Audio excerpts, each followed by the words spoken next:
Chapter 1, Eder Die. Author's Note.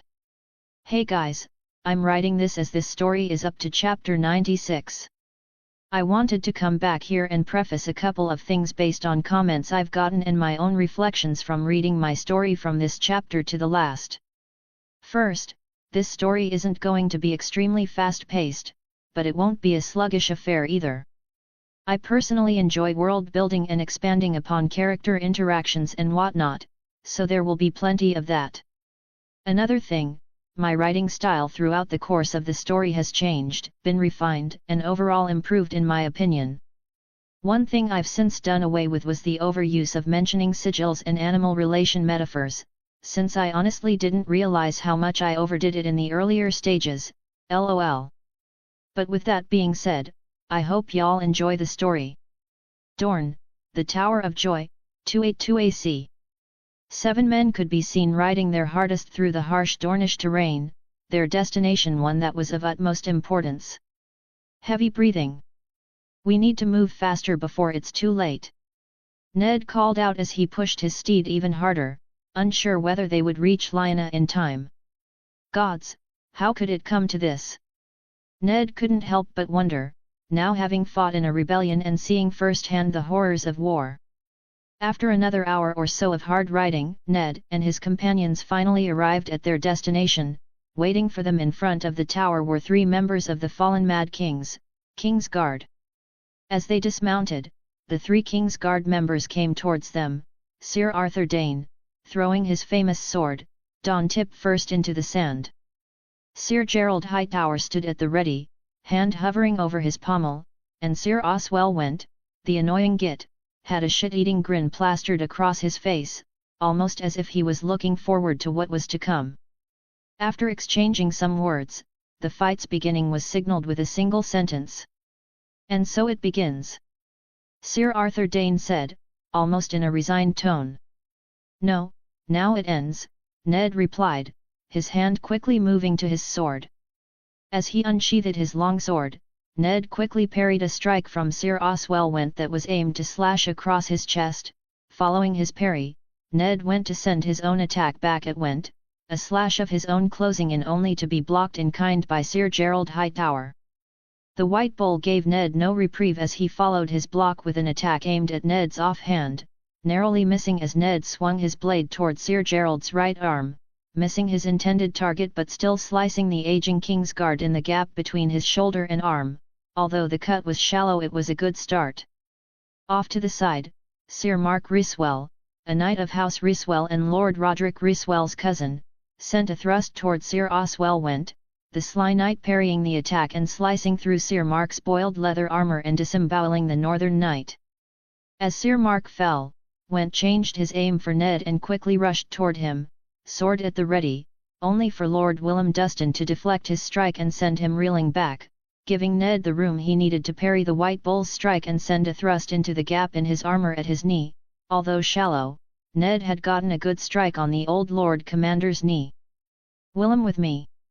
Ned exclaimed as he saw Howland and Martin Castle, a trusted warrior and retainer of House Stark, attack the White Bull as Theo Wool with his battle axe and shield sent a powerful strike at Sir Arthur Dane with Ethan Glover backing him up. Sadly, the Sword of the Morning would parry the strike and swiftly head for Ethan, the still gaunt youth from his time in the Black Cells, not having enough strength to effectively prevent being run through by the great sword Dawn. Despite feeling a flash of sadness for his 2 fallen companions, Ned quickly refocused on the King's Guard member of House Went as he launched toward the fallen knight with Willem at his side. Although Sir Oswell managed to redirect Willem's attack to the ground, Ned's thrust struck true and Sir Oswell Went, a once proud member of the King's Guard, laid in a puddle of his own blood, drawing from the red fluid as it leaking from his neck where Ned rammed his sword through and quickly retrieved. Turning toward the White Bull who was closest, Ned could only watch in horror as Martin Castle pushed Howland out of the way and took Sir Gerald's blade to the neck, almost decapitating the poor man. Not wanting to give the old man any respite, Ned, Willem and a recovered Howland launched at the elderly knight, running him through and promptly turning their attention toward Sir Arthur Dane, just as he slashed a deep cut down Theo Wool's chest, sending the mountain clansman back with a fatal wound. With 4 of his companions lying either dead or soon to follow, and 2 of the 3 King's Guard sharing in the same fate, Ned, Willem and Howland moved to surround Sir Arthur Dane, the famed Sword of the Morning, twirling the great sword known as Dawn in an attempt to create some space. Seeing an opening that he could capitalize on, Ned launched to Sir Arthur's left and slashed down with all of his force, surprising the knight but only momentarily giving him enough time to redirect his blade and parry the blow, sending Ned tumbling onto his back, his sword falling from his hands. Arg! Willem roared as he went to attack Sir Arthur in an attempt to prevent him from striking Ned, although, all it served to do was allow the Knight of House Dane to parry and slash Lord Willem Dustin across his face. Thankfully, the cut was only shallow, but it sent Willem reeling back in pain just long enough for Sir Arthur Dane to turn his attention to Ned, who was quickly trying to gather himself. Standing from his spot, Ned launched his sword diagonally toward Sir Arthur's right arm, his attack quickly being parried and having one sent right back at him. Ned could have sworn he saw his life flash before his very eyes, almost as if the gods gave him some final solace to his fate. However, the fatal strike never came. Ned watched in amazement as Lord Willem deflected the blow and attempted to slice Sir Arthur's neck, quickly being parried as well. Just as Sir Arthur looked primed to end Willem's life, Ned did the only thing he could think of to prevent yet another friend of his from dying. Not only were his father and brother burned, but many others died during the rebellion, and if all of the fighting had taught Ned anything, it was that honor was subjective, and what truly matters were keeping those you care for safe. And so, the Honorable Ned Stark, choosing the life of his friend over his honor, plunged his knife into the gaps of Sir Arthur's armor, stabbing deep into his knee. Although he had plunged his knife deep into the knight's knee, by either sheer pain, rage, or determination, Sir Arthur Dane swatted Willem away. While not killing the man, he left a nasty slash running down the Lord of House Dustin's chest. Turning toward Ned, and as quickly as a man near crippled could do, running off of pure adrenaline, the Sword of the Morning moved to end Ned's life, only, instead he fell to his knees, blood running down his chest. The small figure that was revealed standing behind the King's Guard knight, was Howland Reed, a blood-soaked knife in his right hand, his left holding his stomach in pain from what looked to be a pretty nasty, yet non-fatal wound. Ned watched as one of the known world's greatest swordsmen fell to his knees, all of the strength in his body leaving him. A pity, Ned thought as he went to pick up Dawn, lamenting on how such a great warrior would die such a death, and yet, his hesitation died down quickly, remembering how they were keeping his sister hostage in that damned tower behind them. And with a quick diagonal slash, Ned ended the Sword of the Morning's life with his own weapon with a slash to the neck down his chest. Taking a heavy breath, Ned stared down at the now stilled body of the once great knight, a man whom many respect and even more feared. Thank the gods he wasn't on the trident. Ned thought, mulling over the tragic fate that might have befallen Robert had Sir Arthur Dane and the other King's Guard been with their prince on the trident. Before he could sink into his thoughts any longer, Ned and his 2 surviving companions heard a terrible, blood-curdling scream come from the top of the tower. His face paling at the scream, Ned snapped back to attention. He looked over to his 2 friends, both wounded yet still breathing. "Go to Lyanna, I'll patch Lord Dustin and myself up, Ned," the lithe Cranagman told Ned, assuring his friend that the 2 of them would be fine down here. Nodding toward his 2 friends Howland and Willem, Ned rushed into the tower, climbing up the steps as fast as his tired feet could carry him. "By the old gods and new, please be all right, Lya," Ned exclaimed internally as he quickened his ascent up the tower until he reached the door leading to where his sister was held. Throwing the door open, and along with it the handmaiden who was standing beside it, Ned rushed into the room, a smell that he knew all too well invading his senses. The smell of death. As Ned caught sight of Lyanna, his face fell, despair written across it as he gazed toward his sweet little sister, not caked in sweat as blood-drenched sheets lay beneath her. "Out, all of you!" Ned roared, something the quiet wolf did not do all that often. Taking heed of his words, the frightened women ran out of the room, descending down the tower. "Lya!" Ned exclaimed, rushing to his sister's side. A weak smile gracing her tired and aint appearance. "Ned, you, is that truly you?" she asked, half dazed from the blood loss. "It is, sister, I am no dream or apparition," Ned replied in a soft voice, his sister's bloodied hand meeting his face. "I'm so sorry, Lyanna, if only I was here sooner," Ned cried out in a quiet tone toward his beloved little sister. "Oh Ned, there's nothing that you could have done to prevent me from going, you know that as well as I," she said with a sad smile. As Ned looked upon the small dying figure of his sister, he couldn't help but have a small feeling of contempt rise from the depths of his mind. Anger even, a small feeling of being angry with his sister for causing the events that led to his lord father and older brother's deaths. "What am I thinking?" he thought, pushing those thoughts down to the deepest corners of his mind, redirecting his anger toward the dragons. "Damn, Ares, the mad bastard king, to the deepest of all hells! The madman who burnt his father alive in his armor as his brother Brandon watched, suffocating and trying his best to free himself from the tight grip of death.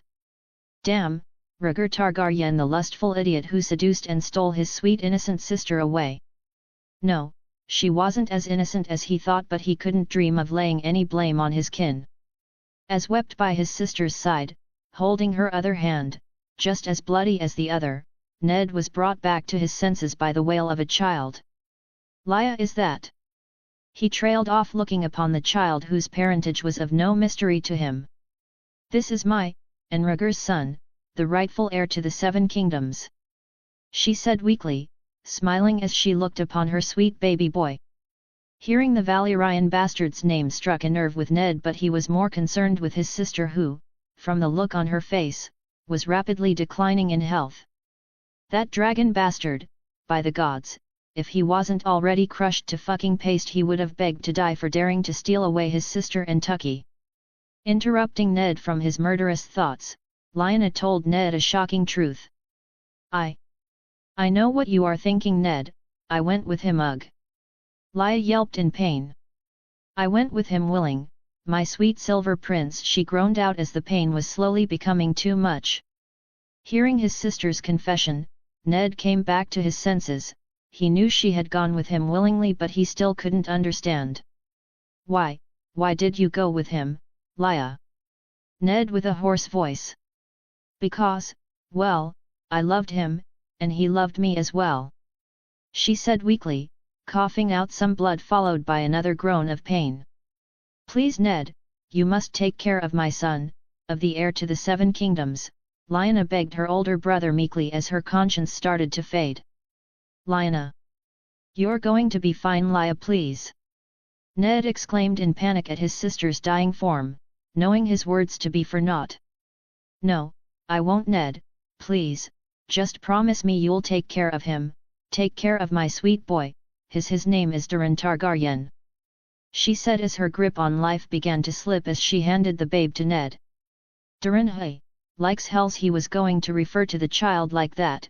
He couldn't imagine what would happen if word got out of a true-born son of Rhaegar living. Ned could still see the conflicted yet satisfied look on Roberts's face, 2 words replaying in his head. Dragon spawn. As Ned thought about all he needed to do to keep his sister's son safe, his focus was brought back to sweet Lyanna, who was not long for this world. "Please Ned, promise me." "I promise, Lya, I promise to keep him safe," Ned replied. However, his sister, too far gone, slipping ever closer to her death, kept repeating herself, her love for her young child evident in her determination. "Promise me, Ned. Promise me. Promise me." Chapter 2, Benyon I. Blackwater Bay, 282 AC. Currently sat within his quarters on the Merman, the flagship of the Maederleys, was Benyon Stark, the third-born son and 4th youngest child of Lord Rickard Stark and his lady wife Lyra Stark. Benyon still couldn't believe how much everything had changed in just a few short years. First, his sister Lyanna ran off with the Dragon Prince, leading his father and older brother Brandon to an early grave, shortly followed by his mother Lyra, a sickly woman whose heart was as compassionate and kind as they came, yet couldn't hold out at hearing the deaths of her husband and oldest child. Ned was God's knows where, and so that left him and his young nephew Alaric. The poor boy! Benyon thought as he mulled over just how much they all had lost in just 2 years. Although Alaric was only 3 name days old, he lost so much already, as did the rest of them. May the gods damn that mad king to the lowest pits, Rhaegar too. Benyon thought bitterly, the pang of guilt still eating at him for not speaking up about Lionel leaving willingly. Although his whole life Benyon wished nothing more than to join the Night's Watch and serve as an honourable black brother, his father, in his infinite wisdom, had arranged a betrothal for him with Daisy Mormont, cousin to Lord Yoram Mormont. While he was still conflicted on the matter, the main thing that stopped him from taking the black was little Alaric. He wished to stay by his side along with Ned and help raise the boy to lead the North. Well, I still have some growing up to do myself, I suppose. Benyon thought sheepishly before he heard a knock on his cabin door. Enter! He called out as the door opened and in came Lord Wyman Maderly. Followed closely after the large lord was Sir Torrhen Stark, the sworn shield of Alaric and a member of the junior branch of House Stark based in White Harbour, descended from, funnily enough, Benyon Stark, youngest son of Artos the implacable Stark. Lord Manderley, Sir Torrhen, is there something that needs my attention? Benyon asked, hoping there weren't any problems. Haha, no Lord Benyon, everything is well, we just wanted to notify you that we are close to the docks at King's Landing. Lord Manderley said with a jovial light-hearted laugh. You couldn't tell from the smell of shit in the air. Sir Torrhen said sarcastically, looking back to the dock where Alaric was somehow, despite all of the movement from the waves, was playing with little Roderick Stark, who was about the same age as Alaric. Roderick is the only son of Sir Torrhen and his late wife, Rowena Oren of the Gulltownarans. Thank the gods I can get back on dry land soon, I wasn't made for this. Benyon exclaimed with a small laugh. Haha, yes, well, it should be a good hour or two before we reach the docks, so make sure you've got everything. From what the ravens we've received have said, it seems Lord Eddard has already reached the capital and is with His Grace, the new king, right now. His Grace, hey? Benyon thought, still having an odd feeling at the prospect of Robert Baratheon of all people ruling over the 7 kingdoms. Deciding to walk out of his cabin and get some fresh air, as fresh as it can be anyway, being so close to the shit stain that is King's Landing, Benyon went over to his nephew and their distant cousin to see what they were talking about. As he was making his way over there, Benyon couldn't help but lament over having been dragged here by Torrhen despite his protests of having to be the Stark in Winterfell, only to be told that, according to a raven sent by Ned before his departure from the city to God's knows where, the 4 and 10-year-old boy Edwyle Stark, younger brother of Torrhen, would be staying in Winterfell as the Stark in Winterfell. With a sigh, Benyon arrived before his nephew and young kinsman as they were talking about what seemed to be the group of ships breaking off to go and assist Stannis at Dragonstone, led by Roderick's grandfather, Torrhen, and Edwyle's father, Sir Beric Stark, the current family head of the Starks of White Harbour. The White Harbour Starks, although distant kin, were still very closely connected with the mainline, along with the other junior branch founded by Artos' older son Brandon. As he was thinking about their distant kin, Benyon was brought out of his thoughts when he heard Roderick ask an important question with the innocent tone that only a child could have. Alaric, will you be the new Lord of the North or Cousin Ned? Roderick asked almost as if in passing, with how casual it was.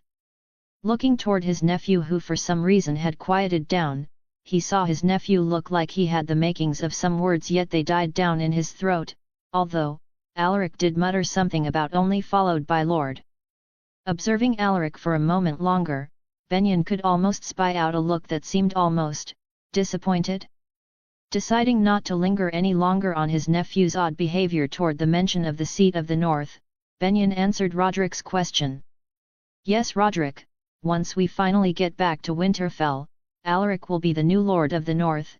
After all, he is the legitimate son of Brandon, which makes him the heir to the North, Benyon replied, reminiscing about his older brother and how happy he was when he had told Benyon about his secret marriage to Serena Umber, the younger sister of the great Jon.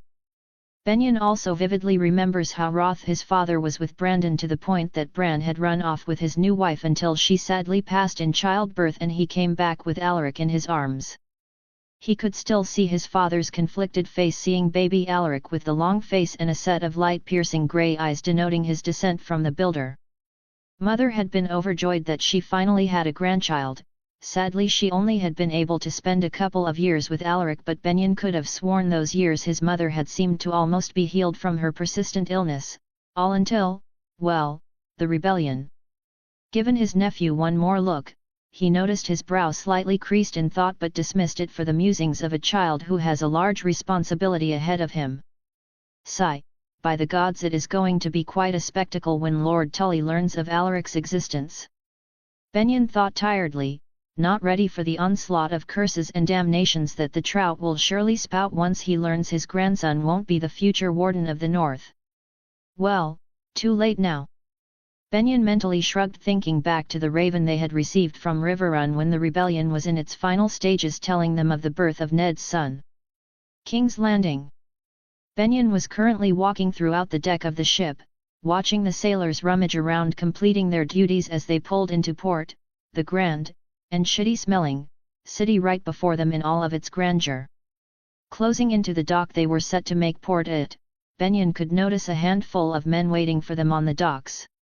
He could barely make out one of them being his brother's foster father, Lord Jonaran, and to his side was someone Benyon didn't recognize by face.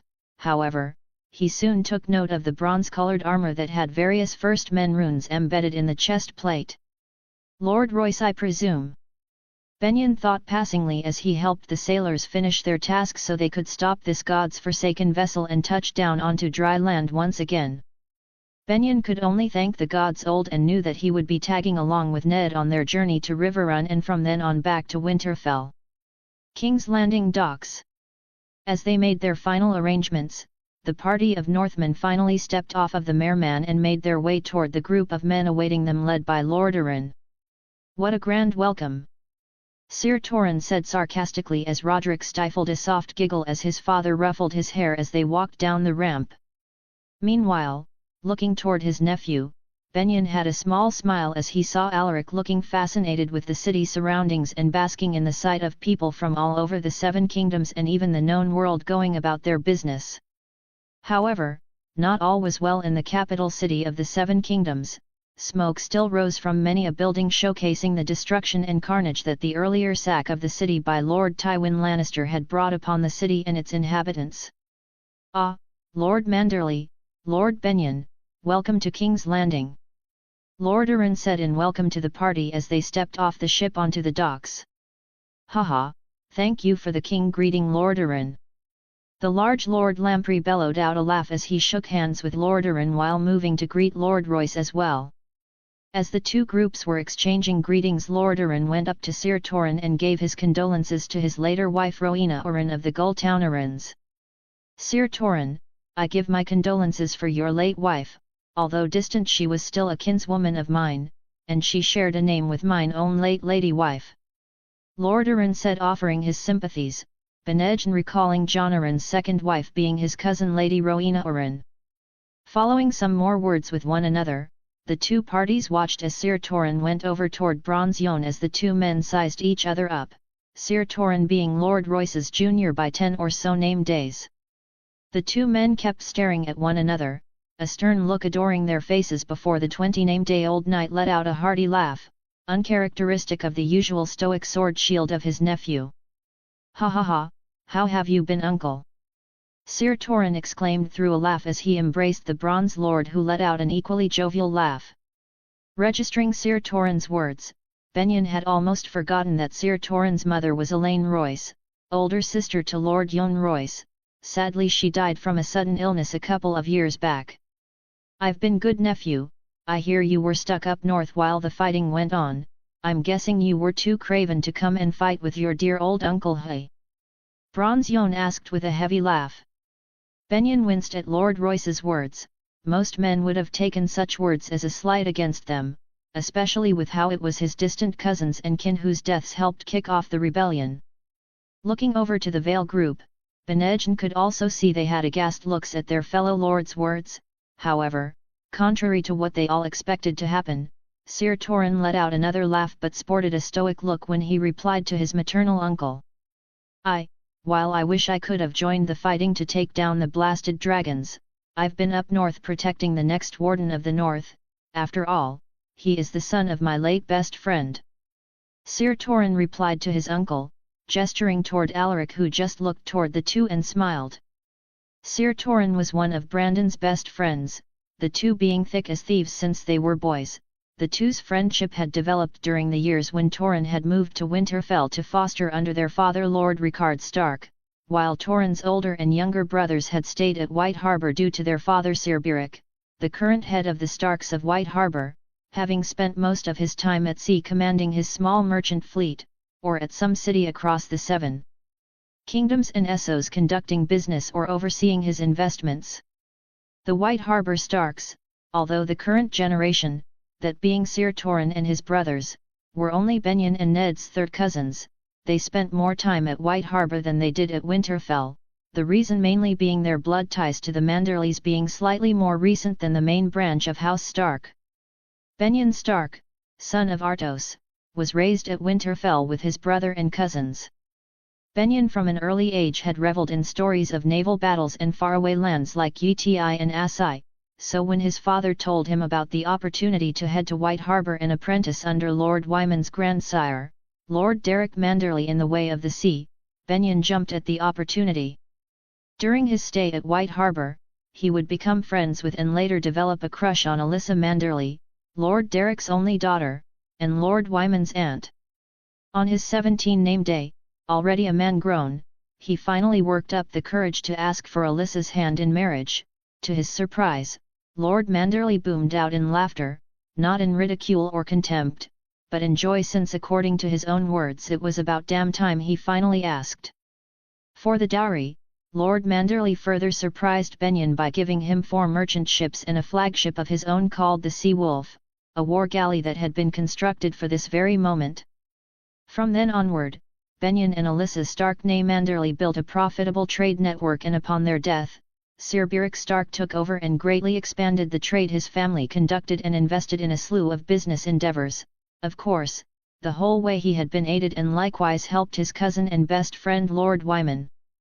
Coming back to his senses, Benjen looked quickly toward the Vale Lords, seeing mixed expressions of surprise and contemplation, and some who just had an impassive look about them.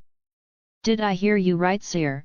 Truly is this boy here the legitimate son of Brandon Stark?" Jonaran asked, clearly skeptical of such a claim, especially due to Brandon less than ideal reputation when it came to betting women.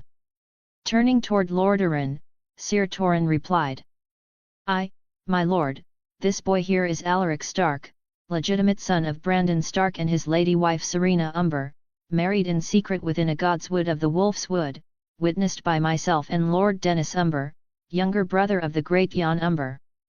Sir Torin said in a stoic voice, well, as stoic as a man of 20 could sound. "Well, it seems we will have much to talk about once Eddard is back, and I'm sure Lord Tully won't be too happy about the news," Jonaran said while wiping his brow, no doubt already exhausted from thinking about the arguments that were to come. "The trout can flail around for all I care, the fact remains that my nephew here is the rightful heir to the north," Benejn said, finally speaking up for the first time. His words were accompanied by a few men replying aye, Sir Torin and Lord Wyman among them. As the atmosphere around the lords grew tense due to no one speaking, the silence was cut when Roderick pulled his father's sleeve. "Father, can we please go see the Red Keep, please?" Roderick said, slightly begging. The lords, who were awkwardly silent earlier, let out a light-hearted chuckle at the boy's excitement, especially when he started shaking Alaric as he started to talk about the history of the city and kingdoms as well, only for poor Alaric to have to endure the barrage of words looking toward Benjen for help. "Haha, you're on your own there, nephew," Benjen thought, chuckling at his nephew's plight. Now that greetings were out of the way, the procession of lords began their departure from the docks toward the infamous Red Keep. Author's note: Hey guys, I hope you enjoyed the chapter. I just wanted to reiterate that this story will have elements in it and the ages of quiet. A few characters will be slightly tweaked to make more sense from a narrative standpoint. Thanks for reading today's chapter. Chapter 3, Jonaran I. Streets of King's Landing. As the lordly collective made their way through the narrow and windy streets of King's Landing atop their horses, Jonaran could not help but examine and analyze the young Alaric Stark, alleged heir to the north. Although he wished no ill will on the child, he couldn't help but feel skeptical about the Northmen and their claim of the boy's legitimacy. If anything, it was out of pure curiosity and sheer astonishment that the late Lord Rickard Stark had so masterfully hidden away a true-born son of Brandon Stark. After all, the deceased lordling was known for not being the most reserved person in personal matters. Nearing the gates to the Red Keep, John decided to strike up with the young heir, if anything out of interest toward the boy. "Thank you for indulging me, Lord Royce," young Alaric said with a polite nod toward a man more than 30 years his senior. As he rode next to the boy and the others, John couldn't help but overhear Lord Royce and Sir Torrhen's conversation that had started after Bronzeyon had finished his discussion with the young lordling. "Tell me, Torrhen, is that boy truly only just reached his third name day?" Lord Yon Royce inquired from his nephew Sir Torrhen, who sported a proud smile. "Aye, the boy is as clever as they come. You should have been in Winterfell to witness the celebration that Lady Lyra demanded her lord husband throw in honor of Alaric being able to speak in simple sentences at the age of 12 moons. Sir Torrhen replied, softly laughing at the image he no doubt was reminiscing about. Speaking of the late Lady Lyra, John had been most saddened when he learned of her death.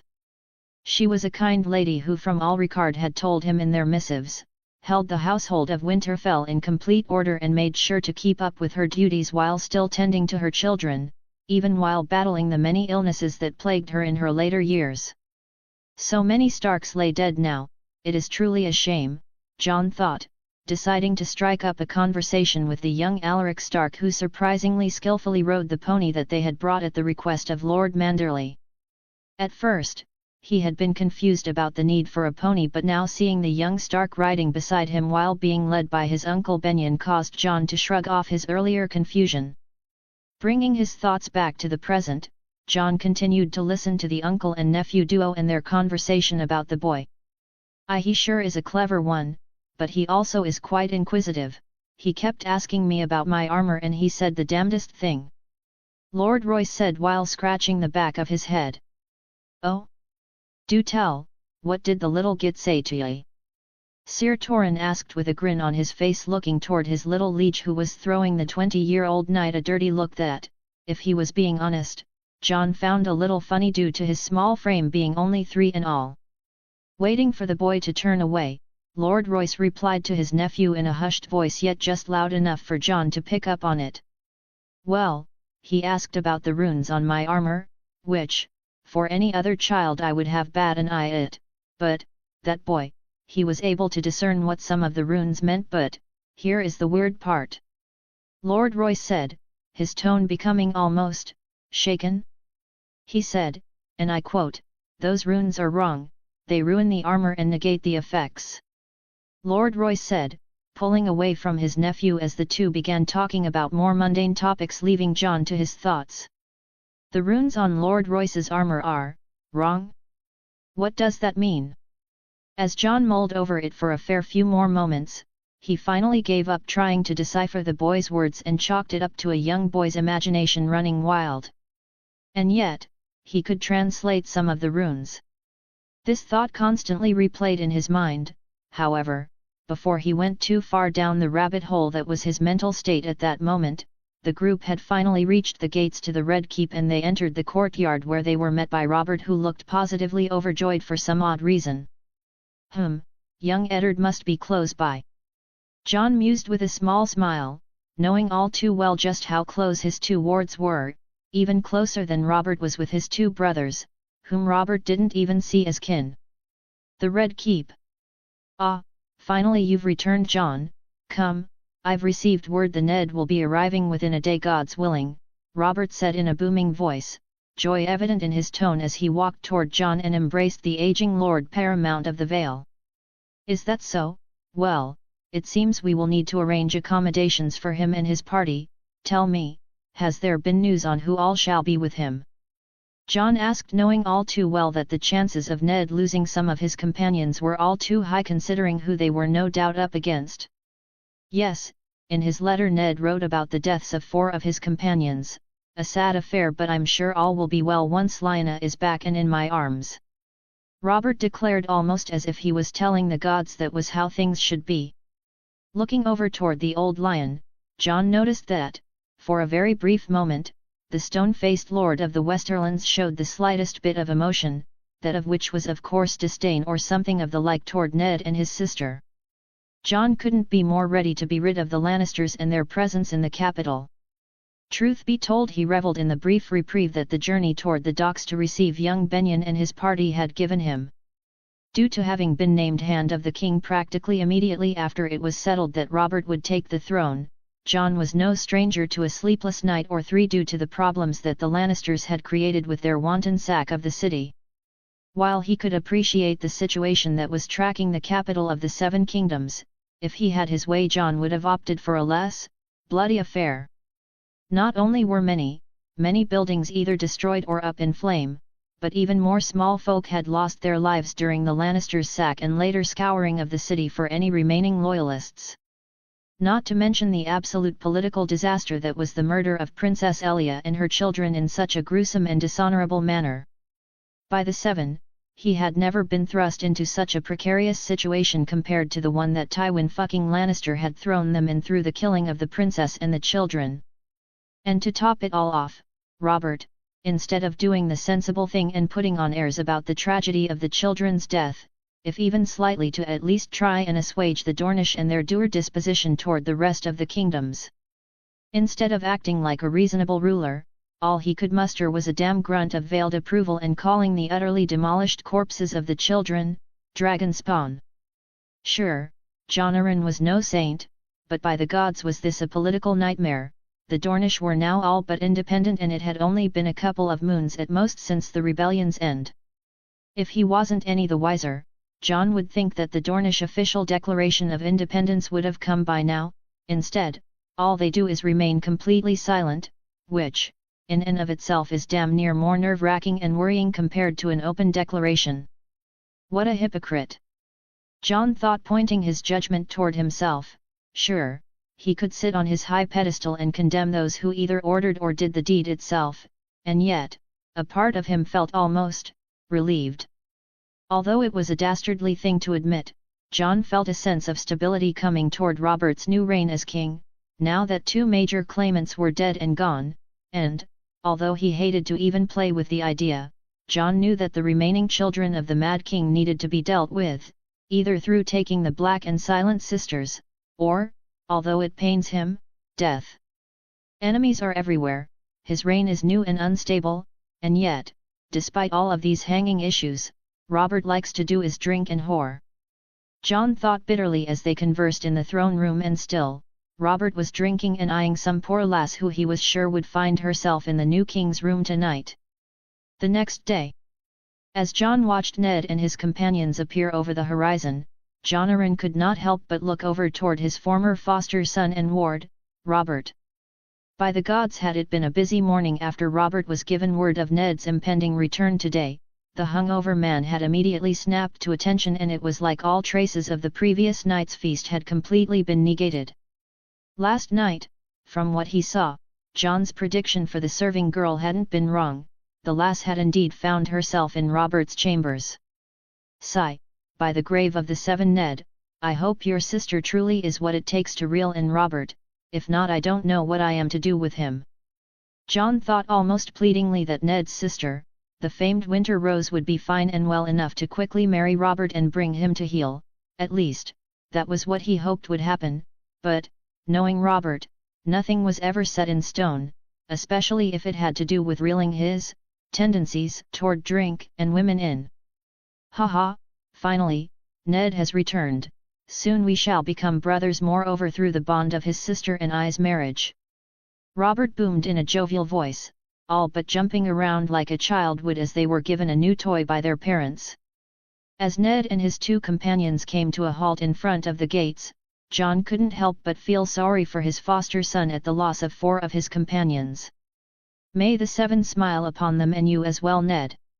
Although none of the men worshipped the 7, he still prayed for them. After all, Ned was still a precious almost son for John. Dismounting from their horses, Ned and his 2 companions fell to one knee as they greeted Robert in a way fitting for a king, despite the massive scowl stretching across Robert's lips as he looked around and saw no sign of Lyanna. Looking upon Ned's even more sullen countenance, John felt his heart pang only as a father would. "Your Grace, my companions, and I have returned. We likewise have lifted the siege at Storm's End and Lords Stannis and Renly are alive and well," Ned recited in a low monotone voice, sadness and grief evident in his tone. Noticing that Robert had finally realized what had transpired, John couldn't help but bear himself for what was to come as a wrath and rage-filled look came to Robert's face, displaying the infamous Baratheon/Durandon fury. "Ned, where is Lyanna? Where is your sister? Where is my sweet Lyanna?" Robert bellowed out. Pure unadulterated rage began to emanate from his body as he no doubt connected the puzzle pieces together on the reason for her absence. I mean, Robert, she is with the gods now," Ned replied in a low tone. Many within the welcoming party were surprised at Ned's words, and yet, looking over toward the old lion, John could have sworn he had seen Tywin's eyes glow an ambitious green for the briefest of moments. For the next half an hour, Robert raged and raged, occasionally throwing something causing a poor squire or page to jump out of the way, or even just pure cursing and damning every Targaryen that ever was. The cruel irony that was Robert's grandmother being a Targaryen wasn't lost on John, but he decided to bid it no mind as he and poor Ned continuously attempted to calm Robert down. After calming him down, John decided to send the lords back and postpone any official talks that no doubt were to come now that the king had no betrothed. A few hours later. It had been a good few hours since Robert's incident and John was currently walking through the Red Keep's halls, Ned and his nephew Alaric in tow as they headed toward Robert's chambers to speak with him to the end of what the North would demand as reward and compensation. Although Ned at first had told John it wasn't necessary, after his nephew, Alaric, reminded Ned that he technically was the new Warden of the North along with young Benyon pulling Ned aside and exchanging a few words, they were now led to the situation at hand. As they walked, John couldn't help but curiously glance toward the 3-named-day-old Warden of the North and try and gauge what was going on inside the boy's mind. "Ha, to think the day would come when a boy of 3 vexed me so," John thought as he found no signs of what was going on inside the eerily clever boy's mind. Only having to walk for a few more moments before they were upon Robert's chambers, they were greeted by the recently pardoned Sir Barristan Selmy, the new Lord Commander of the King's Guard, along with Sir Jaime Lannister, or as most within the castle and even city have taken to calling him, the Kingslayer. While he internally admonished Sir Jaime for breaking his oath to his king, within a small part of John, he couldn't help but thank the young man for what he had done. He for one did not wish to confront the Mad King that was King Aerys too. While he felt mostly indifferent toward the Lannister, Ned clearly held a disdain toward the young knight, more than likely out of his oath-breaking. However, curiously, Alaric looked upon Sir Jaime with what looked like indifference. No, it must just be a child not knowing what to say or think, surely that is what it is, right? Sir Barristan. Ned nodded toward the Lord Commander before turning and sneering at Sir Jaime, Kingslayer. Ned all but spat out.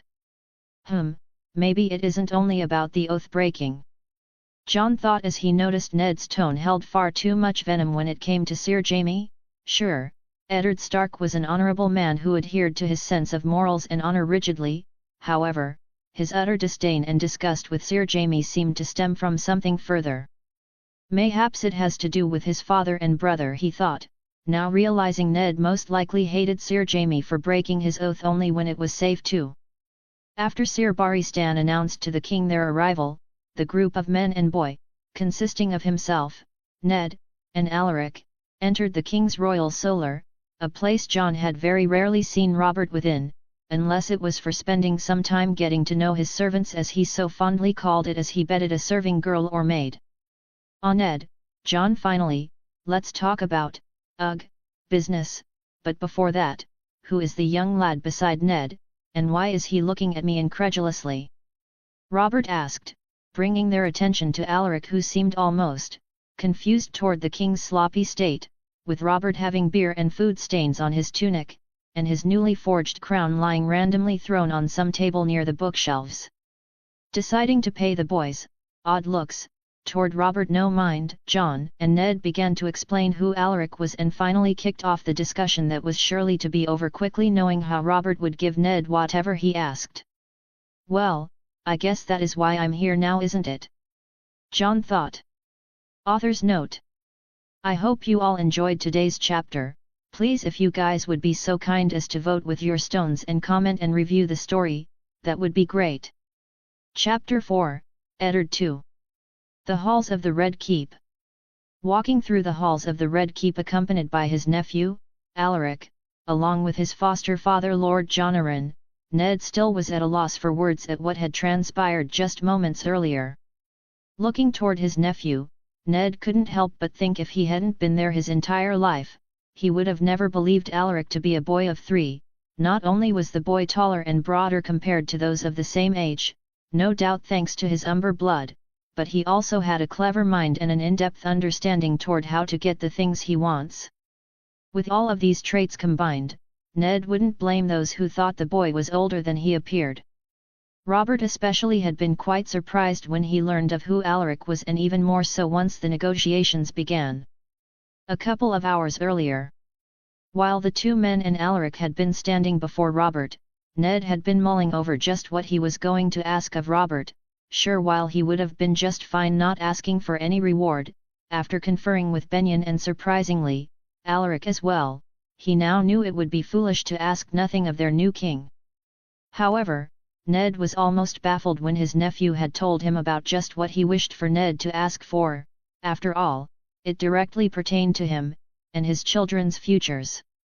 Your Grace, Ned began, but before he could let out another word, Robert beat him to the punch and boomed out a deep laugh before he stood up from his seat and made his way over toward Ned and grabbed the man before encompassing him in a tight bear hug. Ha ha ha, Ned, my dear friend and brother. At last, you returned from that damned adventure. Truly it saddens and enrages me that the silver bastard's actions led to Set Lionna's death, but at least you are here once again. Robert loudly laughed as he squeezed Ned half to death. Finally letting Ned free from his grasp after several more moments, Ned collected himself from his friend's abrupt death hug and cleared his throat. Ahem, yes, it is good to be back, Robert. Sadly this visit today is one of formality. I have come at the behest of my brother and nephew here to ask for the North's fair due from the war, Ned told Robert as he threw in the part of his nephew Alaric to help move this along and finally introduce his good friend to the next Warden of the North. Nephew, you say? Robert asked, intrigued, looking back down toward Alaric, who, since they arrived at the king's new solar, had been looking almost shocked at the demeanor of Robert. While Ned found it odd, he pushed the thought away as he introduced Alaric to his friend. My brother, God's rest his soul, had ran off with Serena Umber, the younger sister of the great Jan, Ned replied almost sheepishly, scratching his cheek, thinking back to his wild brother absconding away with his bride-to-be despite being betrothed to Lady Catelyn Tully. Haha, gods, that sound like something he would do. From what you've told me of him and from what I saw of the man at that damned tourney, the man sure knew how to live life, that's for sure. May the gods be gracious to him in the life after. Robert declared with a drink in hand as Ned gave a curt nod, but internally laughed, thinking about the many similarities of his blood brother and foster brother. The two friends, who regarded one another as nothing less than brothers, continued making small talk for a moment before Lord Jonaran cleared his throat, bringing Robert and himself out of their conversation. It was only then that Ned realized that Robert was deep into his cups, and it would seem John didn't want the new king to get too inebriated before they began talks of what the North wanted as compensation or reward for their part in the rebellion. While I would be just fine with asking nothing of Robert, I know my nephew and Benyon both have other ideas. Ned mused internally, still a fair bit surprised at his normally meek brother's declaration that the North needed some form of repayment for their dead family members. Ahem, Rob, I mean, Your Grace. Ned began, a frown spreading onto Robert's face at his best friend calling him by his formal title. However, before he could say anything in rebuttal, Ned continued. I have been given counsel in it. Well, it would seem that there are some who, how should I put it? Ned tried to think of what words to use before he was interrupted by his nephew, his words stunning Ned for a moment.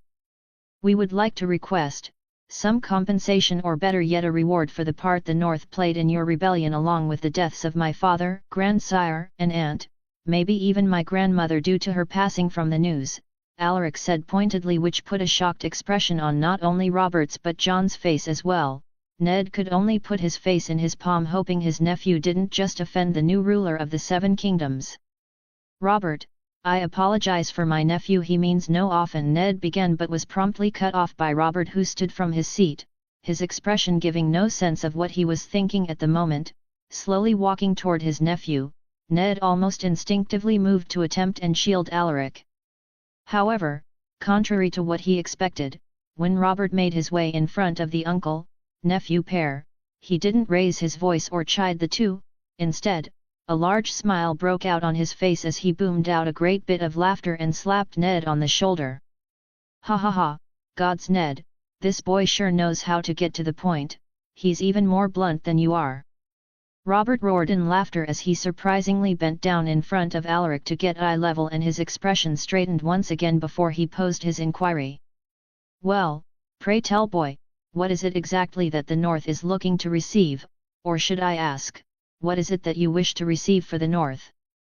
Robert asked in an uncharacteristically serious tone, eyeing the boy up and down before his eyes came to a halt, meeting Alaric's, who, surprisingly, didn't back down from the king's challenge.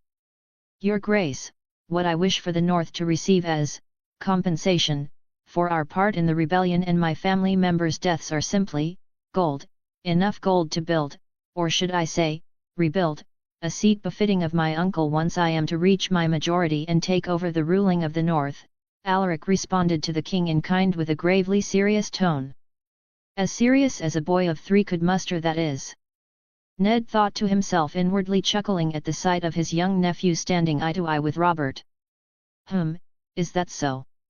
Robert hummed as he did something else that was uncharacteristic of him. He fell deep into thought, his hand going to his newly grown beard, stroking it as he contemplated. What it was he was contemplating, only the gods themselves may know. All Ned knew for sure was it had to be important, since Robert stood there for a moment and quietly thought of Alaric's request, nay, demand. After several more moments of silence, John was the first to break the silence. However, he was only able to get out most of his question to Ned before Robert loudly cut him off with his response. I could do that, boy. Our coffers are as full as they can be.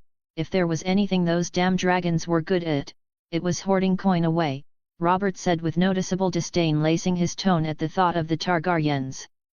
Ned looked over toward his nephew, who simply nodded his head, and just as he thought this negotiation was over, Alaric spoke up once again. I thank you for your kindness, Your Grace.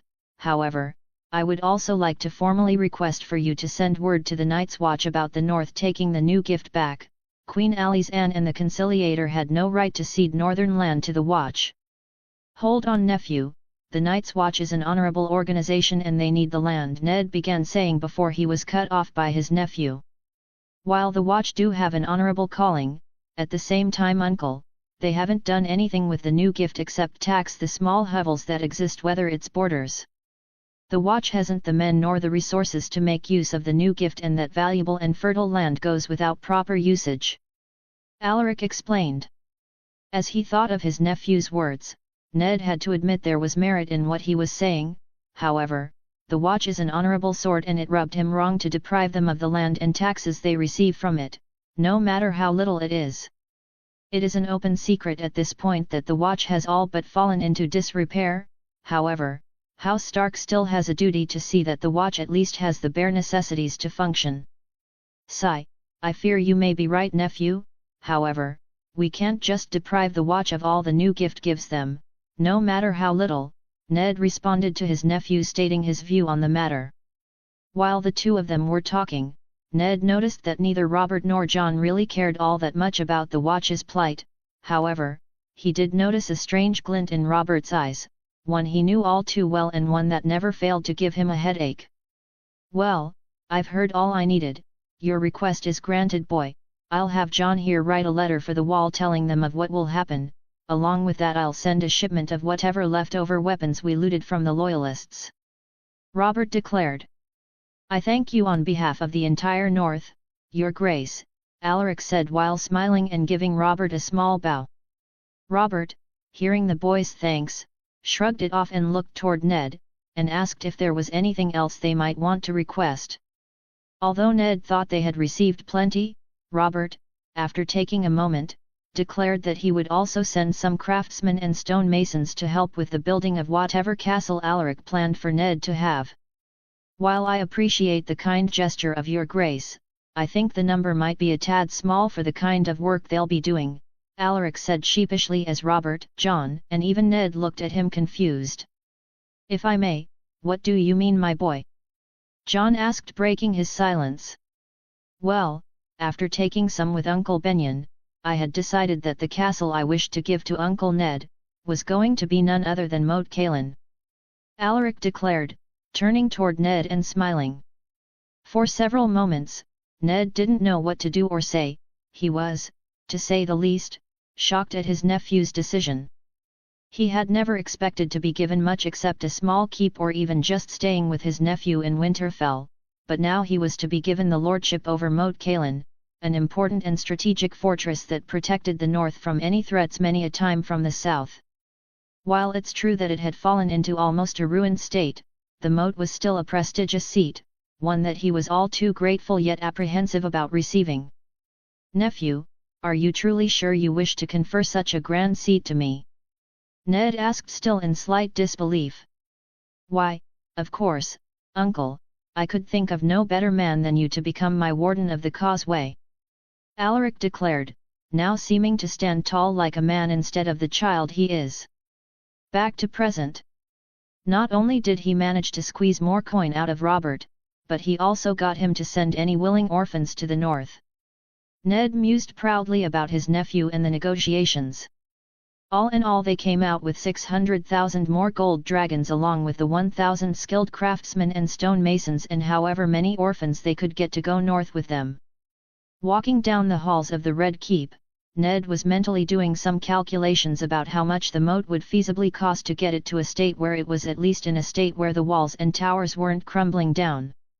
As he was thinking, Ned noticed that his nephew had stopped walking, and so, Ned looked up only to see the man who he was dreading to have a conversation with. "Greetings, Lord Stark, what is this I hear about your brother Brandon having had a true-born son who stands to inherit the north?" Hoster inquired, anger evidently plastered on his countenance. Ned could have sworn he saw a forehead vein about ready to burst out of Lord Tully's head. Before he could say anything, Alaric spoke up. "I assume you must be the Fish Lord, am I correct?" Alaric asked innocently as if it was a question posed by a child who didn't know better. However, Ned and surely Lord Hoster Tully as well, had detected a veiled tone of condescension weaved into the sweet words of a child. Author's note. Hey guys, I'm sorry for how long it took for this most recent chapter. I had gotten a good 1,500 words written almost 2 weeks ago. However, before I could finish the chapter, one thing after another kept coming up and I wasn't able to sit down and finish writing, but now that's behind me, so I should be good to go. Hope you enjoyed the chapter. Chapter 5, Torrhen I. Red Keep Training Yard, an hour earlier. Walking toward the training yard, Sir Torrhen had come at the perfect time to see some of the household guards from houses Lannister and Baratheon sparring to pass the time as well as hone their craft. Although he would have liked to be by his little lord, Alaric's side conducting his duties as a sworn shield, he had been dismissed for the moment as Lord Eddard accompanied his nephew and Lord Arryn to the King's Solar for negotiations, something Torrhen was slightly glad he didn't need to be a part of despite his earlier reservations. As he walked toward the main fighting area, Sir Torrhen saw 2 golden-haired men, both in Lannister garb, sparring with one another using wooden swords, while the two seemed to hold relatively decent skill with a blade, he could see faults in both of their forms. The older of the two, who looked to be in his late 30s, was currently on a fierce offensive against the younger knight who couldn't be older than his early 30s. As the two continued their bout, the older knight kept his offensive, sending strike after strike into the shield of the younger knight, forcing him to backpedal and try and gain some distance, only to be followed in pace by the older knight, who at this point looked to be bored with the exchange. As if he could read minds, Torin couldn't help but chuckle as the older knight finally sent a devastating strike toward his opponent's head, smashing his wooden sword in the side of the younger knight's head, effectively ending the fight and giving a last remark. "This fight could have bore me to death. How is it you managed to survive this long with shabby swordcraft like that, little brother?" the older knight said gruffly, betraying any assumed affection a brother would show another. "Cousin Damon, Stafford just isn't as cut out for battle as you or I are," another knight said off to the side, he too possessing the typical Lannister coloring and outfit. The younger knight, now identified as Stafford Lannister, seemed to take the slight to heart and stomped away angrily, much to the amusement of the various knights and men-at-arms surrounding the fighting area in the training yard. Deciding to quell his boredom with a nice bout, Torin approached the older knight, who was now engrossed in conversation with the similar-looking man who spoke up earlier in mockery of Stafford Lannister's martial prowess. "Excuse me, sirs, I watched your earlier spar with Sir Stafford and I was wondering if either of you would care for a quick bout?" Torin asked the two Lannister knights, both seemingly disinterested, that is until they noticed the sigil on his tunic. "A Stark? And yet, the coloring is different. Pray tell, who might you be, sir?" Sir Damon Lannister inquired, the other man looking even more disinterested, almost as if the Starks were a minor house in his eyes. Although I may be a Stark, I hail from the White Harbor branch. You may know my father, Sir Beric Stark. He has held past dealings with the Lannisters of both Casterly Rock and Lannisport," Torin responded to the knight's question. Seeing the recognition on both the knights' faces, Torin proceeded to properly introduce himself.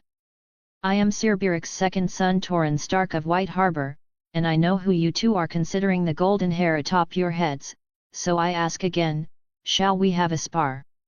Torin said, slightly miffed at not crossing blades yet. Although the second Lannister just grunted at his introduction, Sir Damon was more, well, amiably he supposed at his introduction. Torin couldn't quite call it receptive, yet he wasn't outright dismissive of him. "Well met, Sir Torin. I am Damon Lannister, cousins to Lord Tywin and his younger brother Sir Tyged, who stands beside me. If it is no difference to you, I shall take you up on your offer," Sir Damon replied, taking hold of another wooden sword and shield. Before he could walk to the fighting area, Torin stopped him. Sir, if it's all the same to you, I propose we spar with blunted blades. Wooden swords are for children and incompetent swordsmen," Torin stated, aiming his jab at Sir Stafford, who was sulking in the corner. Instead of getting angry at some perceived slight, Sir Damon chuckled good-naturedly and responded with a simple nod. "Boy, go get 2 blunted longswords," Sir Damon called out to a boy of no more than 10 who, despite his hazel eyes, held an uncanny resemblance to not only Sir Damon but also the still sulking Sir Stafford. "My nephew and squire, Davin, he's a good lad, and thankfully he is already shaping up to be a much better commander and fighter than his father," Sir Damon said, aiming his verbal jab at his half-brother Stafford, who grunted at the older knight's words.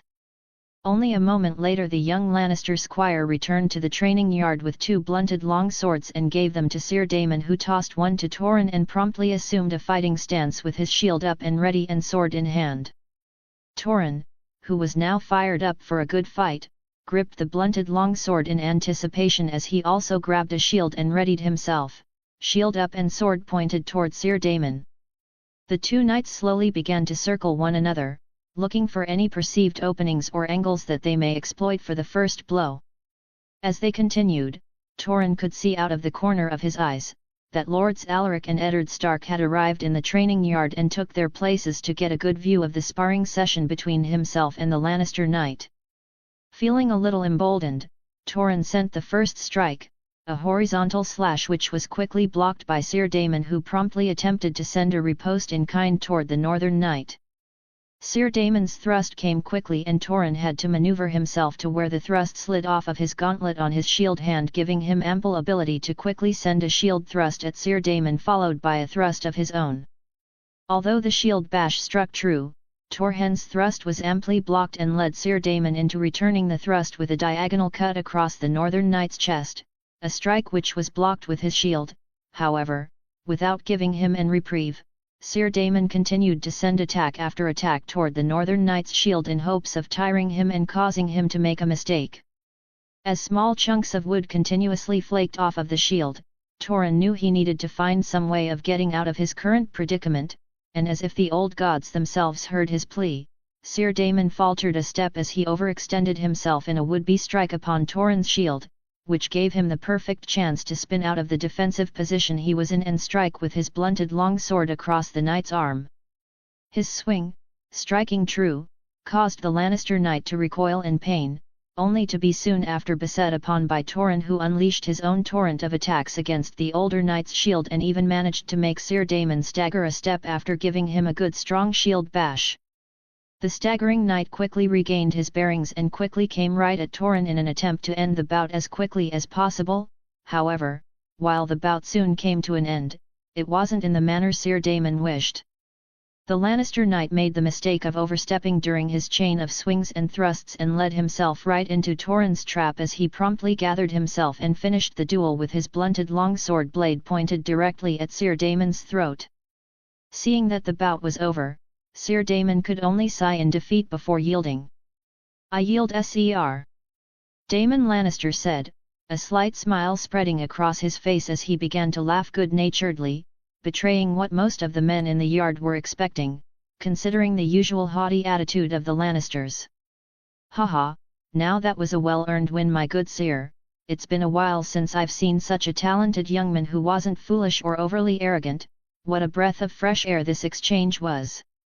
Sir Damon declared, clapping Sir Torrin on the shoulder and giving him some pointers on small things ranging from his stance at the beginning to some openings he had. As Torrin listened to the older knight's words, he realized that he hadn't truly won the bout between them. Instead, he was being measured during the whole fight, and Sir Damon used it as a way to teach the young Northern Knight new tricks.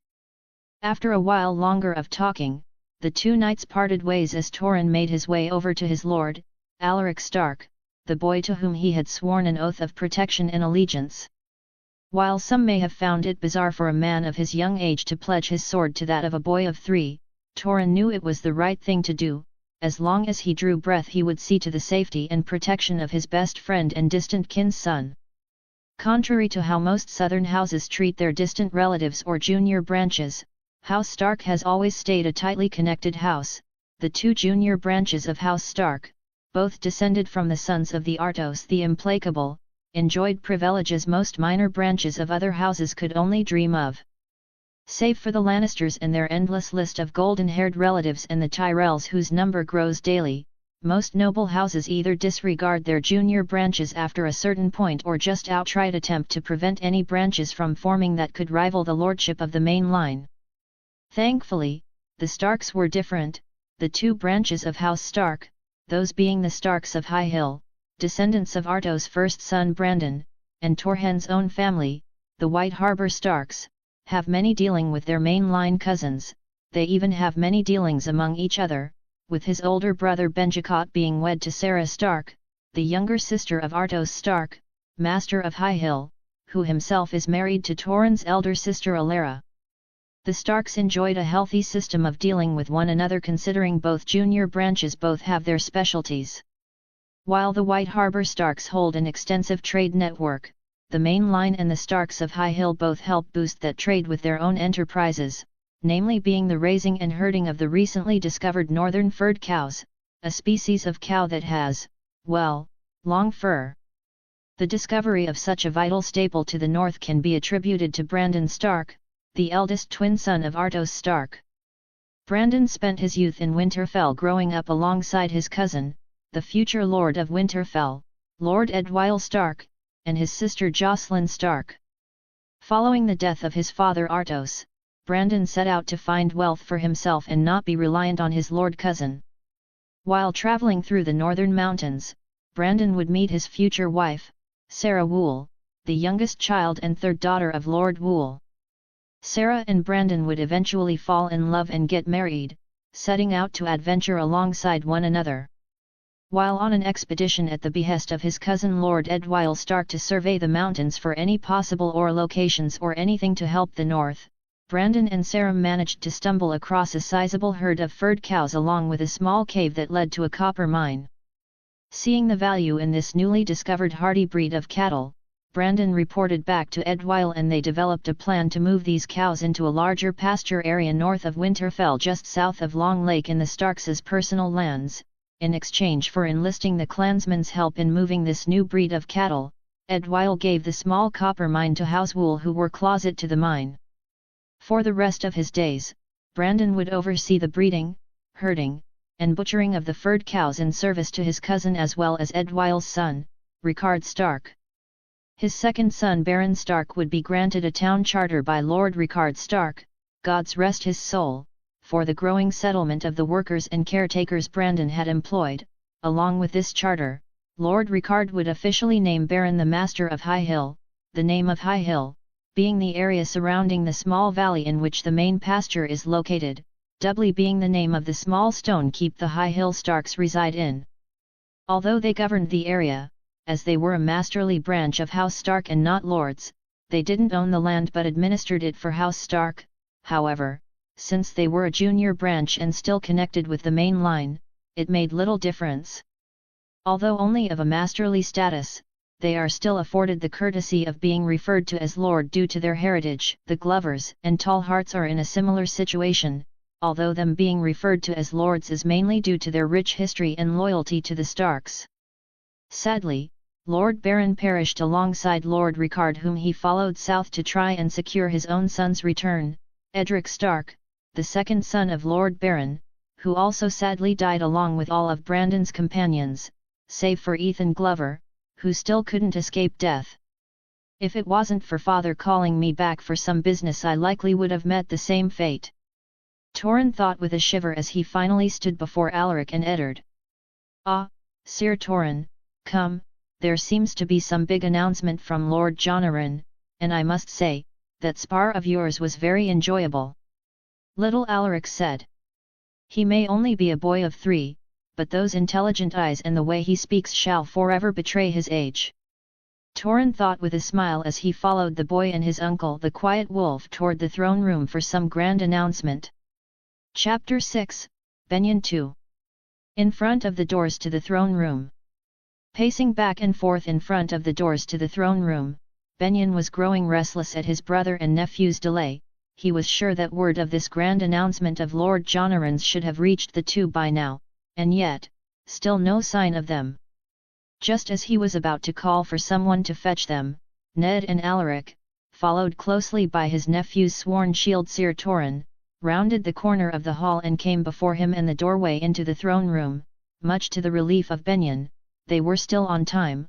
Only the gods knew the kind of commotion the king would create if he hadn't seen his beloved friend and sworn brother in the crowd. By the gods, finally, I truly thought you lot were set to miss this damned announcement. Benyon exclaimed, quickly covering his mouth and looking around hoping he didn't accidentally slight someone important, or gods be good, Lord Jonaran or Robert Baratheon. Relax brother, we were alerted with ample time to make it here. However, when we went to retrieve Sir Torrin, our cousin, decided to have a spar with Sir Daemon Lannister. Ned told him, flashing their distant cousin a joking grin, the Northern Knight laughing at the slight Ned had given him. Alaric too had a small smile upon his face. And a grand bout it was. I truly learned much in the way of the sword from Sir Daemon, who knew, there were some good Lannisters after all. Torrin responded to the jab with a mirthful smile while nudging Alaric, the boy too holding a small amused smile at his sworn shield's words. Well, shall we? Ned turned to him and said, the group of Starks making their way into the grand hall of the throne room of the Red Keep, a grand sight to be seen. Beautiful vibrant walls, massive windows lined the upper walls, and the grandest sight of them all of course, was the gigantic cluster of steel that was the monstrosity so many lust toward. The Iron Throne. Benyon thought to himself, a little apprehensive as they made their way down the aisle of onlookers, courtiers and nobles alike, being led by one of the guards to the place that was assigned to them. More likely it was given to Ned by his sworn brother and friend the new king, and we just so happened to get to stand with him at the front. Benyon thought inwardly, chuckling as he took in the absurdity and extravagance of the southern throne room. Southerners and their pompous need to display wealth never changes. He could hear his nephew Alaric mutter as they finally settled in their spot. Benyon could only shake his head in light amusement, as his nephew no doubt had been told stories of grand halls and lavage feasts the Southerners hold constantly. Thankfully, the group of Starks along with every other guest in the throne room only need wait for a moment longer before Lord Jonaran entered the room, followed by Robert Baratheon, and curiously, the Old Lion, Lord Tywin Lannister himself. As the normal protocol went on and courtiers and nobles paid pleasantries to the new king, Jonaran finally raised his hand to quiet down the crowd, the golden pin symbolizing his station as the new hand of the king proudly displayed upon his right breast. "Lords and ladies, I thank you for gathering here so quickly. It is with the utmost pleasure that I now announce to you all that a new royal fleet has begun production, and if the seven smiles down upon us, shall be up and running, ready for an all-out assault on the final Targaryen stronghold of Dragonstone." Lord Arryn declared loudly, much to the applause of all of those gathered. The sincerity in their applause, while questionable, was truly a loud ordeal. Not only is this undertaking a call for celebration as the war now comes to its close end, but along with this, I have another announcement to make. His Grace, King Robert Baratheon, first of his name, shall marry Lady Cersei Lannister within a moon from today. Lord Jon declared, much to Robert's chagrin from the looks of it. Despite his obviously sour disposition to the announcement, Cersei Lannister looked beyond elated. As Benyon looked toward the Old Lion and his daughter, he could see the usual stoic look on Lord Tywin's face, except, there was an ever so slight hint of something that had the makings of a smile, whether it was out of happiness for his daughter, or pride for his family's risen station, Benyon did not know, but he leaned toward the latter, holding true. Despite the general joyous yet smug smile plastered on Lady Cersei's face, Sir Jaime couldn't have a more different look. The young King's Guard knight looked ever so dismayed despite the look of his twin bearing such a big difference. With the announcement given and the proceedings of the court starting to begin, Benyon, Ned, Torrhen, and Alaric all left the throne room to find something better to do.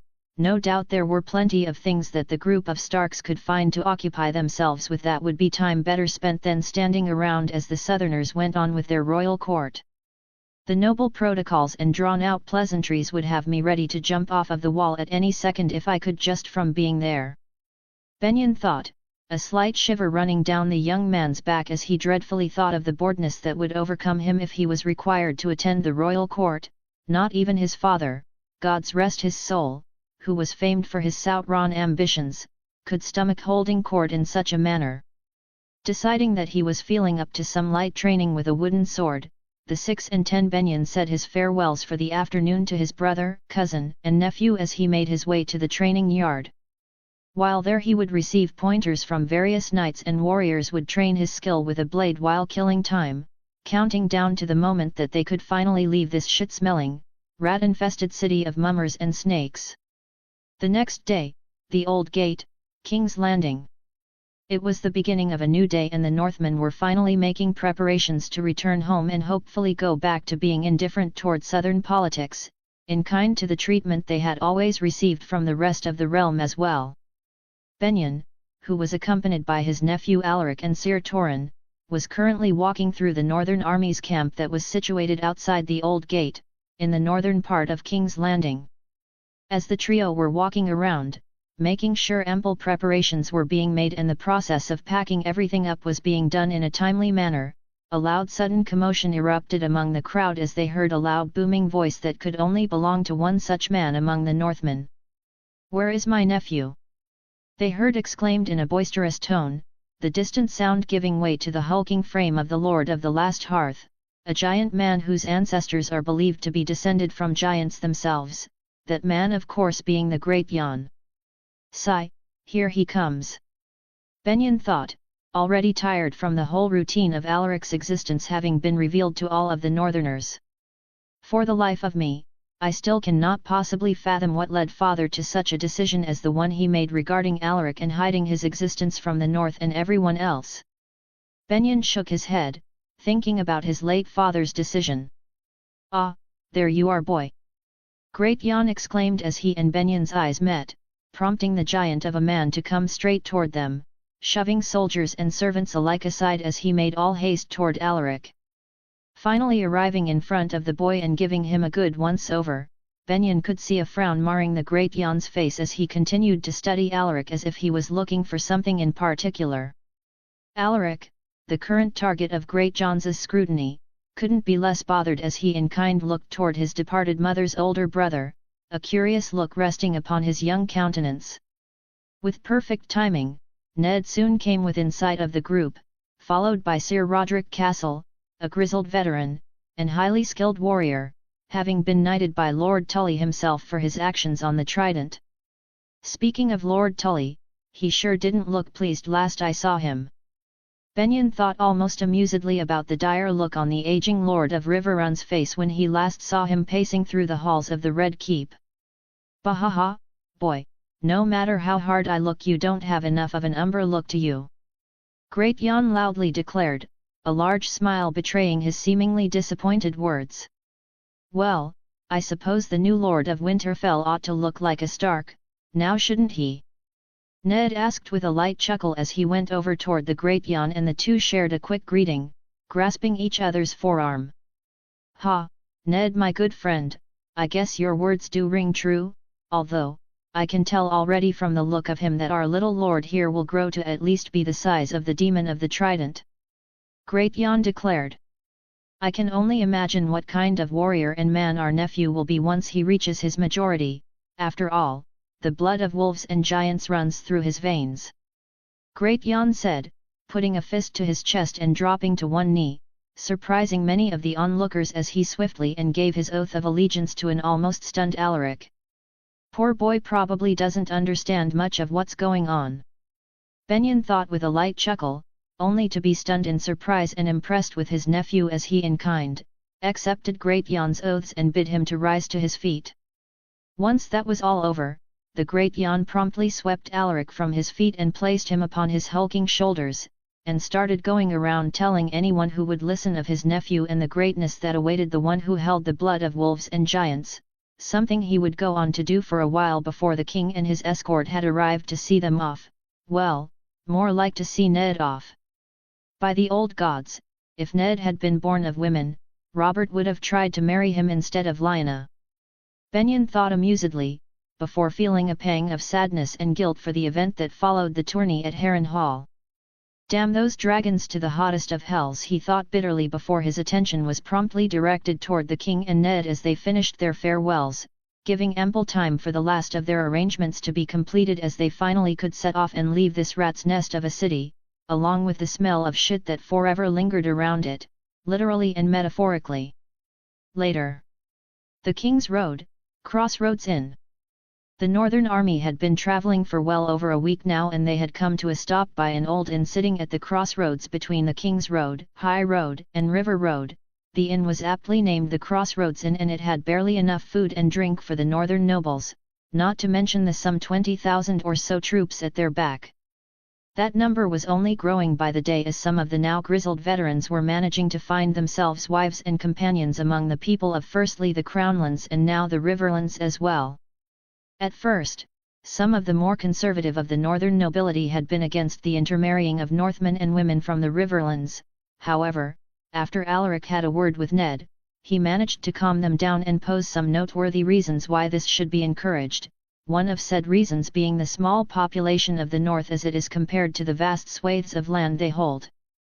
In time, Benyon was sure they would likely either adapt to the harsh life the north brings, or they would just try and leave.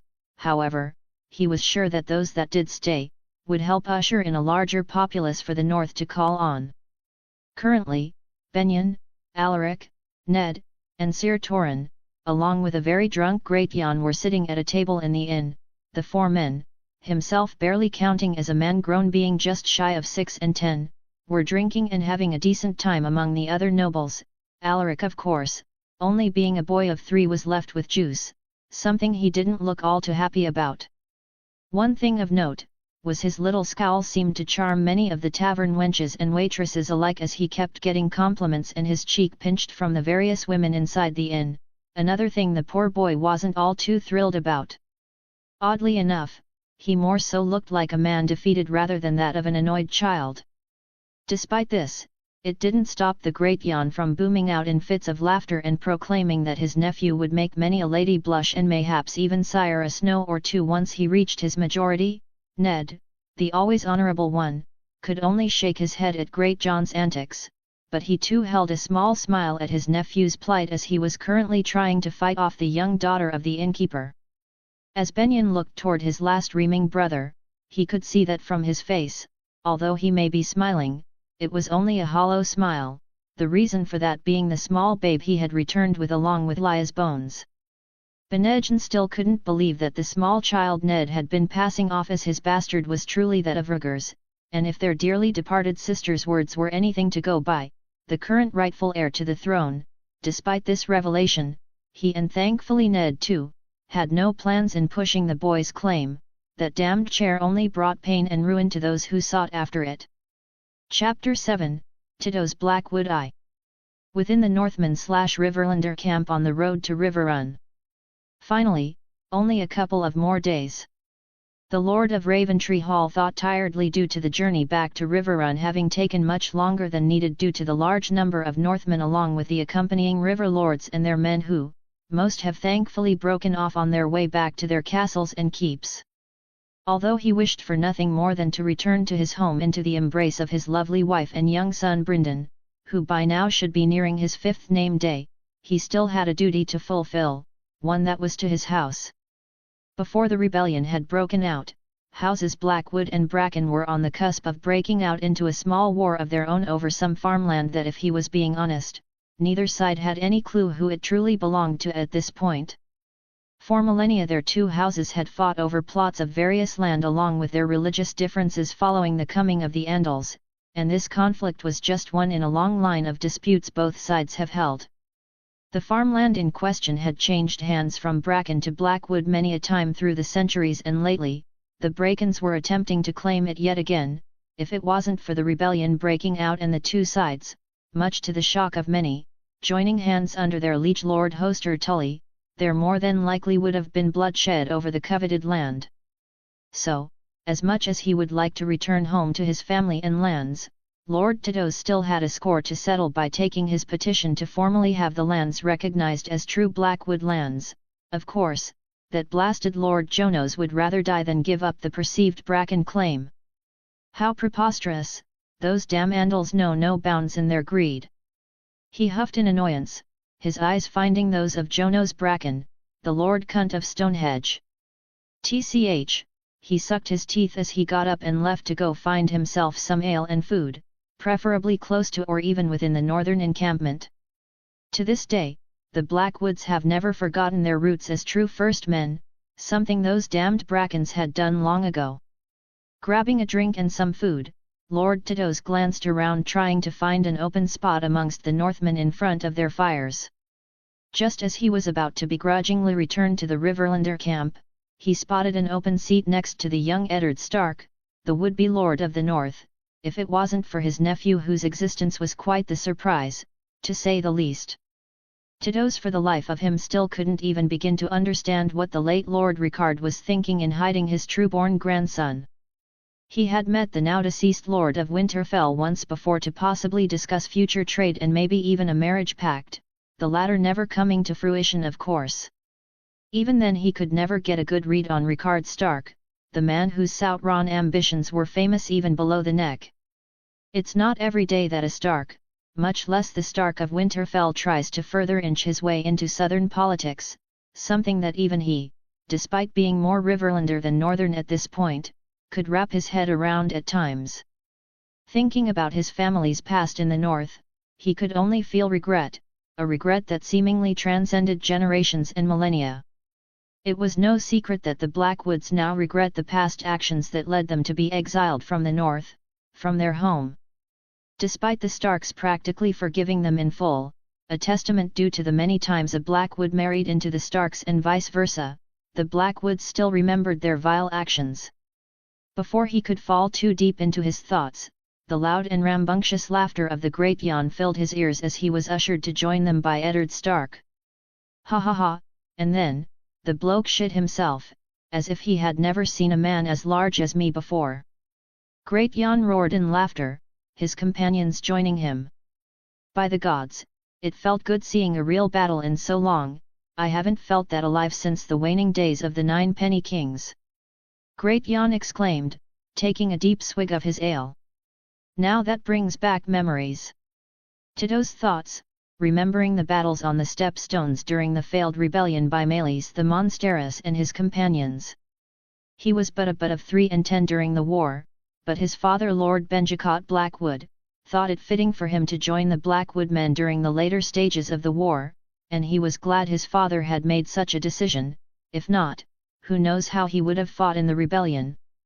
Either way, the lessons he learned on those gods-forsaken rocks they call islands, helped keep him alive during the Trident, a bloody ordeal that he was glad was done and over with, and by the gods he hoped his son, and any future sons he shall have by the graces of the old gods, won't have to see such bloodshed as he did. He could still see the look on his brother, Stefan Blackwood's face as he took a spear through the neck. Thankfully, his once lively brother didn't stay in pain long, the gods took him into their embrace during the fighting. Sigh, and now, I have to return and tell his wife of his demise. Tito's thought sadly, thinking of his brother's widow Elisa Whitetree, the daughter of Lord Gerald Whitetree, the head of a minor house sworn to the Blackwoods.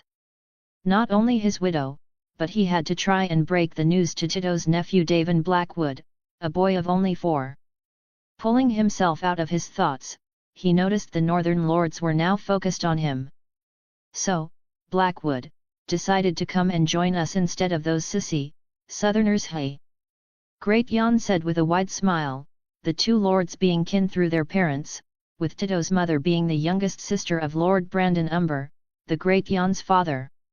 I couldn't bring myself to deal with the Brackens any longer, he replied, a grin spreading on his face as he took a deep drink from his ale. And with that being said, the group of lords continued to rave and enjoy their time as they shared stories from the rebellion or, in the case of his uncle, Mors Umber, his dalliances with wenches and the number of wildlings he had personally slew. As the time went on, and the sun lowered and the night came out, most of the men of both encampments were well into their cups. Despite this, the groups of northern lords and himself were still at it, most of them, save for the numbers, having slowed down in their drinking. While they were all making merry and talking, Tito's had noticed that the young warden of the north, Alaric Stark, had been quietly examining him, as if looking for something that wasn't there. His scrutinizing gaze almost unnerved the Lord of Raventree Hall, much to his chagrin at being pushed to feeling such a thing from a boy of no more than 3, a boy younger than his own son Bryndon. The boy most likely just recently was thought of my family's past in the north. He dismissed the boy's questioning gaze to that of a child who just learned some history during his lessons. Now reaching a point where he was just about ready to return for the night, he was pulled out of his thoughts of his wife and warm bed, when the Great Jan posed a question for him. Tell me, Lord Blackwood, just what was the reason for the Blackwoods being exiled from the north? My lord father used to tell me of the days when the Umber fought the Starks before the north was united, and, forgive me if I overstep my lord, but the Umbers committed many offences against the Starks, and yet here we are. The Great Jan asked, his last part being directed toward Eddard and Alaric, with the former waving away the Great Jan's worry of a perceived slight. Now that you mention it, although I was given a rather extensive teaching on the Starks' conquest of the north, I don't remember the maester, nor father explaining what the reason for the Blackwoods' expulsion from the north was. A thoroughly drunk Benyon Stark stated, his words half slurred yet still coherent enough to understand. I think you've drank enough for tonight, little brother, Eddard said as he swiped the mug of ale from his younger brother's hands, much to the amusement of the surrounding lords as the younger Stark tried and failed at protesting his being cut off, even the unusually stoic young Alaric lightly chuckling as well before turning to Titos, his face showing an almost knowing look. Shaking off the odd look from the Stark boy, his attention was drawn back to Benyon Stark as he made a declaration that he was going to go and face his wife-to-be Daisy Mormont, who, from all accounts is a fiery she-bear who was going to eat the boy alive. Chuckling alongside the northern lords as he took another sip, everyone's attention quickly fell back to him once again, and so, with a sigh, and a deep sip of ale, he began to recount the story of his ancestors' exile. "All right, so, the reason for my house's exile from the north is, well, quite simple yet highly disgraceful." Lord Titos began, every one of the gathered lords looking even more interested in his words, even the quiet lord of the dread fort, Roose Bolton, who had been sitting off to the side silent this entire night, seemed to hold just the slightest bit of interest. "The way the tale goes according to my father and his father before him, is one of cunning, perceived ambition and overreach, and chief among them, treachery." That last bit stinging like a wasp's touch on the tongue to Titos. "Some 1,000 years ago, at least 2 millennia before the coming of the Andals, my ancestors, were the then overlords of all the Wolf's Wood. Back then, however, it was called something different. My own house drew our name from the very woods we ruled. The Black Wood, as it was called in the old days, was where my family got its start, as kings of the Blackwood, which over many, many years, morphed into the Blackwood Kings. Thus our house was born." Lord Titos continued, the gathered lords even more intrigued now due to the revelations of the Wolf's Wood that were being made. "A few centuries before my house's exile, the Blackwood Kings were subjugated by the Starks, and for their bravery and courage in standing in the face of the Winter Kings, they were allowed to continue to hold dominion over the woods." "Enough of the history lesson, Blackwood, get on with it!" Great Jan exclaimed, half slurring his words, no doubt deep in his cups. "If not deeper than all of the lords there combined. Well, my ancestor, as much as it pains me to say, Lord Robard Blackwood, held ambitions that knew no bounds. It didn't satisfy him that he was a high lord, no, he yearned for the days that the Blackwoods were kings," Titos said as a disgusted look overcame him. Lead on by his boundless ambitions, he sought to do something that not even the Red Kings had been able to do. He wished to extinguish the Kings of Winter, down to the last man. The Lord of Raventree explained solemnly, casting a quick glance to Eddard and Alaric Stark, and yet, all he saw was surprise from the former, and pity, from the latter. As if sensing the troubled thoughts he was having at the past of his house, Eddard Stark, and surprisingly, Lord Ricard Karstark also spoke up. "You have nothing to feel ashamed of, my lord. No man shall have to suffer for his father's misdeeds, no matter how heinous." The quiet wolf said in sympathy. What Ned says is true.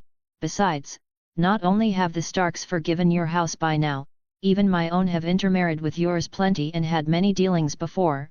The North remembers but the Blackwoods have shed their past from themselves when they left the North." Lord Ricard said while clasping Titos' back. "My thanks are yours, my lords.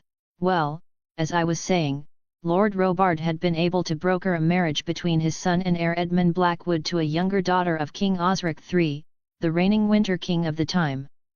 It was at the wedding between his son and the Stark girl whose name has now been lost through time, that the treacherous lord and his conspirators enacted their plan, and they managed to slew not only King Osric but also his eldest son and heir Brandon, who was said to have rampaged alongside his dire wolf before being brought down by dozens of arrows. Along with the king and his heir, many more Starks, younger brothers and cousins of the king, were later killed as well. It wasn't until the second son of King Osric escaped, that word spread of such a travesty. Titos told of his house's black history as the various lords took in his words. Many were disgruntled with his ancestor, yet none said anything against him. Following the massacre, the new king, King Cedric Stark, rode with an army as his back toward the old Blackwood castle, where they would besiege the castle and eventually crush and sack the inhabitants. if it wasn't for King Cedric having mercy and sparing the youngest son of Lord Robard, a boy of 6, then House Blackwood would have gone extinct and become yet another page in the long history of the Starks and their dominance. Tidose finished. After that, millennia would go by, and a few centuries after the hungry wolf pillaged Andalos, my ancestor, Lord Roderick Blackwood, at the behest of his half-brother and liege, King Benedict I the Just, would ride north and officially seek forgiveness for our house and our ancestors' actions. The then king, King Rickon IV, would go on to not only forgive the Blackwoods but also offered to foster Lord Roderick's son and heir, Lionel Blackwood, who would go on to become best of friends with the king's son and heir Prince Alaric. The young prince even took his daughter Serena Blackwood as his queen later in life. Tidose said, wrapping up his tale, some of the lords giving light applause which he found amusing. Both of the Starks next to him had different looks to them. Eddard Stark seemed to have been happy about a joyous ending, while young Alaric seemed to almost have a nostalgic look in his eye, something so fleeting that Tidose might have even imagined it. With his tale of his house finally finished, the gathered lords all said their farewells for the night as they retired to their tents to get some sleep before the Riverlander and Northern hosts continued on their journeys home. Author's note: Hey guys, sorry for taking so long. I don't know why, but I've found it rather hard to come up with what to write in this period, so, the next chapter will be the last before a time skip happens, bring us to around a year before the Greyjoy Rebellion. Chapter 8, Eddard 3. An hour's march from Riverrun. The journey had taken a fair bit longer than he had originally hoped, and yet, he could say that he had enjoyed himself during their trek through the Riverlands. Be it the stories men told around the fire or just the general shenanigans that came with sharing a drink and delving deep into one's cups when surrounded by friends, the march north toward Riverrun had been largely enjoyable, a stark contrast to that of the marches they faced during the rebellion. Yet, despite the almost laid-back manner of their march, the tension in the air continued to grow as they neared the ancestral seat of House Tully, Riverrun. Ned couldn't shake the growing sense of unease he had when thinking about the awkward conversation he was bound to have with his lady wife Catelyn Tulno, Stark now, he supposed. Their marriage had already been one of convenience and duty and had even been rushed in a manner befitting a union made simply to gain an ally in a time of war. Despite all of this, the lady in question, Catelyn Stark, now awaits him in her family's ancestral halls, and he alone has to be the one to tell her that the station of Lady of Winterfell does not await her. And knowing the Southerners and their unfavourable disposition to Northern politics, Ned doubts his lady wife would see the importance that comes with holding the ancient seat of Moat Cailin, especially given its status of being mostly in ruins. Those masons and workers Alaric enlisted the job to sure have their work cut out for them. Ned thought as he rode his grey charger down the river road, the Northern army now reduced to less than a quarter of its original size when they left King's Landing due to many of the Northern lords and their men choosing the head for their homes instead of Riverrun, something he couldn't blame them for. But Ned had no choice. His duty still called him south. Duty, an ever-present weight that sat squarely on his shoulders. Behind him, the remainder of the Northern contingent trudged onward, the pace slowing as the weary men began to feel the weight of the journey. The air grew cooler as the sun dipped lower in the sky, painting the horizon in shades of red and gold. The sounds of hooves and wagon wheels on dirt faded into the background as his mind continued to churn, grappling with the realities of what awaited him at Riverrun. The lords of the north, their voices echoing with banter, had slowly fallen behind, seeking to find a place to rest as the terrain grew more familiar to them. Ned knew that each step toward Riverrun brought them closer to the inevitable, closer to the uncomfortable discussion that would shape his marriage, and by extension, his future. As they approached the outskirts of the castle, the air around them seemed to shift. The great Tully stronghold rose like a monument to power and pride, surrounded by its fertile lands and rushing waters. But beneath that imposing facade, the uneasy tension of the coming days lingered like an unspoken promise of difficulty. Ned could only steel himself for the fury his lady wife was no doubt going to rain down on him, not only for the fact she wouldn't be Lady of Winterfell, but especially for the existence of his bastard son, Jon Snow. And then there was the matter of Alaric. Ned could still see the curious, almost wistful look in the young boy's eyes when they parted ways at King's Landing. Alaric had barely spoken a word to him since, yet something had shifted between them. It was as though the boy had seen more than his years allowed, more than Ned was ready to admit. Alaric was wise beyond his age, and that wisdom made Ned uneasy. Not to mention, the boy had shown a certain familiarity with their family's past, particularly the past of House Stark and the fractured history of their northern bloodline. Was Alaric growing more distant, or was it just Ned who felt himself closing off in response?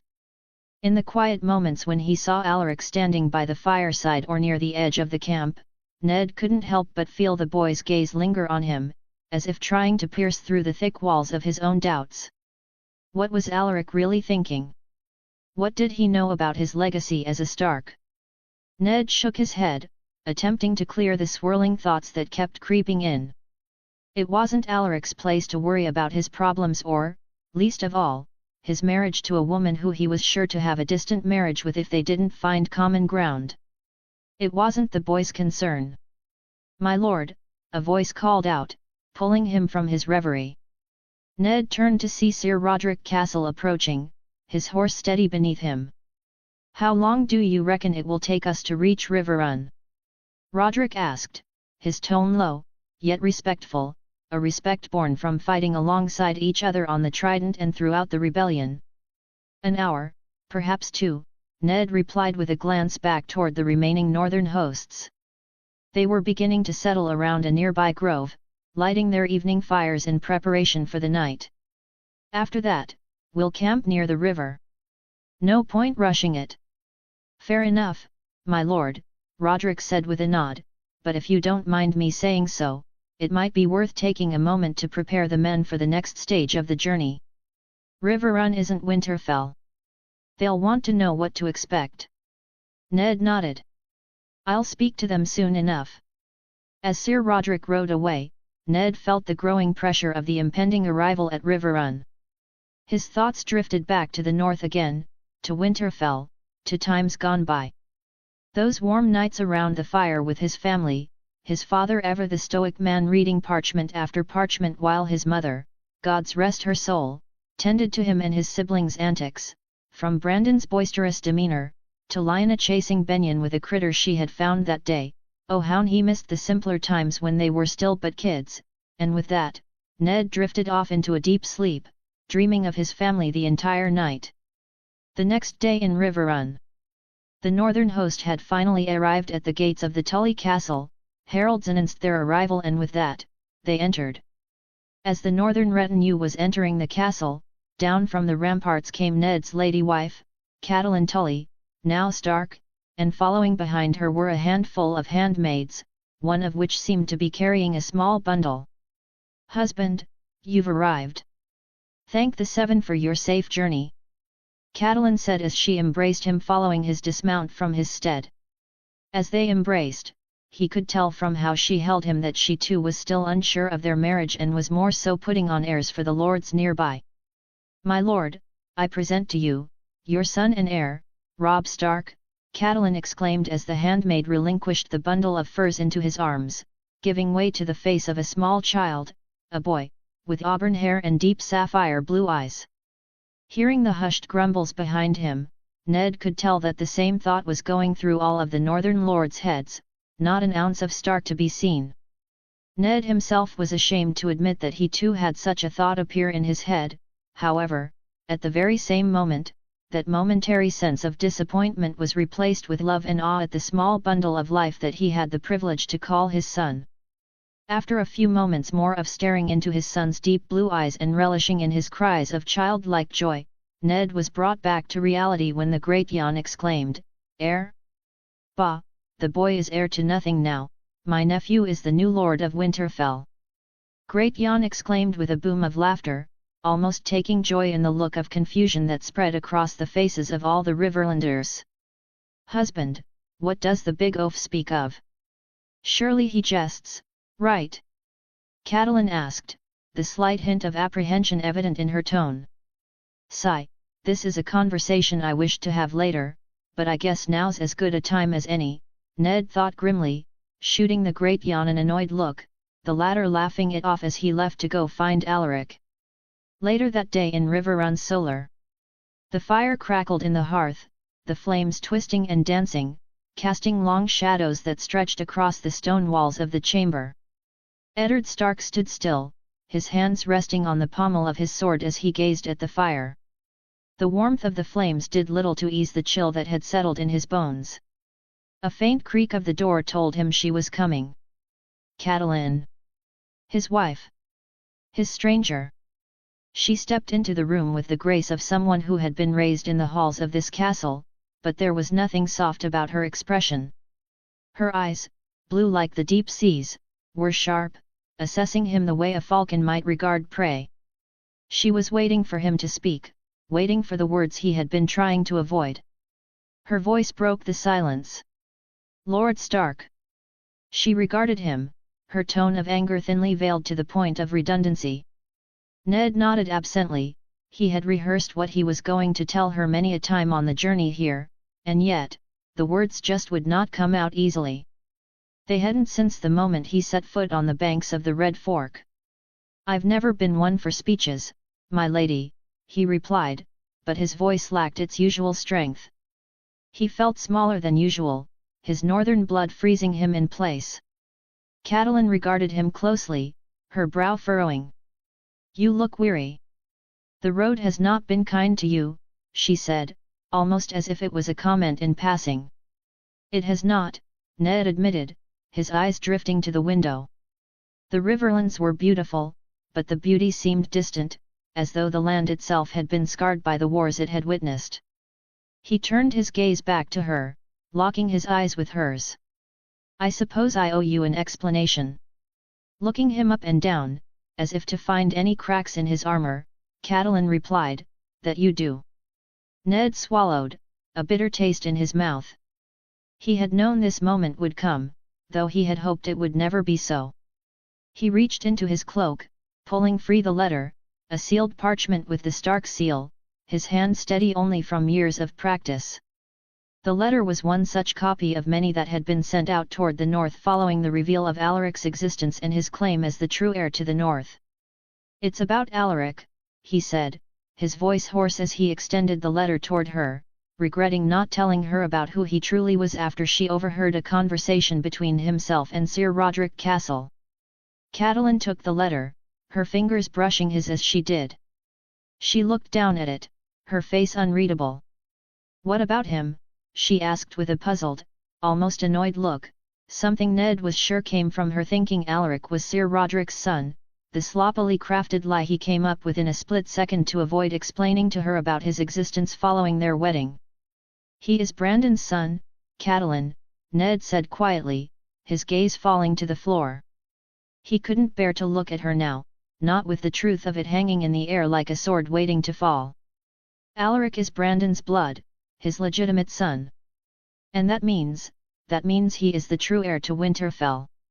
For a long moment, there was no sound save for the crackling fire, and then, slowly, Catelyn raised her eyes to meet his. Her expression was one of disbelief, as though she had not heard him correctly. Her voice, when it came, was barely a whisper. "Brandon's son," she repeated. "But you never told me this, Ned." Her words cut deeper than he had expected. He had known she would be angry, but not like this. Not with the hurt that flickered in her eyes, the betrayal that welled up behind them. Although only a short time, he had grown fond of Catelyn, and he would like to wish she felt the same, making this all that much harder to do. "Father, he chose to keep his existence a secret, worried it would affect his Polly King and all of the alliances he had carefully crafting using Brandon as a catalyst."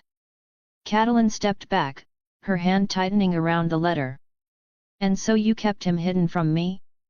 From everyone?" Her eyes burned with something between anger and hurt. "But that's not all there is to tell, now is there?" she asked, her eyes burning into him. There's more," he replied in a low, tired tone.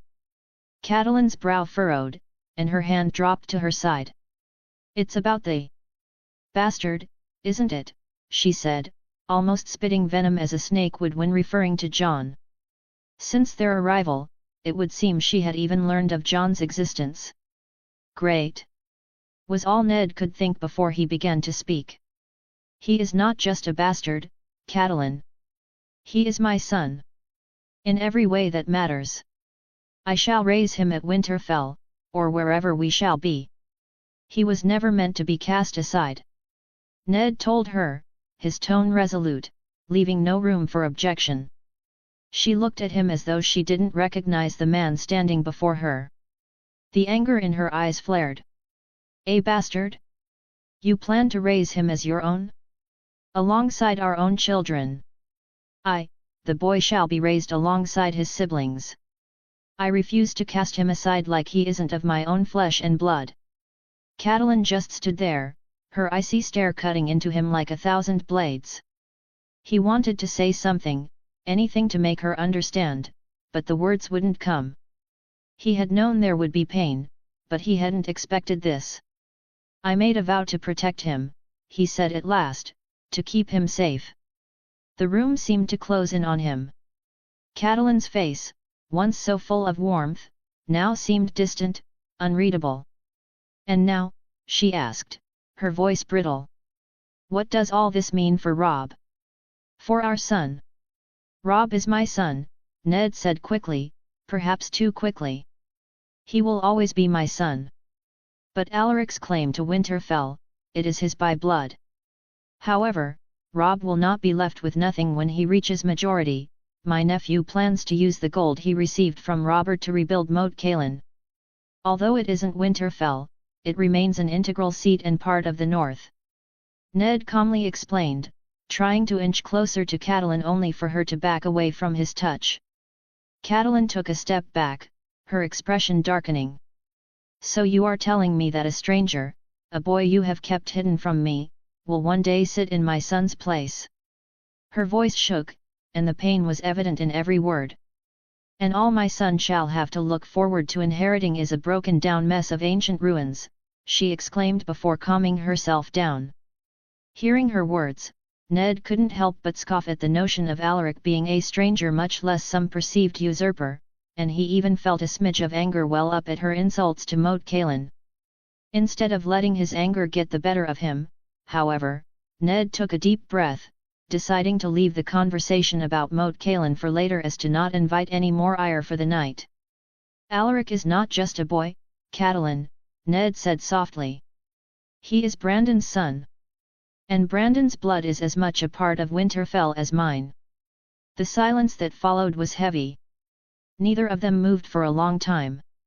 Ned could feel the space between them grow, a gulf of doubt and confusion, and in that silence, he could almost hear the echoes of the past, of a time when things had been simpler, when he had known exactly what was expected of him. Catelyn spoke at last, her voice a whisper. I need time, Ned. Time to understand this. Ned nodded, though it pained him to see her withdraw. Take all the time you need, Catelyn. I will not press you. But know this, I shall never entertain any thoughts against my nephew. He is the future of the North, and I intend to be there to help raise and watch him grow. Before she could leave the room, Ned grabbed her arm and said, the same goes for John, he is my blood, and I shall raise him as such, he remarked as he let go of her arm, watching for any small hint of a remark or answer. She didn't answer him. Instead, she turned away, the heavy cloak of silence falling between them once more. Author's note. Hey guys, I know it's been quite some time since the last chapter, and I apologize for that. These past months have been really hectic for myself and especially for my family, so I just wasn't able to find the time to sit down and write, and when I did, I was overcome with intense writer's block, but now I've gotten over that and I'm in a good spot in life where I can continue writing.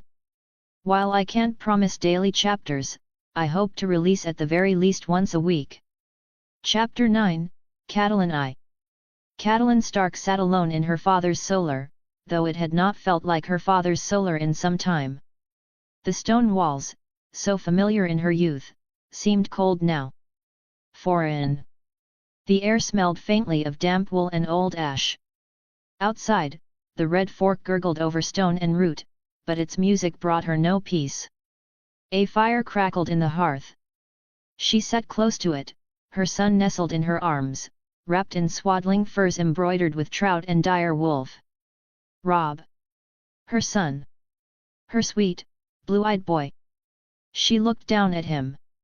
He had his father's mouth, she thought. The shape of it, not the sternness. There was softness in Rob still. He was so small. So helpless. And he would inherit ruins. Catalin's jaw tightened. She pressed a kiss to her son's head and closed her eyes as if she might lock out the words that still rang in her ears. Alaric is Brandon's son.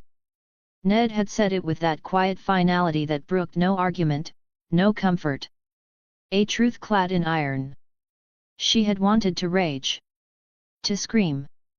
But she had stood there like a maid too long in a winter wind, frozen to her bones. Alaric. The boy she had seen only in passing, who stood in silence behind the northern lords, eyes always watching. She remembered his face now. Stark, yes. But not like Ned. There was something older in his features. Something colder. And worse, there had been the bastard. Jon Snow. A child Ned had never even tried to deny. 2 boys. 1, the secret heir to Winterfell and the entire North. The other a bastard, born from a woman whom Ned refuses to name. And her Rob, the true-born son of Eddard Stark, was to grow in their shadows. She rose, careful not to wake the babe, and walked to the window. Moonlight silvered the waters below. From here, she could see the outer walls of Riverrun and the glow of torches bobbing along the battlements. Soldiers. Watchmen. Lords from the north, the Riverlands and their retinues. They whispered, all of them. She could feel their eyes on her as she passed through the halls. Lady Stark, they called her. But their eyes asked questions. She had heard them, half-muttered. The boy has auburn hair. Tully hair. Not a Stark's look to him. Not like the bastard. Or the little Lord of the North. The little Lord of the North, she scoffed. She had heard them laugh, too. Behind doors, in the shadowed corners of the hall. That great oaf Umber had all but spat on her pride in the courtyard. Heir to nothing now, he'd bellowed.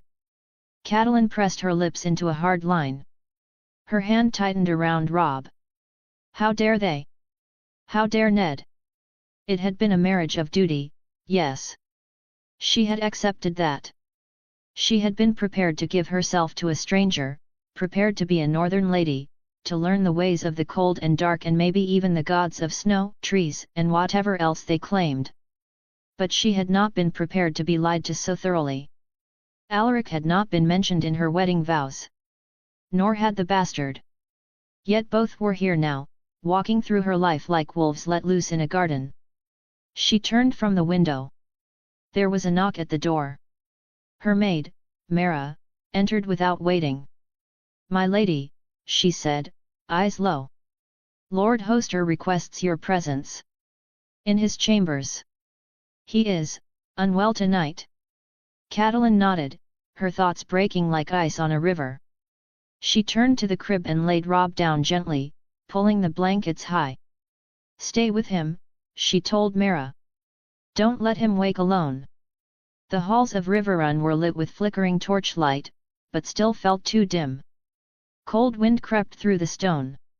She passed guards who bowed low, and handmaids who curtsied and hurried on, eyes averted. The lords were in the great hall still, drinking and boasting over old glories. She could hear them as she passed, voices raised in song or slurred challenges. Her father's chambers were quiet. Too quiet.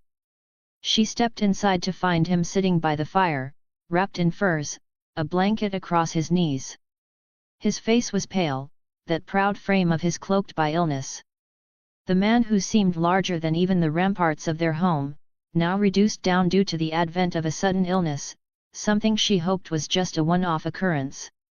It hadn't been long since he had arrived back to their home, and yet, her father, Lord Hoster Tully, had contracted some illness of sorts while on the road.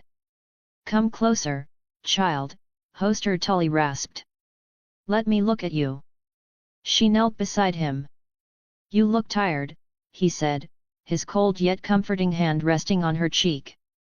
"I am," she admitted. He studied her as if trying to see past the wear of war and marriage. "You carry a heavy weight, daughter." She said. "A husband who lies, a boy who sits the seat of Winterfell instead of my own husband, and a son who must live with the consequences." Hoster coughed, a dry sound like wind through dead leaves. "My grandson, Rob. He is well?" Hoster asked, genuinely curious about his first grandchild's well-being. "He is strong," she replied in a small voice. "Good. He will need to be," replied Hoster with a serious look on his face. Catelyn looked into the fire. It snapped and spat embers, a mirror of her own mind. "Why didn't he tell me?" she asked, voice low. "Why hide Brandon's son from me? Why claim a bastard and not his own kin?" Her father did not answer at once. When he did, it was not with reassurance. "Because Ned is not Brandon." "What does that mean?" "It means he carries more than one sword on his back. Your lord husband is an honorable man, but honor can be a blade that cuts both ways." Catelyn rose, pacing the room. "I would have accepted the boy had he told me. Brandon's blood is not so far removed from mine. By the 7, Brandon and I were meant to be wed before Eddard and I even met. But to have it sprung on me like this? To have my son cast aside for a boy I do not know." Hoster regarded her with wise yet comforting eyes. "And yet, Rob is still his son. You are his lady. Your son will have lands, titles. Perhaps not Winterfell, but enough." "Ruins," she spat. "Moat Cailin is nothing but moss and stone. Even moss can bloom, given time." She turned to him, anger sparking in her chest. "Would you be so calm if it were Ed Muir? If some hidden son of yours came crawling from the woodwork to take his place?" "Perhaps not," Hoster said. "But I would still remember the boy I raised. Not the one the gods cast in my path." Catelyn's fists clenched. She wanted to scream. To cry. To curse the gods for the path they had carved. But she did none of those things. Instead, she turned and left her father's chambers, her steps sharp and swift. Passing by her younger brother, who was coming to their father's quarters, she heard him call out to her, and yet, she couldn't bring herself to pay him any heed at the moment. The corridors blurred.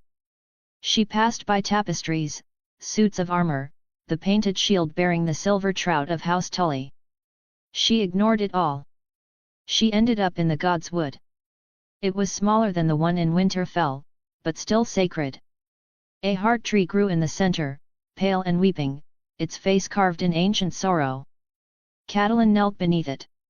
"Old gods," she whispered. "You are not my gods. But you are his. My husband's. My son's." She folded her hands and lowered her head. "If there is justice in this world, let it find me. Let it find my son." A breeze stirred the leaves, a soft rustling like whispered promises. Behind her, a twig snapped. She turned. Alaric stood there. The boy. The heir. He did not speak. His eyes met hers, a piercing light grey, the kind that bore into one's soul, searching for anything it may find. "You should not be here," she said. "Neither should you," he replied. "Yet here we are." She rose slowly, brushing dirt from her gown. "What do you want, Alaric?" He hesitated, not out of some childlike fear, but the kind she saw from men who didn't know what to say next. "To understand." "Understand what? Why do you hate me?" he asked, a chilling sense of understanding behind his eyes. The words struck her like cold water, the severity in the boy's tone, almost as if he was testing her, wishing to hear what she truly thought of him. "I do not hate you," she said. You do, he said. You think I stole something? She stared at him. You were born with a claim that was not yours to take. I did not take it, he said. I never asked for it. But it is mine all the same. His voice held no anger, only truth and a slight hint of intrigue. And John, she asked. Will he have a place too? Alaric nodded. He is my cousin. He deserves better than whispers and shame. Catelyn sighed. The world was changing. And she, it seemed, was the only one who wished it would not. Go to bed, Alaric. Tomorrow will come too soon. He lingered only a moment. You may keep different gods from me and mine, but while you are here, I hope you find whatever it is you are searching for, the boy said cryptically before nodding toward Catelyn and walking back toward the keep. Catelyn turned back to the heart tree. The wind had stilled. The gods, her gods, it seemed, held no answers. Only questions. She stayed there until the stars began to fade, and the sky turned from black to grey. Then she rose, and walked back through the halls of Riverrun with a heart heavy with the knowledge that the world she knew was gone. And a new one was already taking shape. The next day. The next morning came with a pale sky and a hard frost upon the fields. The chill bit deep as she stood atop the battlements, looking out over the courtyard below. Soldiers moved about like ants, packing gear, checking saddles, trading rumors. The northern banners stirred gently in the breeze, the dire wolf of House Stark, grey against a field of white. They would ride soon. Catelyn did not yet know where, but she knew the Northmen would not linger long. There was a restlessness among them as if every man feared what being down south for too long might bring. Behind her, footsteps approached. It was Ed Muir. Her brother looked much the same as ever, his small, childish form showing the beginnings of filling out into the man he would become. But there was unease behind his easy smile. Sister, you're up early today, he exclaimed as he came in to hug Catelyn, who reciprocated before pulling away and pinching his cheek. Sleep does not come easily, she remarked with a soft smile, hoping to end this conversation as to not worry her sweet little brother any more. He nodded and joined her at the wall. Together, they watched a group of riders trot through the gates, their cloaks trailing behind them. Tito's Blackwood leaves today, he said. Took his men at dawn. He said no goodbyes, although, I suppose that was because he was unable to receive an audience with father due to his illness. He left a raven. He gave his thanks for Riverrun's hospitality, a prayer for father's health, and a note about ravens returning to their roots, whatever that means. Ed Muir said, confused about the last bit. Catelyn arched a brow. Cryptic old buzzard, Ed Muir muttered. You'd think he was some hedge wizard. She gave a ghost of a smile at her younger brother's words. The Lord's talk, he went on. About Alaric Stark, about Robb he sailed, trailing off. Let them talk. They whisper about succession. Inheritance. Allegiances. There's a game being played, Cat, and we are not holding the pieces, he replied, a sense of wisdom that betrayed his youthful form. Catelyn turned to him. Then we must learn how to play. He blinked, surprised. Robb must be protected. But from what? He asked. She looked back toward the horizon. I don't know yet, but mark my words, little brother, my son shall be given a station that suits him, as the son of the Quiet Wolf, but especially due to his blood holding the legacy of both House Stark and House Tully. For the first time in days, she felt something stir in her, a fire that had nothing to do with grief or fear. She was not only a mother, not only a wife. She was the daughter of Hoster Tully, Lady of Riverrun. And she would not see her son cast aside. If it's the last thing she does, Catelyn would ensure that her sweet little wolf was set up for a good and fulfilling life. Author's note. Due to the long time between chapters, I decided to drop 2 today.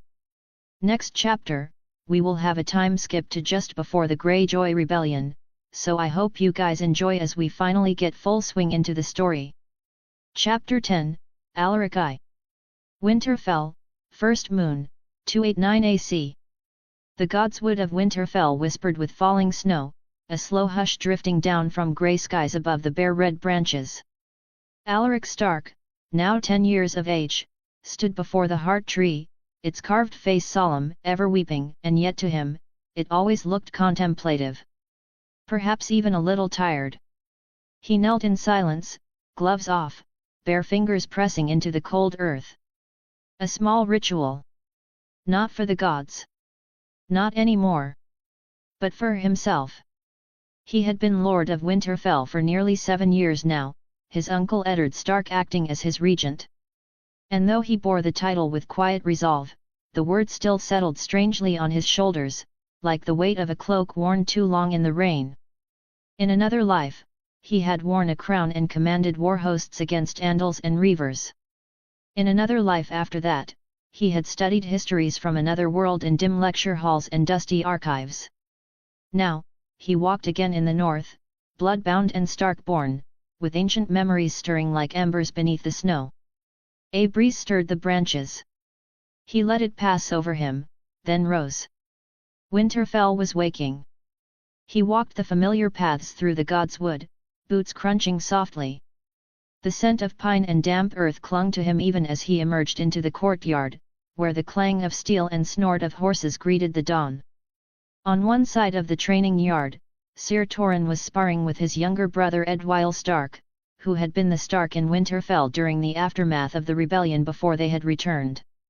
Back then, Edwyle had been a boy nearing majority at 4 and 10, but now, he was a man grown 21 years of age. Alaric continued to watch the two men continue their bout. Ser Torrhen clearly had the advantage with greater strength, skill and experience compared to his brother, but that was also due to him being 6 years older than Edwyle. Nonetheless, Edwyle continued to hold on strong as he exchanged blow after blow with his blunted steel sword. Once Alaric was satisfied with the duel, almost as if he could read his mind, Ser Torrhen finished the duel by bringing Edwyle off balance and tripping him with his sword. Turning away from the two brothers who were now exchanging friendly banter, Alaric turned toward the side of the yard where young men poised to become future guards of Winterfell trained. The Aspring Winterfell guard trainees trained under the ever-watchful eyes of Sir Roderick Castle, the master-at-arms for Winterfell. Blunted swords cracked against shields. Boys grunted, cursed, fell, and rose again. Off to the side, a pair of children darted between the groups of the sparring men. Those boys were none other than Winterfell's resident troublesome duo, Robb and Jon. Alaric paused at the edge of the yard, arms folded beneath his wolf fur cloak. The two boys were near inseparable these days, though their lives bore different marks. Robb, the legitimate son of Ned and a Stark. Jon, the quiet shadow always at his side, was marked by the name of Snow. Jon had taken to swordplay quicker, while Robb was the better rider. But both were stubborn, loyal, and quick to laugh. At first, Catelyn had been absolutely against the two being raised so close to one another, but after he made his decision and Ned backed Alaric on his decision, she could do nothing but accept it, especially so considering Alaric was the head of House Stark now. As Alaric watched the boys run around and cause mischief, it was hard not to see echoes of his past in them. "Cousin!" Robb's voice rang across the yard. His face was red from the cold and exercise, but his grin was wide. Alaric raised a hand. "Try not to lose to the baker's boy again," Alaric shouted toward the boys, recalling Robb being caught by young Harden, the son of a local baker, while they were playing some sort of tag-related game. "That was forever ago, cousin," Robb shouted with a childish frown still running from Jon. "That was yesterday," Jon added, smirking, as he continued the chase like a wolf chasing his prey. Robb turned and tackled him into the snow, and the two wrestled with shouts and muffled laughter. Alaric's lips twitched. He left them to it. The Great Hall of Winterfell. Inside the Great Hall, the warmth of the fire met him like an old friend. Servants bustled about, setting breakfast on the long tables. breads, furred cow's beef, boiled eggs, and slices of bacon filled the air with comforting smells. Ned sat near the high table, looking over different expenses and parchments, something that he did before he would summarize them for Alaric, as he, unfortunately, was still technically a child. Already halfway through a cup of hot tea and his stack of parchment. He looked up as Alaric entered. "Early start?" his uncle asked, eyebrow cocked in surprise. "I slept poorly," Alaric replied. "You always say that. A boy of your age should be sleeping till the sun's high in the sky," Ned remarked with a smile, his smiling faltering slightly as they heard the door crash open from Rob and John, 2 more early risers. "It's always true," the boy of 10 replied. Ned gestured to the seat across from him. "Then eat something. Brooding burns more energy than most think." With a playful scoff, Alaric sat down, and as he did, the servants swiftly served a plate of furred cow beef, bread and milk. "So, how is the construction of Moat Cailin and the Northern Canal coming?" Alaric asked his uncle, referring to the 2 great projects he suggested they should begin around 3 years ago. While it took some lengthy convincing for his uncle to believe the words of a 7-year-old, after showing adeptness in numbers and just being overall smarter compared to all other kids his age, Ned finally relented. "The reconstruction of Moat Cailin is progressing fairly well considering how decrepit it was, but it still isn't estimated to be finished until the earliest being another 10 years or so," Ned replied as he shuffled through his stack of parchment and came upon what he was searching for. Alaric hummed in thought. He honestly was glad it would take at least that long to finish the job. He truly enjoyed having his family all in one place, although, once the grounds for a castle sitting on Sea Dragon's Point is finished being cleared, it won't take but maybe 5 years to finish the keep of the planned castle for Benyon and his family to move to. "And what about the canal?" Alaric mused, hoping it wouldn't take as long since the amount of trade and coin that would open and flow into the north would be no mere thing to scoff at once the canal connecting the White Knife to Torrens Square was completed. Ned scanned through another parchment before finally speaking. "Well, the reports at least say it should be done within another 5 years at the maximum, and minimum they estimate 3 years. Altogether, the north should see a boom in trade ushered in once the constriction is finished," Ned declared with a smile on his face as he placed the parchment down and went back to eating his meal. Falling back into his thoughts, Alaric studied his uncle, his father's brother, the man who had raised him as his own. Ned bore a face shaped by patience and sorrow, a calm mask that had been tested by too many burdens. Yet there was peace in his eyes this morning. Alaric still wasn't sure if he would ever call him father, not even in memory. But he respected him more than any man alive. "You've done well," Ned said suddenly, as if reading his thoughts. "I haven't done anything yet," Alaric remarked as he finally took some bread and meat. "You seem to have done most of the work, you being my regent and all. Besides, what is it you always say, uncle?" Letting out a quick chuckle, he then replied, "The lone wolf dies, but the pack survives." Ned took another parchment and looked it over before placing it in the stack to his right, but not before being interrupted by the doors opening once again with a bang. Alaric inclined his head to catch a look at who entered, only to be met with the sight of his cousin Ricard, a boy of 6 years, running toward the table, looking like a starved wolf in winter. The doors opened again, this time it was Benyon who strode in, snow-dusted and laughing, a bundled form squirming in his arms. "Careful, Ricard. You almost ran into me and your little sister," Benyon exclaimed, lightly scolding his son as he came to the table with his younger child, Lyra, a girl of 4 in his arms. The boy giggled and ran to the table where they were seated. He was nearly 6 now, sharp-eyed and wild, his hair dark as coal and his smile ever ready. Benyon soon sat down, placing little Lyra next to him as more servants came in with more plates of food. "Cousin Eric!" Ricard exclaimed as he shot toward Alaric's seat. Despite being able to form complete sentences, he still called Alaric the same childish nickname he used to as a toddler. Alaric caught him before he could crash into the table, lifting him easily onto his knee. Careful, he said, mock serious. You might fall and hurt yourself, Alaric told the boy as he hoisted him onto his lap. Despite only being 10 years old, the umber blood inside of him had run its course, and he stood at the same stature as a boy of 14 normally would. No. Ricard protested. I'm strong like you.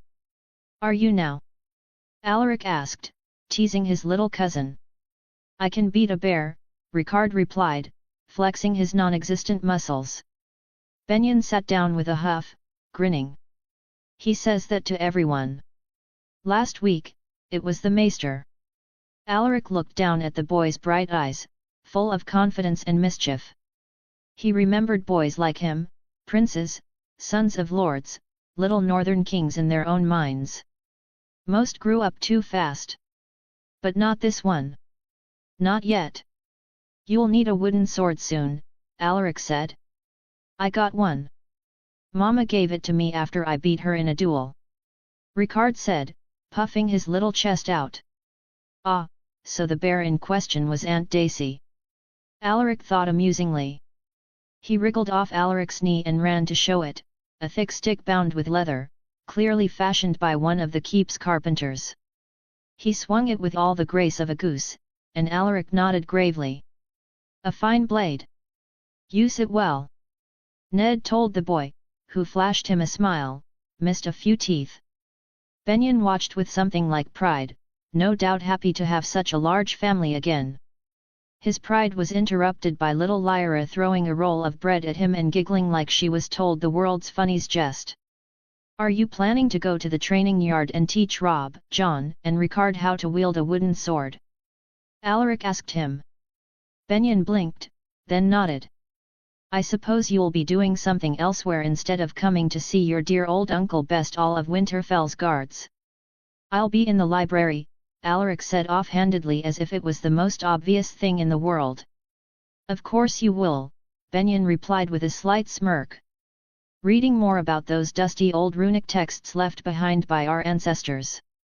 Alaric snorted. You mock me, but I've found records of runes that were used to enhance bronze weaponry dating back to the time of Theon Stark. Ned gave his younger brother a sidelong look. Let him enjoy his books, Ben. Benyon raised his hands. Enjoy away. Just don't forget we're all down here, living life, my lord. Benyon said, adding the last part with a deep bow as a jest toward his nephew. Alaric, deciding to take the high road, said nothing of the jest and went back to eating and messing with Ricard, much to Benyon's chagrin. The day passed as the north always did, slow and steady, measured in tasks and temperatures. After spending quite some time in the library brushing up on the history of his homeland since his first death, Alaric walked the walls, checking the repairs on the eastern watchtower. He spent an hour in the rookery with Maester Luwin, discussing ravens and ancient tongues. He trained with the guards in the yard, his sword swift and sure, drawing nods and wary respect. Although his form was still awkward due to being in a younger body, he was swiftly improving back to his previous skill. He visited the crypts, as he often did, pausing before the statue of Brandon Stark. His father. The face was youthful, carved from memory. Not his memory. He did not feel grief. Just a strange, low ache of absence. Like a door left open to a room he'd never enter. He was no stranger to parents dying, having this be his third go-around of it, but it was never easy, especially as thoughts of his current parents being dead brings back painful memories from his time as King of Winter all those centuries and even millennia ago. By evening, he returned to the hall. The fire was roaring. Rob and John were playing Sivas with squinting focus, John biting his lip, Rob smirking like a lordling on a bet. Check, John muttered, sliding a dragon across the board. Rob scowled. You can't. You weren't watching your spearman, John said. Alaric leaned over. John's right. You left your flank open. Rob sighed. I thought I could win fast. Alaric nodded. A Stark wins with patience. He ruffled their hair as he passed. John bore it with quiet pride. Rob tried to scowl again, but he didn't mean it. Later, after the meal, when the hall dimmed and the servants cleared away the dishes, Alaric stood at one of the arrow slits and looked out toward the north. The air bit colder than before. The snow would come heavier soon. He felt it. Ned joined him. The boys look up to you. I know. You're good with them. Alaric didn't reply. He thought of the men he had raised before, sons, relatives, wards, and soldiers. Many had died before him in his first life. Some had become kings. Others had forgotten him or even been forgotten to time. But these boys, his cousins, might grow under his watch. They might be better. You've found your place, Ned said. Have I? You carry the north with you. People see it. Even if you don't, while I may be your regent, you have suggested many of the plans that are now unfolding, and the people know it, we all know it. Alaric looked away from the darkness beyond the wall. I see it, although you still are my regent, so take some pride in yourself as well, uncle, Alaric replied, tapping his uncle on the shoulder a little awkwardly due to their height difference. Damn child body, Alaric muttered under his breath, much to Ned's confess. Then he turned and walked the halls of Winterfell until all the torches burned low, and the keep slept, and only the wolves howled beneath the moon. He passed Rob and John's shared room, something that Catelyn had thrown a fit befitting a demoness over when he told her of the arrangement, cracked the door open. Both were asleep, sprawled across their furs, limbs hanging everywhere.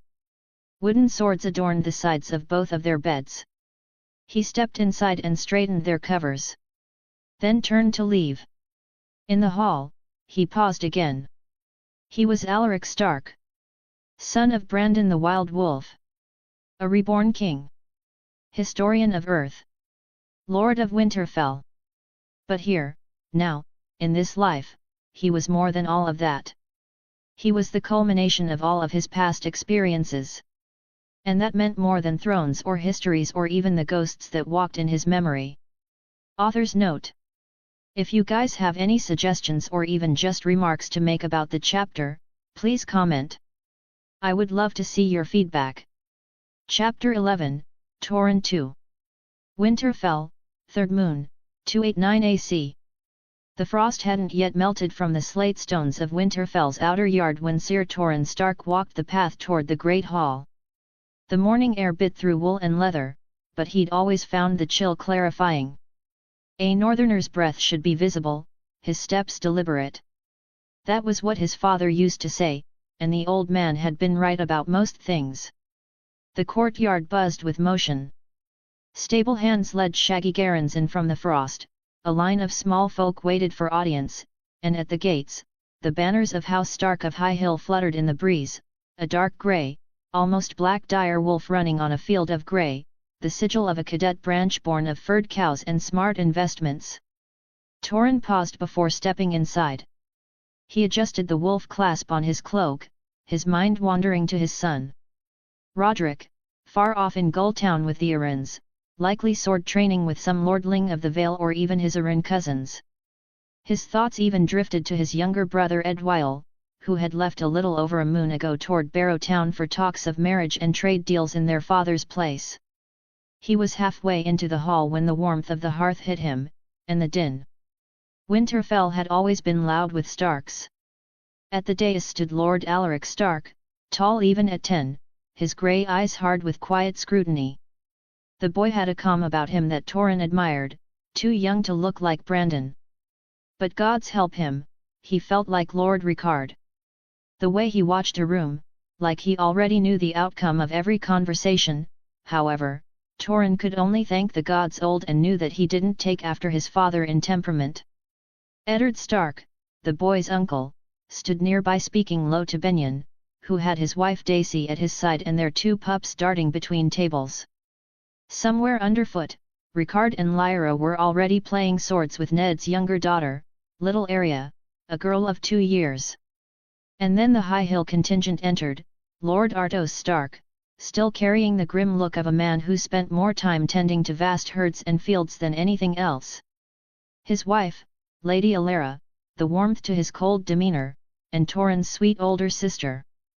Their eldest, Osric, a boy of 7, followed closely behind, taking in all the sights as this was his first time ever setting foot in Winterfell. "Sir Torin," Artos greeted, the man of 28 giving a stiff nod as well. "Good brother," Torin replied, clasping forearms with him. "You still wear that same battered mail," came a second voice laced in jest, Harold Stark, Artos's brother, and master-at-arms of High Hill, wide-shouldered and with a grin that hadn't changed since they were boys sparring in Wintertown. Walking up to Torin, the two men clasped arms. "Tell me you've got better steel stashed somewhere, or I'll take your title and your sword." Harold told his elder kin, who was 4 years younger than Torin at the age of 23. Torin chuckled. "Better steel, aye. But this one's taken a few blows for me. Earned its place." Behind them trailed 2 girls of 4, Branda and Barana, the High Hill twins, both bearing that sharp-eyed look their great-grandmother Wool must have passed down. Edwin, still a babe of less than a year's age, hung close to his mother's bosom, looked toward him, and smiled as only a babe could. Torin caught a flicker of Alaric watching him too, studying how the families greeted each other, ever the quiet observer. "Little brother, how good it is to see you once again!" Alara exclaimed as she handed Osric little Edwin and came up to him and embraced the northern knight. As the two hugged, Torin looked up and made a quick look toward Artos. "I hope you find yourself well these days, hopefully Lord Grim over here doesn't sour your days too much, sweet sister." Torin japed, much to the quiet annoyance, but also the amusement of Artos. "Ah, yes, I bore Alara every day until the sun goes down and comes back up," Artos replied sarcastically as he went to address Alaric and Ned. Kneeling before the two, Artos began, "I Artos Stark of High Hill give me greetings, my Lord Stark and Lord Regent." Soon after, Alaric motioned for the Master of High Hill to rise and invited him and his family to join them at the table. As the group of Starks, Mainline and Branch, sat around the table, Artos took out a bound leather journal and got right into business. "My lord, we've finished expanding the copper shipments coming down from the mountains, along with raising more furred cows. We are set to have a boom in meat and fur production as well. With the last snow melt, the road from Long Lake is passable again. I've brought the new ledger." He produced a leather-bound book and slid it toward Alaric, who took it like a grown lord rather than a boy of 10. Although many lords across the kingdoms would scoff at giving the ledger to a boy of 10 as opposed to his regent, many in the north, especially those closer to Winterfell, knew that their little lord was more than capable of handling such matters. "Good," Alaric said. "We've had increased demand from White Harbor for products made of the cow's fur and copper for ornaments.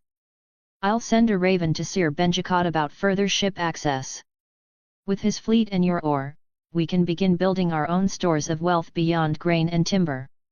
Looking through the ledger a little longer, Alaric continued, "We also have received ravens from the Dustins who have a proposal to start moving large quantities of furred cow meat across the western half of the north.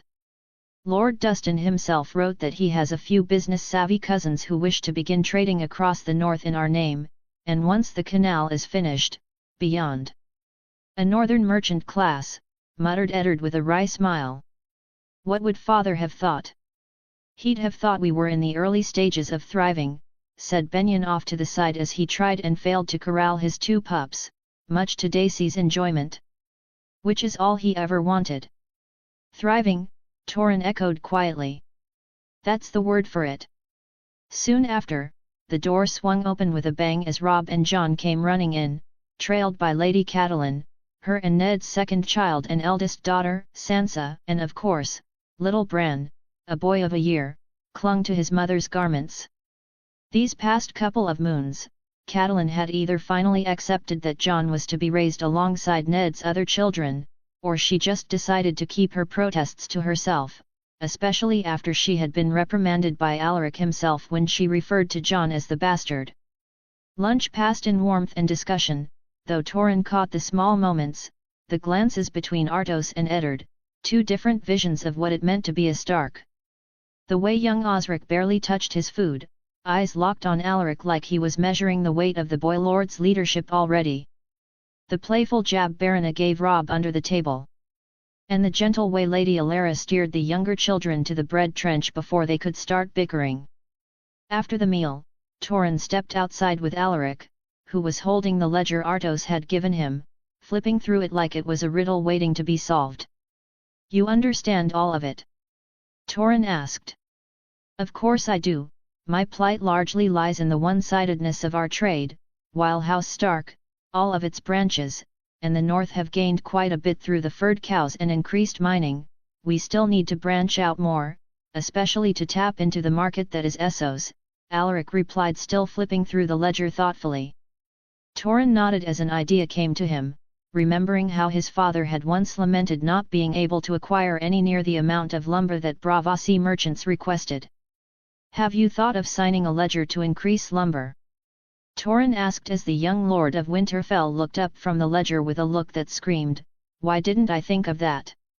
Taking a moment longer to organize his thoughts, Alaric finally spoke, "Your idea has some true merit. Not only does House Stark hold swaths of land that hold dense forests, some of the vassal houses do as well, so they wouldn't be as opposed to a joint venture."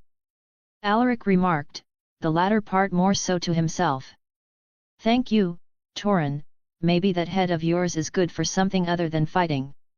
Alaric japed in thanks, as he scurried away before Torin could come up with a retort. "Little shit!" Torin thought as he walked toward the training yard. Despite his thoughts, he couldn't help but feel a small grin spread across his face in amusement. The training courtyard of Winterfell. The yard of Winterfell smelled of iron, smoke, and snow. Familiar scents, steadying scents. Torin breathed them in like an old prayer as he tightened the leather strap on his vambrace. Even after all these years, he found peace in the rhythm of preparation. Check the mail, tighten the straps, count the scars on the blade's edge. Outside the great hall, snow flurried lazily in the grey light, like the north itself was in no rush. That was good. The Stark cousins from High Hill were given their accommodations and were set to stay for a fortnight before returning home. Torin stood in the inner courtyard, watching the trainees drill with blunted swords. One boy caught his partner on the hip, too quickly and too eagerly, and was scolded by the master-at-arms, Sir Roderick. Torin didn't interfere, he trusted the man to do his work, but he watched closely. Young men were shaped in yards like these. Winterfell's yard had seen many come through, some noble-born, others not. But all of them learned to hold a sword in the snow. As Torin cleaned his blade beneath a shaded tree, looking toward the yard, he couldn't help but think of his own son, Roderick. It had now been almost a year since the boy departed for Gulltown to ward with his cousins of the Gulltownarans. The Arryns offered good connections. Still, Torin missed him every day. His good brother, Roland Arryn, had written last week that Roderick was growing tall, had taken to falconry, and sparred with the Redford boys. Torin hoped he remembered his roots, even among Stone Aries and Southern heirs. Torin's thoughts wandered back to his own training days and time as a ward of Winterfell. He could still hear Brandon's laughter, wild and unburdened, echoing across the yard, and Ned's calm corrections whenever one of the boys got too reckless. It had been years since those voices filled the yard together. Now, only echoes of memories remained, and Alaric. He glanced up to where the boy lord had reappeared on the gallery above, ledger now gone, watching the sparring with quiet intensity. Alaric had inherited the best and worst parts of their blood, Brandon's sharp instincts, Ricard's intellect, Eddard's steadiness. Gods help him, maybe in the future he will have even a little of Lyanna's wild heart too, though he kept it buried. When the drills began to lull and the frost thickened on the stones, Torin sheathed his blade and stepped away from the clatter of steel. His feet took him toward the crypts. The crypts of Winterfell. The air grew colder as he descended. Torchlight flickered along damp walls, casting shadows that danced like ghosts. It was quiet here, sacred. Torin had only ever come to the crypts when he needed counsel that no living man could give. His boots echoed faintly as he walked deeper, past the kings of winter and the old lords of Winterfell. Each statue watched him pass in eternal silence, great swords held across stony laps. He stopped before the statue of Brandon Stark. The likeness was fair. Broad-shouldered, with that crooked smirk the stonemason had managed to capture just so. Torin stared at his distant cousin and best friend's face for a long time. "You should be here, not me," he muttered. "You were the heir. The heart of the pack. And gods, you were an arrogant bastard, but you would have made a fine lord, even so." He rested a hand on the cold stone shoulder. "You should have seen him today. Your boy. You wouldn't believe the way he carries himself. Like Ricard, yet warmer. Like you, without the recklessness. The lords who have met and conversed with Alaric respect him. Even the children follow his lead without knowing why." Torin paused. His breath misted in the chill, as though the crypt itself were listening. "I don't know what you'd make of it, Brandon. Of Alaric. He remembers you, somehow. Talks of things no boy should know. Says words in the old tongue like he was born to it. Sometimes I think there's more in him than just blood and bone. Something older. Maybe you sent him back to us, in a way." He exhaled slowly. "I train him as best I can. He's strong. Quiet. But his mind is what startles me. Always 2 steps ahead. He's planning trade routes to Essos, charting timber yields, and writing letters like a maester. I don't think he sleeps more than a few hours. It's like he's trying to rebuild the north before he's even seen all of it." Torin lowered his voice, a whisper now. "I worry for him. The Baden's too much for a boy. He masks it well, but I see the cracks sometimes. The way he stares into the fire when no one's watching, almost as if he reminisces on days gone by. The way he cares for all of his relatives and even the people of Winterfell, like he's protecting his own children, like he knows what fate has in store and is already grieving it." His hand fell away from the statue. "He misses you. He doesn't say it, but I'm sure he does. And so do I." Torin turned and began the walk back up the steps, but before he left the crypt, he looked back one last time. "Watch over him, cousin. Gods know he's going to need it." Back in the great hall. The fire roared in the hearth once more. Children's laughter echoed off the stone walls. Lyra chasing Arya with a stick-turned sword, Robb pulling Osric into a rough game of bear and maiden fair with Jon not far behind. Lyra, Barona, Branda, Sansa, and even Beth Castle, Sir Roderick's daughter, who's a year younger than Sansa, the girls had become fast friends, under Sansa's leadership being the eldest of the lot by a year, each braiding the other's hair while gossiping in the high, innocent voices of girls not yet burdened with the weight of the world. Alaric sat beside his uncle Ned now, discussing maps and border patrols like a grown lord. The boy looked up as Torin entered, offering a small nod of acknowledgement. Torin returned it before making his way to the sideboard, pouring himself a bit of mulled wine. He leaned against the pillar near Daisy, who, along with Benyon, were watching their children play. "He's tired," she said, eyes flicking toward Alaric. "Aye," Torin replied. "But he'll never say it." Daisy nodded. "Reminds me of his father. Always burning from the inside out. But there's more, restraint in this one. More weight, too," Torin murmured, watching Alaric rest his chin on a fist, eyes darting over a page Ned held out to him. Later, in the Lord's Solar. That night, Torin lingered by the window of the Solar, looking out over Winterfell's towers under a blanket of starlight. Snow dusted the rooftops again, soft and soundless. Behind him, he heard the quiet scratch of quill on parchment. Alaric, still writing letters by candlelight. "You should be abed," Torin said gently, not unkindly, as his young lord had been writing letters for hours now. "I will be." "Just one more," Alaric replied without looking up. You're too young to carry this all alone.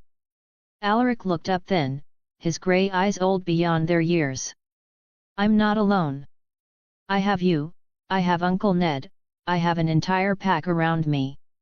Alaric replied, a smile creeping up on the edges of his lips. Torrin blinked. For a moment, he saw Brandon there. Just a flash. A memory. He crossed the room and ruffled the boy's dark hair. Damn right you do. The boy chuckled, just faintly, just enough. And for that night, at least, the North slept a little easier. Chapter 12, Benyon 3. Winter fell, 3rd moon, 289 AC. Benyon Stark stood on the ramparts of Winterfell, cloaked in dark wool and furs. Snowflakes drifted lazily down, catching in his beard and melting against his cheeks. Below, the yard echoed with the sounds of boys sparring, the clang of steel on steel, and the barking of Sir Harold's commands. Benyon's son, Ricard, was among them, facing off against Osric of High Hill, the High Hill Starks, having been in Winterfell for 8 days now, both children clumsily swinging their wooden blades. The training yard was alive with youth and promise, and for a moment, Benyon let himself believe in peace. Then the raven called. He turned at the flapping of wings and the creak of the rookery door. Maester Luwin emerged with his robes fluttering in the wind and a scroll in hand. His face was drawn, grave as the crypts. For you, my lord, the maester said. From Bear Isle. Benyon's stomach tightened. Letters from Bear Isle were rare, and rarer still were those that carried urgency. He broke the wax seal with cold numbed fingers and unfolded the parchment. Yoram Mormont's script was neat, but rushed. Lord Benyon. We've seen longships. 4, maybe 5. Ma-Edge swears they bore the Kraken's black sails. They haven't made landfall, not yet, but they circle like carrion. We've recalled our hunting parties, and I've seen fit to raise the levies in preparation. I'll be riding out with the men of House Mormont by dawn to set up patrols on the coast. Whatever this is, it isn't peace. Warn Winterfell, warn the coast. The Ironborn are testing us. Lord Yoram Mormont, Lord of Bear Island. He read it twice. Then a third time. The Ironborn. After so many years, after almost a century, have begun what seems to be the preparations for another raiding campaign, something that hasn't been seen since the days of the last Reaver. But why now? Do the squids not fear the collective ire of the other 6 kingdoms? Benyon folded the parchment and tucked it beneath his cloak. Inside the halls of Winterfell. He wasted no time. Benyon swiftly departed the ramparts and set toward his nephew's solar to deliver the grave news. After a moment of brisk motion and gaining a tale of Lord Artos and, surprisingly, Catelyn, the trio arrived at the door to the solar, a guardsman letting Alaric know of their arrival. Inside, he found Alaric and Eddard seated at a long oaken table in the solar. A brazier burned between them, and a map of the north was spread across the surface. Parchments littered the table, letters bearing the seals of House Glover and House Flint of Flint's Finger. Eddard looked up at the sound of boots. Benyon, Lord Artos, and Cat, he said, rising, yet looking confused at his wife standing alongside the 2 Starks. We didn't expect you so soon, Ned added as he went to Catelyn, no doubt to ask about her purpose being there with them. Alaric, standing at the far end of the table with arms crossed, turned as well. Have you more grim news to share? Alaric asked, almost as if he assumed Benyon brought news of the issue at hand. Nephew, unfortunately, I have, Benyon said. He drew Yora's letter from his cloak and handed it to Eddard. From Lord Yoram Mormont. Bear Isle sighted longships. 4 or 5 of them. Lord Mormont thinks they're Ironborn. They haven't landed yet. Alaric's face darkened. He stepped forward, taking the letter and reading the contents. Over his shoulder, Ned peered at the letter as well. Eddard's jaw was set. The Glovers report similar tales. A single ship was spotted off Deepwood Motte. too distant to pursue, and a couple of villages, razed to the ground. Lord Galbart believes they were testing response times. And the flints of Flint's finger, Alaric added, tapping a second letter, reported 3 more longships sighted at the mouth of Blazewater Bay, just north of their seat, and also the destruction of a couple of villages as well. No large-scale raids yet, but the shepherds are pulling their flocks inland. Benyon exhaled. They're testing the whole western coast. It's not a raid, Alaric said quietly. Not yet. This feels like something more. Do we think the old squid wishes to rekindle what died out with his great-grandsire? Or maybe even declare the Iron Isles independent? Benyon asked. Eddard gave a slight nod. If he does, then he's a fool. But a bold fool can do great harm before he's brought to heel. Alaric reached for a marker and placed it on Bear Isle. We need to reinforce the coasts. Send word to Deepwood Motte, the Rills, and 2 Flint's Finger. And we need ships. Not just fishing boats, warships. Alaric stated grimly. Lord Dustin recently sent a raven detailing a handful of new shipyards that had been erected in Barrowtown, and it seems they may find some use sooner than expected, Alaric said as he motioned for Sir Torrin. Tapping his sworn shield on the chest, Alaric added, Sir Torrin, if you would please send word to your brother Edwyle along with Lord Willem Dustin of the plans I am about to outline for the production of 20 warships, only galleys. If worst comes to worst, the North needs the ability to mount a large landing force. Nodded at his liege's words, of course, my lord, I shall set off to the rookery once the plans are made. Torrin finished as he handed Alaric a pen and parchment. The North has never been strong at sea, Benyon said. But we will be, Alaric replied. We must be. Eddard looked between them. Benyon, I'll have you take a retinue with you to Barrowtown to meet with Willem and Edwyle in person, although Sir Torrin's letter will set the groundwork, I wish for you to personally supervise and direct the efforts. Eddard added with a dark look, one hesitant yet resolute all the same, although I do not wish to march to war once again, we cannot take this threat lying down. Alaric nodded in affirmation, Uncle. Send word to Lord Sirwin outlining the need to send any skilled carpenters or labourers among the canal's work crews, who have any knowledge of shipbuilding, to Barrowtown. Alaric declared as Eddard nodded in response. Benyon felt a chill, not from the cold but from the old weight of war settling in his bones again, although he was too young to fight in the rebellion, the same could not be said now, no, now Benyon would march off to war and he would do it with his head held high as any Stark would. Do you think it's just a test? He asked. Or are they planning to strike en masse? Eddard said nothing for a long moment. Alaric spoke first. They want us afraid.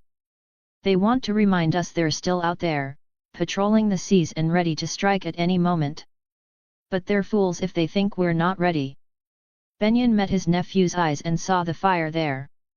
The same fire that had burned in Brandon. The same fire that had once led them into the rebellion. I'll leave by dawn, Benyon said. And I'll carry your orders to Lord Dustin on the morrow. Eddard nodded. Take 10 riders with you. Keep to the road. And if you see sails, I'll send word. As he left the solar, snow began to fall again. But this time, it did not feel peaceful. Later that night, Benyon walked the Godswood alone. He needed the quiet, the stillness of the old trees and the whisper of the wind through the leaves. He needed the face of the old gods watching from the heart tree's pale bark. He remembered when he was a boy, climbing the roots, hiding beneath the weirwood while his brothers searched for him. The world had felt simple then. Now, the shadows grew again. And they came not just from the south, from King's Landing, or the Crown, but from the west, from the sea. He knelt beneath the heart tree and whispered a prayer for Yoram Mormont. For the men of Bear Isle. For the men of Deepwood and the Rills. For the North. And then he rose, straightened his cloak, and made ready to ride again. The Ironborn had not been forgotten. And the North shall not be broken. Barrowtown, 4 days later. The wind howled across the Barrowlands as Benyon Stark and his riders crested the hill overlooking Barrow Town. The snow had turned to a dreary sleet as they approached, and the mud clung to their cloaks and boots like some clinging beast. Ahead, the dark timber walls of the town rose, stark and grim against the grey sky. Beyond them, the ancient Barrow Mountains lay quiet, their secrets buried beneath the earth for 1,000 years or more. Benyon rode at the head of the column, his cloak soaked through, but his face set with purpose. Behind him, 10 good men, Starks and retainers alike, followed in silence, Sir Harold Stark having joined him on the journey. He could see the smoke of hearth fires rising, and beyond the palisade, the river that fed into Blazewater Bay lapped gently against the frozen dock pilings. The banners of House Dustin snapped in the wind, 2 rusted long axes with black shafts crossed, a black crown between their points, on yellow. The rusted crown on their arms derives from their claim of descent from the first king and the Barrow kings that followed him. The gates opened before them, and they were met by Sir Edwyle Stark of White Harbour, his light brown hair damp under his hood, his sea-green eyes, a feature his branch inherited from the Manderleys, searching the contingent until they landed on Benyon. "Benyon," Edwyle greeted, embracing him swiftly before stepping back. "By the gods, it's good to see kin in these days." Benyon, having dismounted from his charger, clasped Edwyle's forearm. "The feeling is mutual. Are Willem and Barbary in the hall?" "I and not happy to be called from their shipyards, but I told them it was Stark business." Edwyle lowered his voice as they began walking toward the hall. "Willem's focused on numbers. Barbary, she's always watching." Benyon gave a slight grunt of agreement. He had known Lady Barbary for years, since before the days of the rebellion, and even before Alaric was born, when she and her father, Lord Roderick Riswell, had come to Winterfell demanding an explanation for her and Brandon's affair, and wishing for a betrothal as recompense. There was fire in that woman, the kind that never truly faded. Inside the hall, the fire roared in the great hearth, and the scent of wood smoke mingled with old stone and wool. Lord Willem Dustin rose from the high seat, tall and lean in a black surcoat trimmed with bronze studs. His russet hair had begun to recede, but his eyes remained sharp. "Lord Benyon," Willem said, voice steady, but edged with worry. "We'd hoped this was just a minor issue. But you bring the storm with you." "I bring the truth," Benyon replied, unslinging the leather satchel from his shoulder and removing the sealed letters from Alaric and Eddard. He handed them to Willem and Barbary, who had approached quietly from the shadows beside the hearth. Barbary Dustin was still beautiful in a cold, hard way. Her long black hair was braided in coils atop her head, and she wore a cloak of wolf fur, though her family had long since traded loyalty from Stark to Dustin. In her arms, she held little Lyra, a babe of barely 1, her youngest daughter, who blinked sleepily at Benyon before resting her head on her mother's shoulder. Roderick Dustin, the heir, stood near the fire, eyeing Benyon with the wary interest of a boy far from the burdens of manhood. Born in 283 AC, the lad had already begun training in the yard and looked much like his father, thin, proud, and quick-eyed. Beside him, his younger sister Lisa, only 3, was tugging at her handmaid's skirts, trying to catch a glimpse of the stranger who had arrived. Lord Willem finished reading the letters aloud, his voice growing darker with each line. "So the Krakens are circling the coast," he muttered. "Not just Bear Isle, but also Deepwood Motte." Benyon nodded. "They've hit near Flint's Finger, too. Alaric believes they're testing our response times." "I agree. And now Winterfell has ordered the construction of 20 galleys in the north. We need Barrow Town's shipyards." Barbary tilted her head, eyes narrowing. 20 galleys? From a land of rivers and lakes. This is no small endeavour, Stark, who shall shoulder the cost? Benyon met her gaze without flinching. "It is no small threat, Lady Barbary. The Krakens want more than fish. If we do not rise to meet them, they will burn our coast, take our people, and laugh at our weakness." Edwyle stepped forward then. The orders are sound. We need shipwrights, carpenters, and lumber. Lord Sirwin has been tasked with diverting skilled hands from the canal projects. Benyon nodded toward Edwyle before turning back toward Lord and Lady Dustin. My nephew does not expect House Dustin to shoulder the cost alone. House Stark shall send over enough gold to cover 60% of the cost. In return, 8 of the ships built shall fall under Compete Dustin Dominion for use however you see fit once this whole mess is resolved. Willem rubbed his beard. The yards are ready, but not enough hands to man them.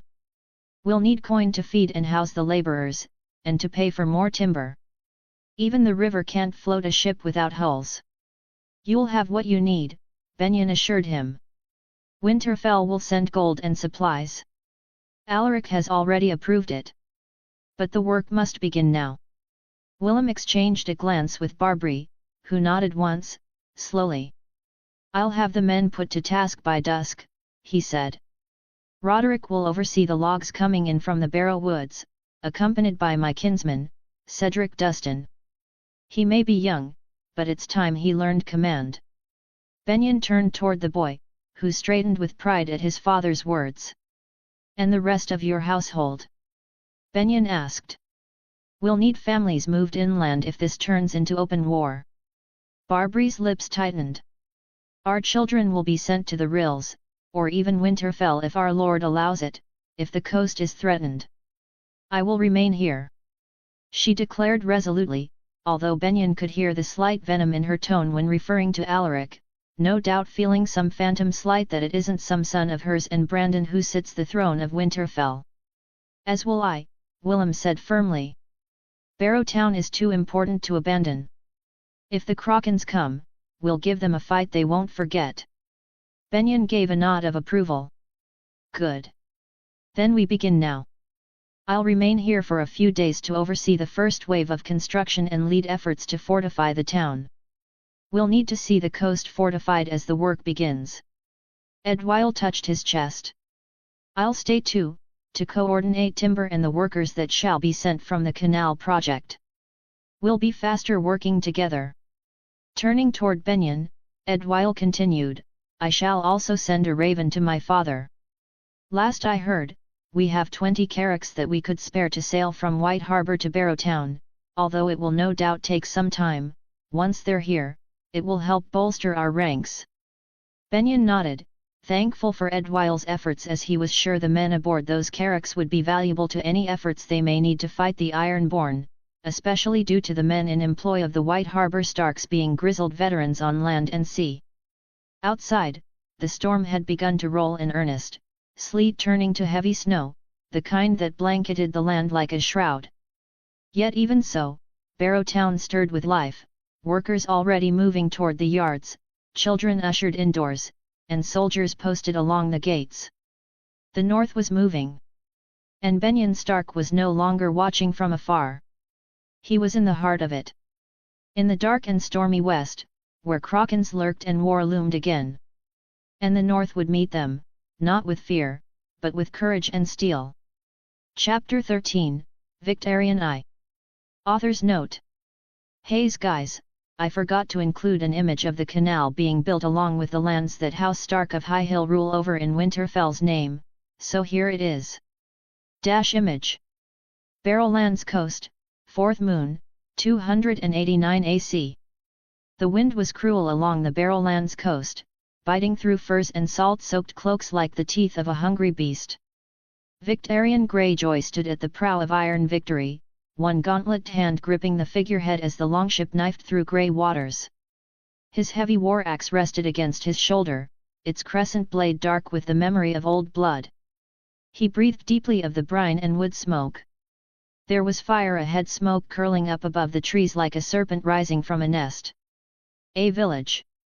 Ripe for the taking. Victarion grunted. Row harder, he roared, his voice thick with salt and command.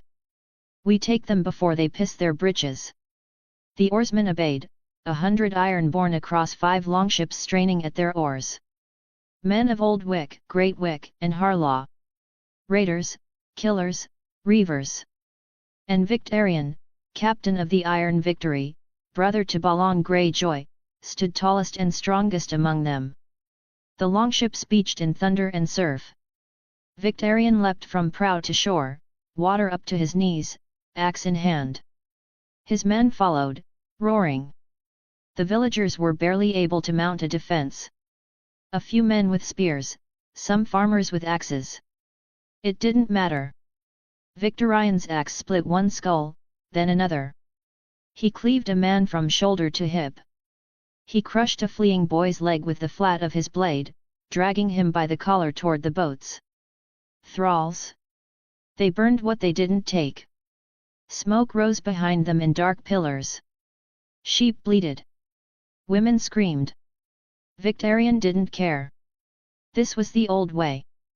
This was their due. Fast and cruel, he told his men. The land crows fly soon enough. He thought it done. Then came the sound of hooves. At first, it was a tremble, a thunder beneath the soil. Victarion turned to the woods, eyes narrowing. Riders. They emerged like a tide, dozens of horsemen with varying sigils adorning their frocks, the Dustin sigil on their banners, coupled with the distinct sigil of House Stark, a grey dire wolf on a field of white. At their head, two men who rode like knights but moved like wolves. Shields. Victarion bellowed. Line. Spears front, axes behind. His men scrambled. They were caught mid-loot, but they were iron-born. They knew how to fight. As his men began to form a sturdy shield wall, awaiting the arrival of the riders, Victarion squinted his eyes to try and catch a better look at the fools who dared to challenge him and his men, but it was to no avail, however, as the horsemen were soon upon them. The northern riders came down the slope like a wave. Victarion's shield wall held, at first. Spears struck true. One rider tumbled, crushed beneath his own mount. But the north was not soft, and these were not green boys. They pressed hard. Victarion met them in the center, where the fight was bloodiest. He broke a man's neck with the haft of his axe. Another tried to spear him and was caught beneath Reaver's edge. And then he saw him, the sigil on his armor, along with the characteristic features of dark brown hair, and a long face left no doubt in Victarion's mind. He had come upon a Stark. The man wore a black cloak over mail, the dire wolf on his surcoat. Quick with his sword. Too quick. Victarion pointed his axe. You. Stark? The man turned. Their eyes met. Victarion surged through the melee, smashing aside a Dustin man-at-arms who tried to intercept him. The Stark fool came to meet him. They clashed in a spray of blood and mud. The northern warrior struck high, parried low. Victarion's blows were thunder, each one enough to break bone. He was good. But Victarion was stronger. A downward blow drove him to one knee. The Stark barely rolled aside, mud smearing his cloak. Victarion loomed over him, axe raised. Die, he growled. Steel flashed. As he swung his axe, Victarion heard a call, then came a searing pain. Benyon, the second man yelled, his armor bearing a dire wolf as well, yet different in color. A blade sank into Victarion's side. Not Benyon's. A second Stark. Another wolf. Younger. Leaner. Victarion snarled in pain. He turned, lashing out with the back of his fist. His gauntlet struck the second Stark in the jaw, sending him sprawling. But the wound was deep. Blood poured down his side. Edwile. The Stark no, Benyon Stark, roared as he charged Victarion, who let out a sadistic smirk as he met the wolf's eyes. Victarion intercepted him, but his arm was slower now. Edwile was on his feet once more, face bloodied, blade trembling, yet still holding on like a warrior from the north should. Durable Greenlander, hey! Victarion thought for but a moment as he swung his heavy weapon. As the two men, Stark and Greyjoy, danced on the battlefield, Victarion began to gain the upper hand yet again, his sheer brute strength winning out against Benyon's skill. As Benyon slashed at Victarion, the large Greyjoy parried the blow, knocking Benyon off his feet. Victorian's axe came down for Benyon. Edwile threw himself in the way, attempting to block the blow, but to no avail. The blow cleaved through mail, flesh, and bone. The axe sank deep into Edwile's chest, splitting him almost to the waist. Blood gushed. Benyon roared in anger and sadness as he launched himself once more. Victorian ripped the axe free, staggering back. Benyon's sword tore into his side again, drawing more blood. The pain blurred his vision. And yet, although blurry, Victorian, with a great blow, flung Benyon to the side once more, not inflicting a fatal wound, but shaking up the man nonetheless. Around them, the tide had turned. The Dustins pushed hard. Ironborn fell. A horn sounded, "Retreat!" Victorian winced through the agonizing pain as he bellowed to his men. "To the ships! Now!" He limped through mud and corpses, half dragged by two of his men. The sea welcomed them, bitter and cold. One longship was already gone. Another was aflame. He found Iron Victory. He quickly boarded his ship along with what remained of his crew. As they took off from the beach, Victorian could only look back and grit his teeth in anger. There on the beach, Benyon Stark stood, sword red, watching them flee. Victorian bared his teeth. Not in fear. In rage. The sea took them back, leaving fire and corpses behind. Victorian's ribs were broken. His side was stitched by a mute crewman aboard the Iron Storm. He drank sea water to dull the pain. He remembered the man who threw himself in front of the axe. A Stark. He would remember his face. There would be more wolves to kill. Pike Castle, 4th moon, 289 AC days later. The waves crashed like drums of war against the jagged rocks of Pike. The Iron Victory limped into harbour, her proud black sails tattered, her hull scorched and battered by fire and time. Two longships followed, barely. The rest were ash and driftwood. Victorian Greyjoy stood on the prow, pale from blood loss, his side bound in thick linen and sealed with a black paste that stank of rot and seaweed. The mute crewman had done what he could to close the wound. It still throbbed, hot with rage and pain. Each heartbeat was a hammer blow against his ribs. He would not show weakness. Not here.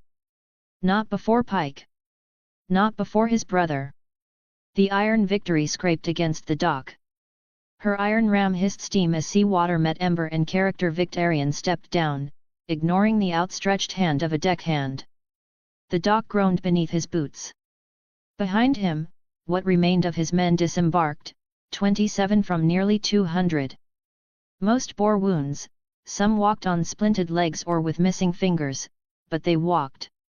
A bitter wind howled over the cliffs as he strode toward the stone causeway that led to the great towers of Pike. He grunted with each step, one hand pressed to his side. The sea kept him upright. The old way had not abandoned him. They passed the sea stone chair in silence. Crows wheeled above the towers. Salt-crusted guards stepped aside, muttering prayers to the drowned god. At the bridge to the great keep, he was met by a boy in grey, breathless. "My lord captain," the boy said. "Your brother awaits you." Victorian said nothing. He pushed past the child, each step up the winding stairs a spike of fire in his ribs. Inside, the hall of Pike was dim and cold, the air thick with salt and the stench of smoke. Torches guttered in the wind that crept through the stones. At the high seat stood Balong Greyjoy, hard-eyed and lean, his black cloak swirling around him like storm clouds. Grey streaked his beard, despite only being 38, and his crown of driftwood and iron sat crooked atop his brow. At his side stood two young men, Roderick Greyjoy, a man of 8 and 10, the heir to the sea stone chair, lean and grim, his features long and sharp like a knife, and Maron, barely a man at 7 and 10, taller and broader, with his father's hawk-like stare but the smirk of a man who hadn't yet earned the scars to go with it. Balon's eyes narrowed at the sight of Victorian. "Brother," he said at last. "You look like a drowned dog dragged ashore." Victarion walked until he stood 10 paces from the throne. Then, slowly, he sank to one knee, not in submission, but exhaustion. The raid was bloody. Dustins and Starks rode us down. Benyon Stark was there, it was as if they knew we were coming. Benyon Stark. Maron frowned. The runt? Ned Stark's younger brother. Victarion nodded. And another. One I hadn't seen before. Young. Dark of hair, his eyes a sort of sea green. Wore the wolf sigil in different colors. His teeth clenched. He died for Benyon. Roderick said nothing, but the name Stark turned his gaze hard. Balon descended from the dais, boots thudding softly on the stone. He circled Victarion like a crow around a dying beast. You lost 4 ships. 5, Victarion growled. And 100 men. More. Balon's voice remained flat. Yet you return. I killed 20 with my own hands. Burned the village to ash. Took thralls. I made them pay. Not enough, Roderick muttered. Victarion rose, slow and stiff, his massive form towering above even Balon. If you want a coward, look elsewhere. We fought, we killed, we bled. Did you win? Roderick asked sarcastically, already knowing the answer. We lived. Balon studied him in silence, then turned to Maron. Fetch wine. And meat. My brother looks ready to fall apart. As Maron moved, Balon rested a hand on Victarion's arm. You did not run. That matters. I never do. The fire pit was stoked. Bread, smoked fish, and blood sausage lay out. Victarion ate standing, tearing into the meat like a beast. His brother and nephews watched. At last, Balon spoke again. It is time. Roderick crossed his arms. For the fleet. Balon nodded. We've nibbled at the edges too long. The North expects our raids. The West thinks us weak. We must show them they are wrong. Victarion wiped grease from his chin. Lanny sport. Balon smiled, slow and cruel. Yes. The lion's den. Burn their fleet in the harbor. Cut their claws before they know they're in a fight. Roderick's mouth curled. The gold fleet is the pride of the rock. 50 ships, cogs, carracks, and war galleys, some of the finest in West Eros. Heavily manned. Their captains trained since birth. All the sweeter, said Maron, returning with a horn of ale. Burn their pride, and they'll weep gold tears. Victarion nodded, the pain in his ribs forgotten. We'll need more ships. You'll have them, said Balon. The shipwrights of Harlaw and Orkmont have worked through the winter. 40 new longships are ready. 20 more before the next moon. And men. Ironborn, enough to fill them, said Roderick. And more boys eager to earn their salt. Victarion let out a low growl of approval. Then I will lead them. You cannot even walk a mile, Roderick said. Heal first. Burning the lion's fleet will heal me. Balon raised a hand. You will lead, Victarion. But we strike swiftly. No warning. The captains must be gathered soon. The lords of the Iron Isles must answer the call of the sea stone chair once more. Victarion looked to his brother. The Greenlanders will not sit idle. This war with the North, if the Stark pup unites them. Then we strike before they are ready, said Balon. They look east and north. No one watches the western seas. No one watches us. That is their folly. Roderick leaned forward. We sail under moonlight. No banners. No drums. We burn, we kill, we vanish. Let them guess how many we are. Let them fear every shadow. Victarion's lips curled into a grin. Let them fear me. Word has already spread, said Maron. They say you slew a dozen men while bleeding out. I did, Victarion said simply. They say the axe shattered a Stark's spine. It did. Balan smiled then. Good. Let the stories grow. Let them think you a demon of the sea. Fear will win us half the war. Victarion reached for the horn, lifted it high. To salt and steel. To fire and war. They drank. When the horn was drained, Balan rested a hand on his brother's shoulder. Rest tonight. Tomorrow, we gather the captains. Then the lion burns. What is dead may never die, Balan chanted, but rises again harder and stronger. Victarion, Roderick, and Maran recited in unison as the four men toasted their premature victory.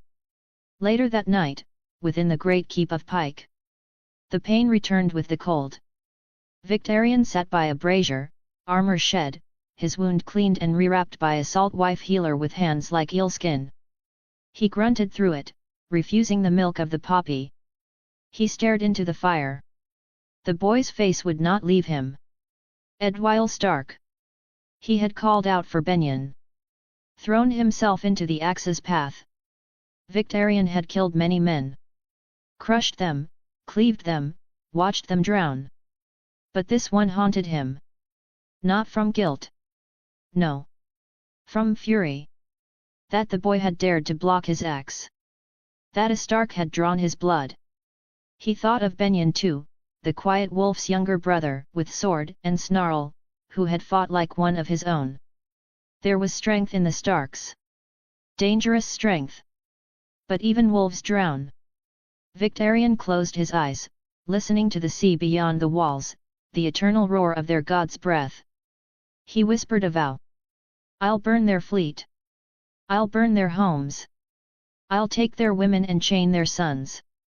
And if I meet Benyon Stark again, I'll show him what it means to lose everything. The fire cracked. Somewhere, a gull screamed. He drifted into sleep with the axe at his side and the sea in his blood.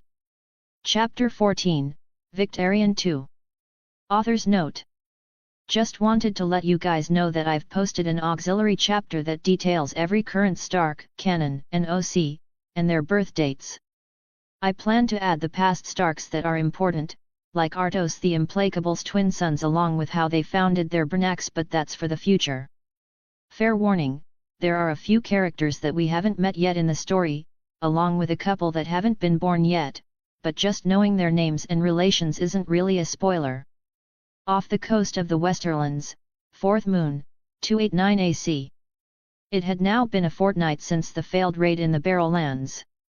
The winds whipped salt and fury across the deck of the Iron Victory as Victarion Greyjoy stood tall, his heavy fists gripping the railing as he looked west.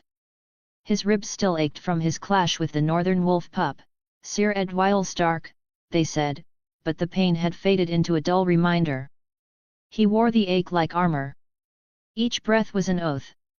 Each heartbeat a drum calling for war.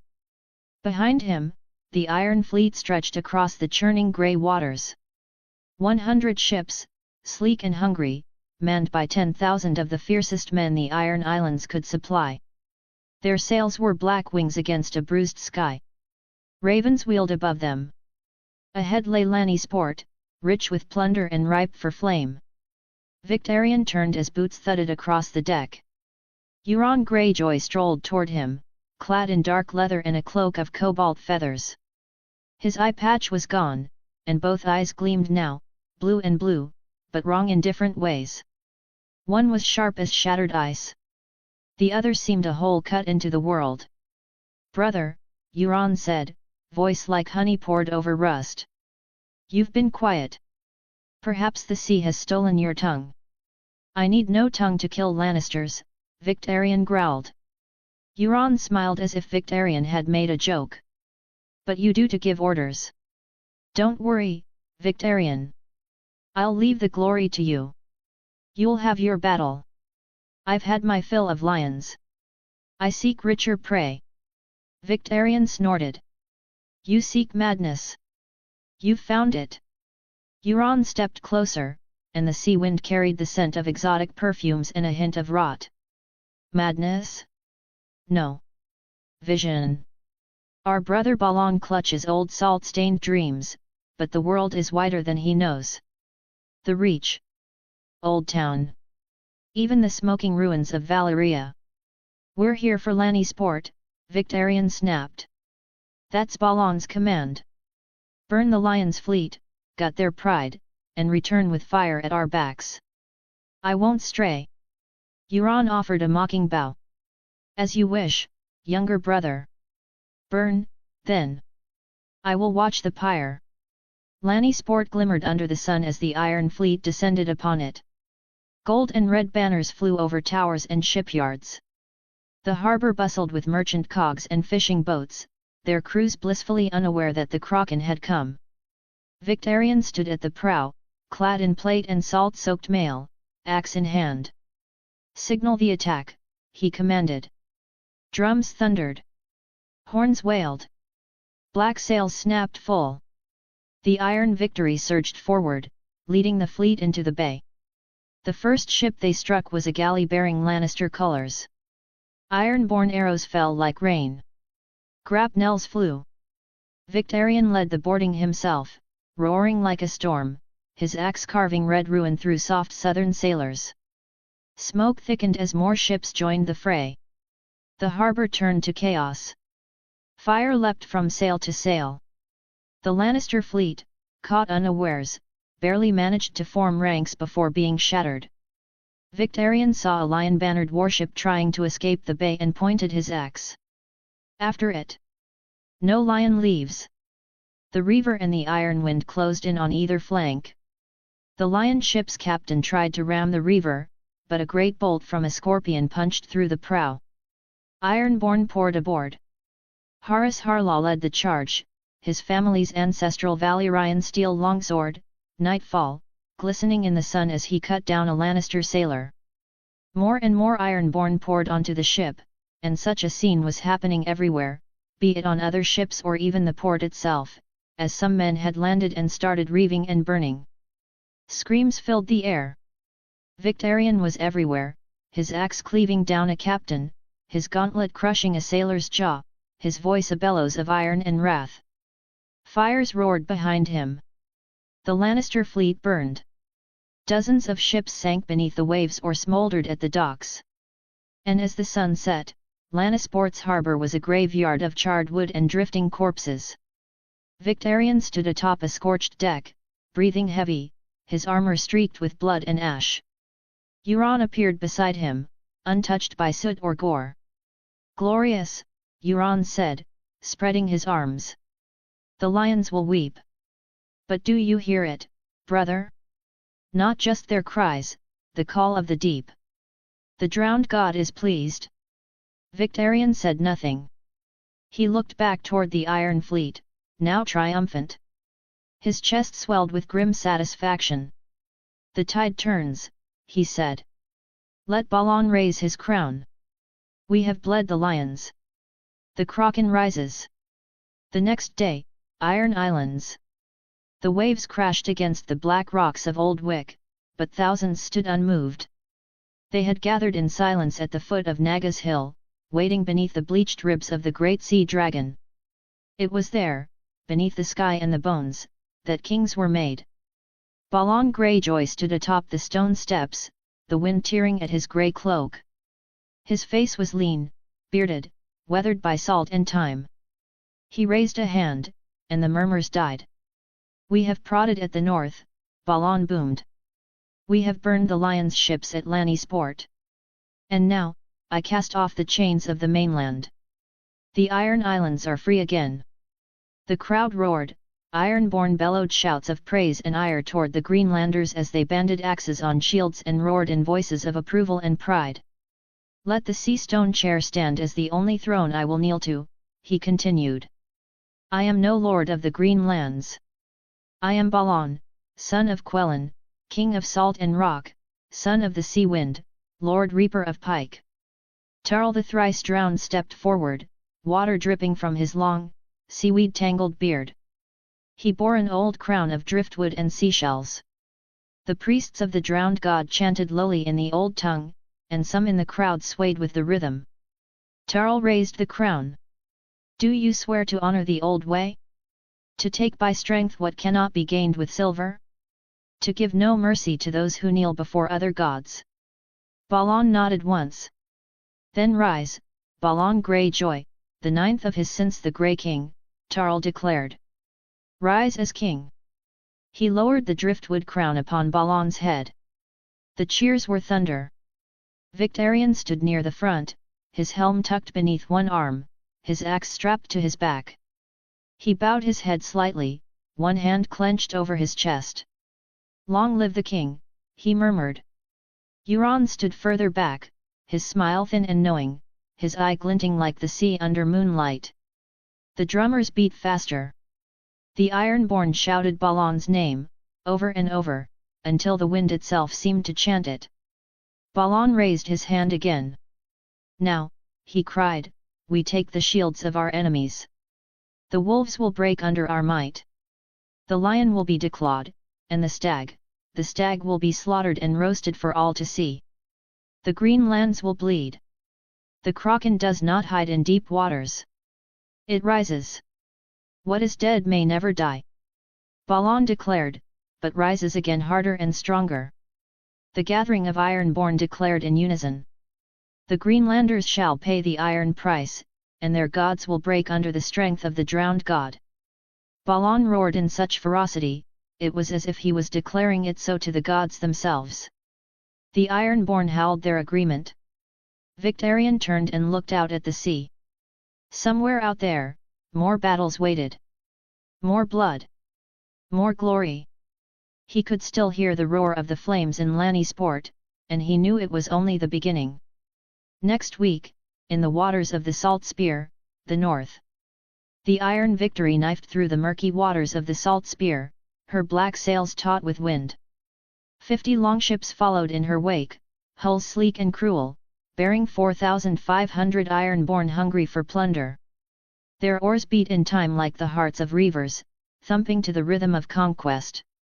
Victarion Greyjoy stood at the prow, salt crusting his beard, his armor cleaned of Lannister blood but stained now with oil, ready for the coming raid. The river narrowed ahead, winding toward Barrowton, a fortress of the north, nestled in the ancient Barrowlands where the ancient Barrow kings once ruled. He had not forgotten the failed raid weeks past. Stark steel had cracked his ribs. One had shattered, and he still felt it grind inside him when he breathed too deeply. Sir Edwyle Stark, they said, had died at his hand. It was a hollow satisfaction. Victarion wanted more. He wanted Barrowton to bleed, to burn to the ground. He wanted the gates broken, the people slaughtered, and the old stones pulled down into ruin. It was not just for glory. This was personal. The fleet slipped up the Salt Spear under nightfall, dark shapes gliding along still waters. Scouts had returned with word, Barrowton had raised its levies, but not in full. 1,000 spearmen within the walls, and townsfolk armed with axes and fear. No cavalry. No Starks, except for Benyon Stark, the runt of the north, one of his targets. Not yet. Victarion smiled within his helm. Oars in, he bellowed. The command rippled down the line. The longships slowed. Make for the banks. Torch teams forward. We go ashore. The Ironborn surged into the river reeds, boots slapping onto muddy soil. They marched up toward Barrowton, its stone walls rising grim and still in the moonlight. The towers bore no banners, but the flames from within cast flickers of red against the grey. Victarion took his axe in both hands. We land and rest, prepare the ladder and the battering ram. By dawn, we bleed them. The Ironborn needed no second telling. They moved like wolves through the woods, laying felling axes to the trees, dragging logs for mantelets, preparing for war. At sunrise, the Kraken banners rose before the town, black and gold against the smoky sky. Victarion stood before the gates in full plate, helm under one arm. Barrowton, he roared, voice echoing against the old stone. You are no castle. You are a tomb. Open your gates, and die quickly.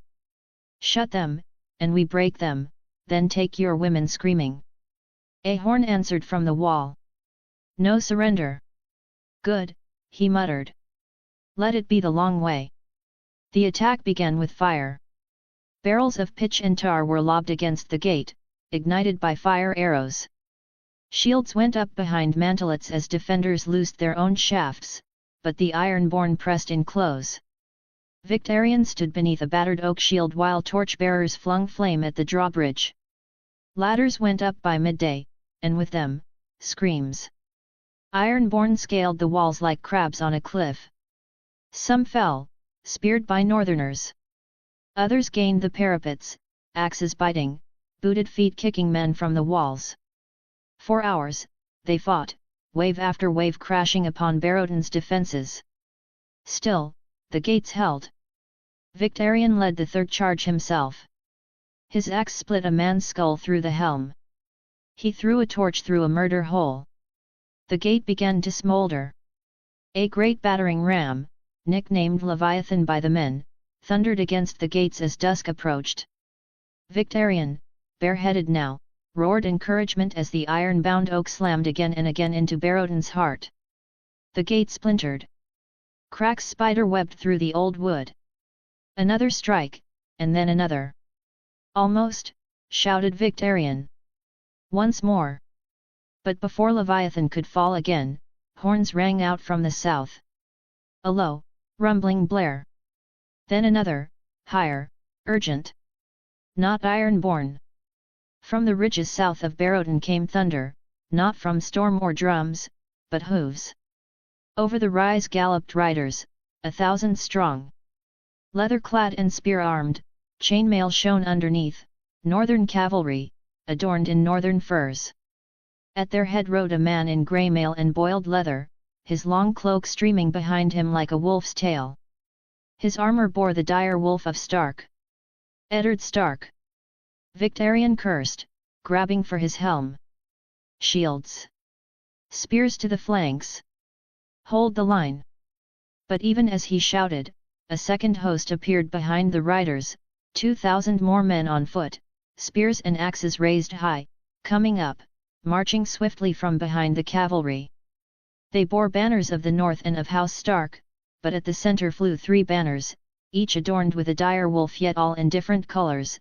The center one was the grey dire wolf running on a field of white, no doubt denoting the presence of the young lord of the north. The other 2 banners flew flanking each side, one a dark grey almost black dire wolf running on a field of grey, and the other, a yellow, maybe gold, dire wolf running on a field of turquoise. Victarion knew not who they belonged to, but he honestly couldn't care less, all he saw was more wolves for the slaughter. Beside Eddard Stark now rode a younger boy who looked to be around 3 and 10, maybe even 4 and 10, with dark brown, almost black hair and a wolfish glint in his light grey eyes. The front of his helm raised, his face calm, focused. Held within his grip was a mighty northern lance. At his hip was a long sword, and around him gathered the fiercest of the Northmen. As the cavalry neared his forces, the boy closed his helm, no doubt steeling himself for the coming carnage. Alaric Stark. Victarion thought during the brief moment before the clash, unsure, isn't the boy Lord of the North only 10? No matter, the wolf pup will be drowned by a kraken all the same. Victarion felt a flicker of rage, remembered the last boy he'd fought, Edwyle, and the way he had bled. He spat into the mud. Ironborn. Hold your ranks. Don't break. The cavalry hit them like a wave. The Ironborn lines shuddered, splintered, but held. Spears braced, axes rose, men screamed. Horses crashed through the outer ranks, but Victarion's shield wall staggered, then closed. Victarion swung his axe in a great arc, cleaving a rider from saddle. Blood sprayed his helm. He turned, parried another spear, then drove his axe up into a man's belly. The ground beneath his feet turned red and black with churned soil and gore. And still the Northmen came. The footmen joined the fight moments later, smashing into Ironborn flanks already battered by hooves. Victarion could see the lines bending, curving inward. As if the drowned god had abandoned them, the gates to Barrowden flew open, the defenders led by Lord Willem Dustin and Benyon Stark rode out and hit their rear. They were surrounded. He turned to his second. Signal the rear guard. Fall back to the river bank. We hold them there, make them bleed. The war horns blew again, short blasts of retreat. The Ironborn pulled back, slowly, shield by shield. Victarion stood last, covering the retreat, his axe whistling as he laid about himself like a madman. He saw Alaric Stark then, across the field, blade wet, his face unreadable. He met the boy's eyes, seemingly able to see through his visor. And for a moment, neither moved. Before he could attack the young lord, he was set upon by another Stark, this one having the gold and turquoise coloring, same as Edwyle Stark. Victarion mused as he clashed his great axe with the Stark's bastard sword. "You squid bastard!" The warrior roared as Victarion parried another blow, sending the Stark barreling backward with his fist. "You killed my brother!" They continued to dance as Victarion now knew his assailant was the brother of the boyman he had slain in the failed raid. Although the warrior was powerful with a blade, Victarion was winning through sheer strength and spite. Just as he was about to split the Stark in half, he felt the hellish pain of a mace crashing into his leg. The new challenger, the other Stark, wearing the dark-colored wolf on a grey field. "Sir Torin, on your feet! We have a squid to skewer!" The man roared, helping the warrior, whom Victarion now knew as Sir Torin Stark, to his feet. "Aye, your words ring true, Lord Artos." Sir Torin replied, "Stance ready for another bout. These damn Starks keep crawling out of nowhere, were there always this many wolves prowling the north?" Victarion threw for but a moment as he caught the blow Lord Artos sent his way, mace meeting war axe. As they were fighting, a dance of death and carnage, Victarion heard the loud call of the horn. The Ironborn were retreating fully, stumbling back down the ridgeline toward the salt spear. Their siege weapons burned behind them. Victarion, bloodied but unbowed, grunted as he threw the two men aside and limped toward the Iron Victory. The longships still held the river, black sails defiant. They had not taken Barrowton. But they would return. He cast one last look back. Stark banners flew high. Northmen moved among the dead, prisoners were being placed in chains. Victarion could even see Harris Harlaw, the young fool, being led away in chains. House Harlaw's ancestral sword, Nightfall, now in the hands of that blasted pup Alaric. "This isn't over," he muttered. He turned toward the prow. The sea awaited. So did Balan. And war. What is dead may never die. Chapter 15, Alaric II. Barrow Town, 4th moon, 289 AC. Dustin banners still hung, tattered and bloodied, on Barrowton's gates. A sullen wind tugged at them now, a chill that crept in from the north despite the season. Alaric Stark stood upon the ramparts of the old stone castle, of Barrow Hall, the scent of charred wood and dried blood still lingering beneath the summer air. The barrowfield stretched out before him, quiet now, but for days it had echoed with the screams of the dying and the clash of steel. Below, the townsfolk moved like ghosts, tending to the wounded, reinforcing the walls, and collecting what scraps could still be salvaged. Morning songs drifted on the breeze, the low, sorrowful chants of northern small folk, blending into something older than either. The north grieved. Alaric's eyes followed the slow limp of a guardsman passing through the courtyard, arm in a sling and face wrapped in linen. His name was Harwood. A good fighter. Alaric had seen him cut down a Greyjoy axeman before a second reaver crushed his kneecap with a mace. So many names. So many dead. They had held the walls, and it had cost them. He turned his gaze east, toward the patchwork of burned fields and broken siege equipment that littered the land beyond the town's outer defences. The Ironborn had come in their fury, crashing against Barrowton's ancient walls like the sea itself. But they had found more than they bargained for. The trick, as it turned out, had been luck. It had been sheer luck or even the will of the old gods that Alaric and his small host of horse and foot had arrived in the nick of time, crashing into the Ironborn and throwing them back to sea. Alaric had hoped there would be a reprieve following the battle, but as it turns out, luck wasn't on his side in this endeavour. As soon as he thought they were due for a break, the ravens came. One from Winterfell bore the mark of a dire wolf, and in the hand of Alaric were words from Sir Harold Stark, and Maester Luwin, praises for the defence, grim notes of the greater storm to come. Another bird from Riverrun brought news from Tito's Blackwood, his seal cracked but the words untouched. Lord Hoster rallies the river lords.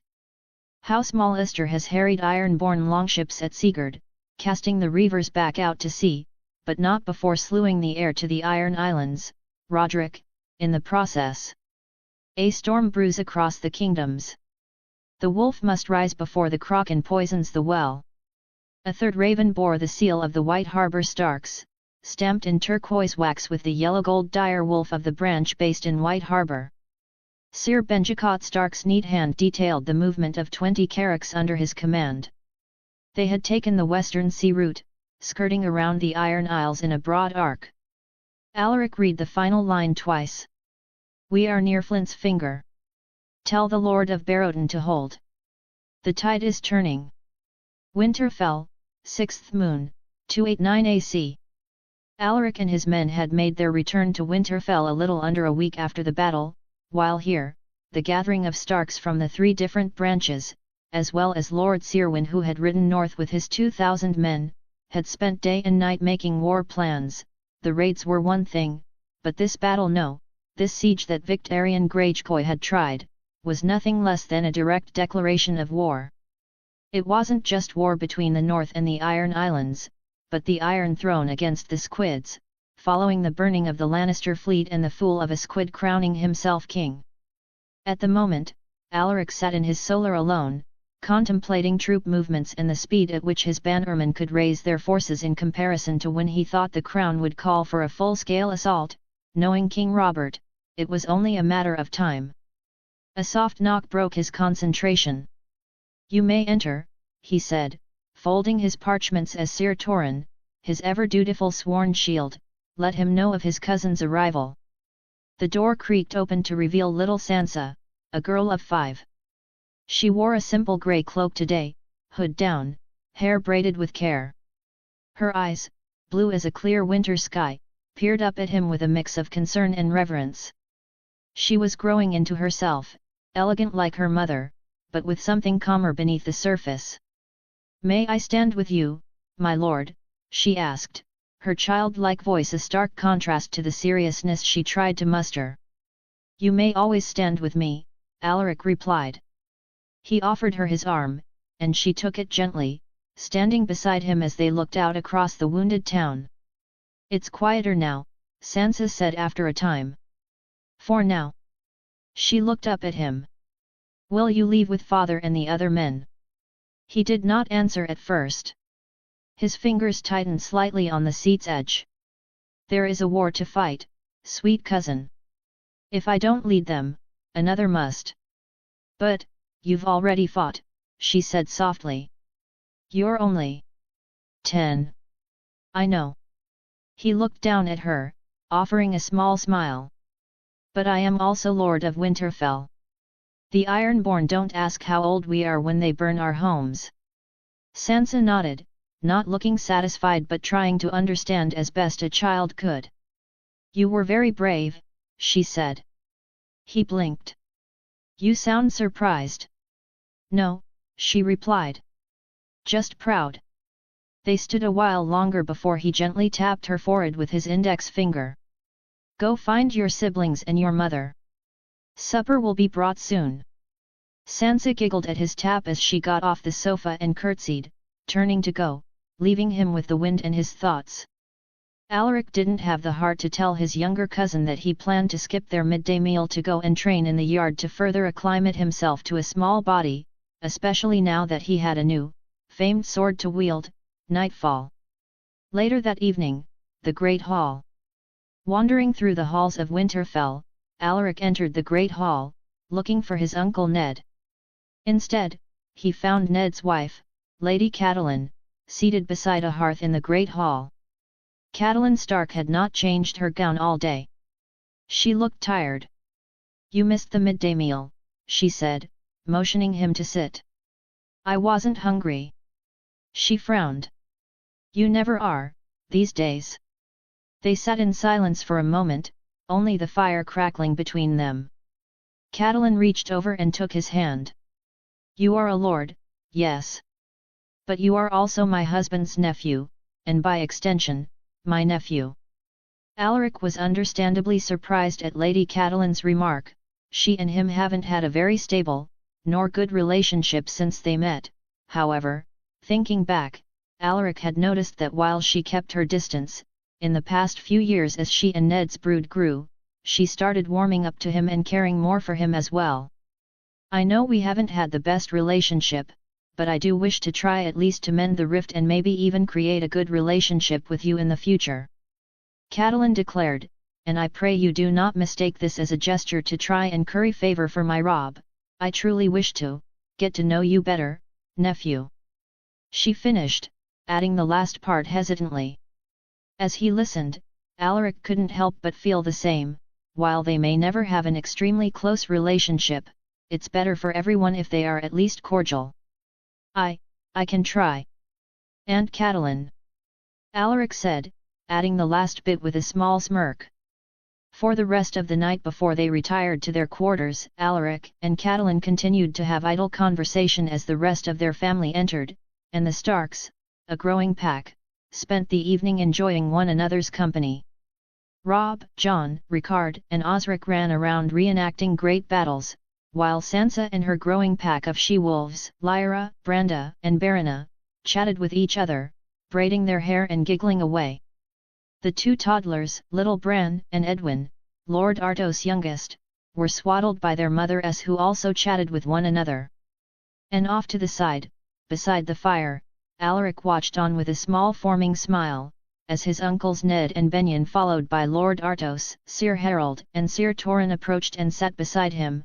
The group of men, and boy, as much as it pained him to say, held mundane conversation of battles of old and avoided grim talk of the coming storm. For that one night in Winterfell, all seemed well with the north. Off the coast of Black Tide Island, 7th moon, 289 AC. The sea was dark with the omen of conquest. Following the Kraken's declaration of independence, King Robert had finally sent out ravens mobilizing the realm. Now, House Stark is set to take over Black Tide Island, an island filled with vital timber and shipyards, before regrouping with the king and his host on Pike. The squids had been practically eradicated from the seas, now all that was left were the holdouts on the various islands. From the prow of the Wolf's Howl, the new flagship of the north, a large galley capable of carrying 500 men as opposed to the usual 300, special from the other 20 that were crafted from the Barrowton shipyards, Alaric Stark watched the black silhouette of Black Tide Island draw ever closer. 10,000 men, Northmen, every last one, filled the decks of captured longships, carracks, and galleys stretched across the horizon. Behind them trailed the banners of Winterfell, of White Harbour, of High Hill, Deepwood Motte, Barrowton, the Rills, and even the different mountain clans, a surprise to many, along with others. Weathered veterans, most of them having fought for the Starks during Robert's rebellion, some even old enough to have seen the Ninepenny Kings, now drawn back to war by the Kraken's defiance. They had come not for glory, but for justice. Alaric stood at the bow, nightfall sheathed at his side, the cool salt air tugging at his cloak. The blade felt heavier now.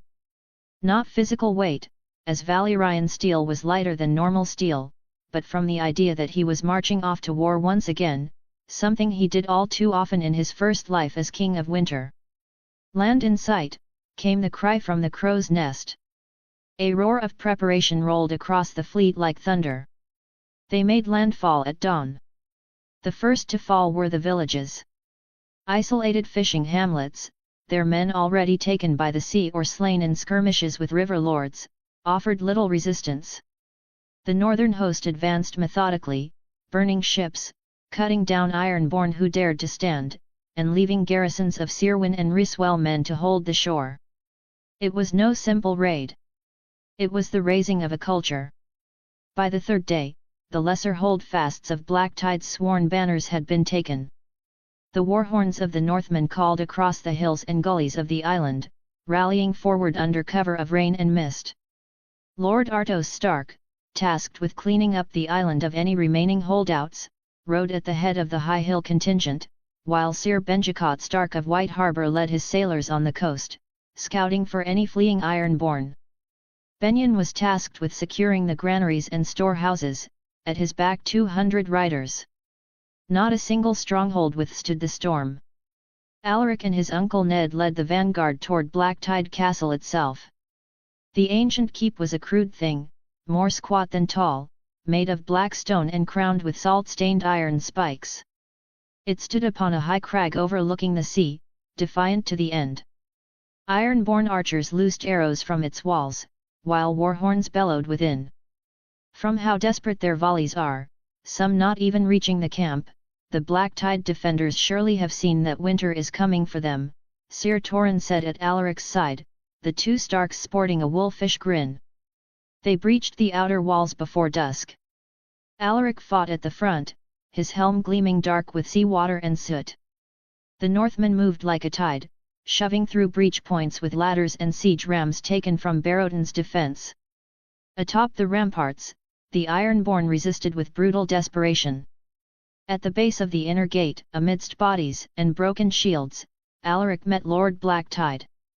The Ironborn lord was taller than most, his beard streaked with silver, and his eyes mad with the salt fury that gripped his people. He wore a shirt of blackened mail and carried a hooked axe in one hand and a cutlass in the other. "You're the Wolf Lord, I presume?"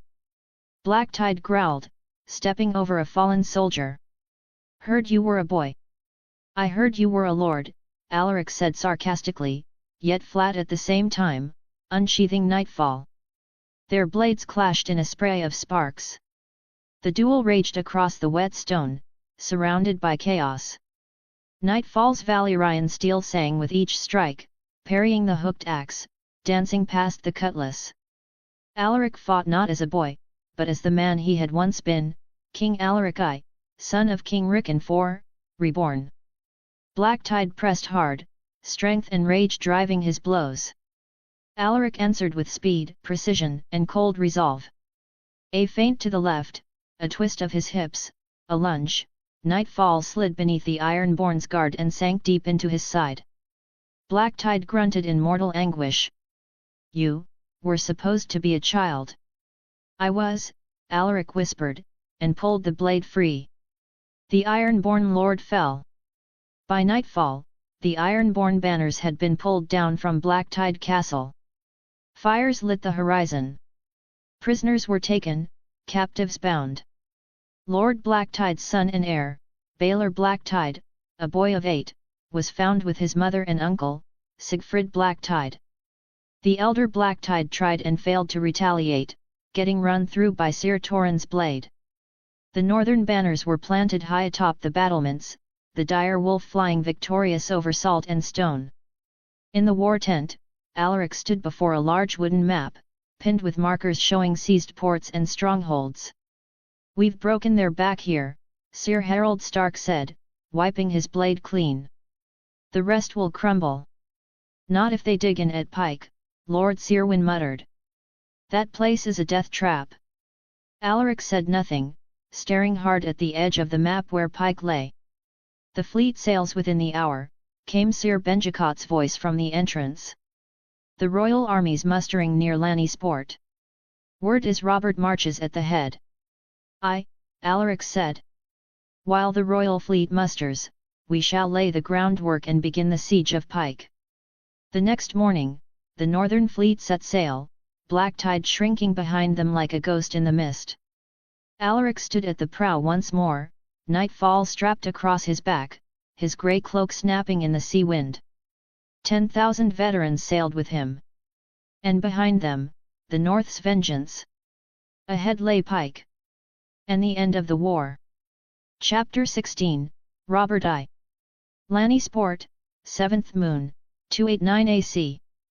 The scent of salt and forge smoke filled the air of Lannisport, where the golden harbour glittered under the midday sun, the scar of what the Ironborn wrought on the city still apparent yet being washed away.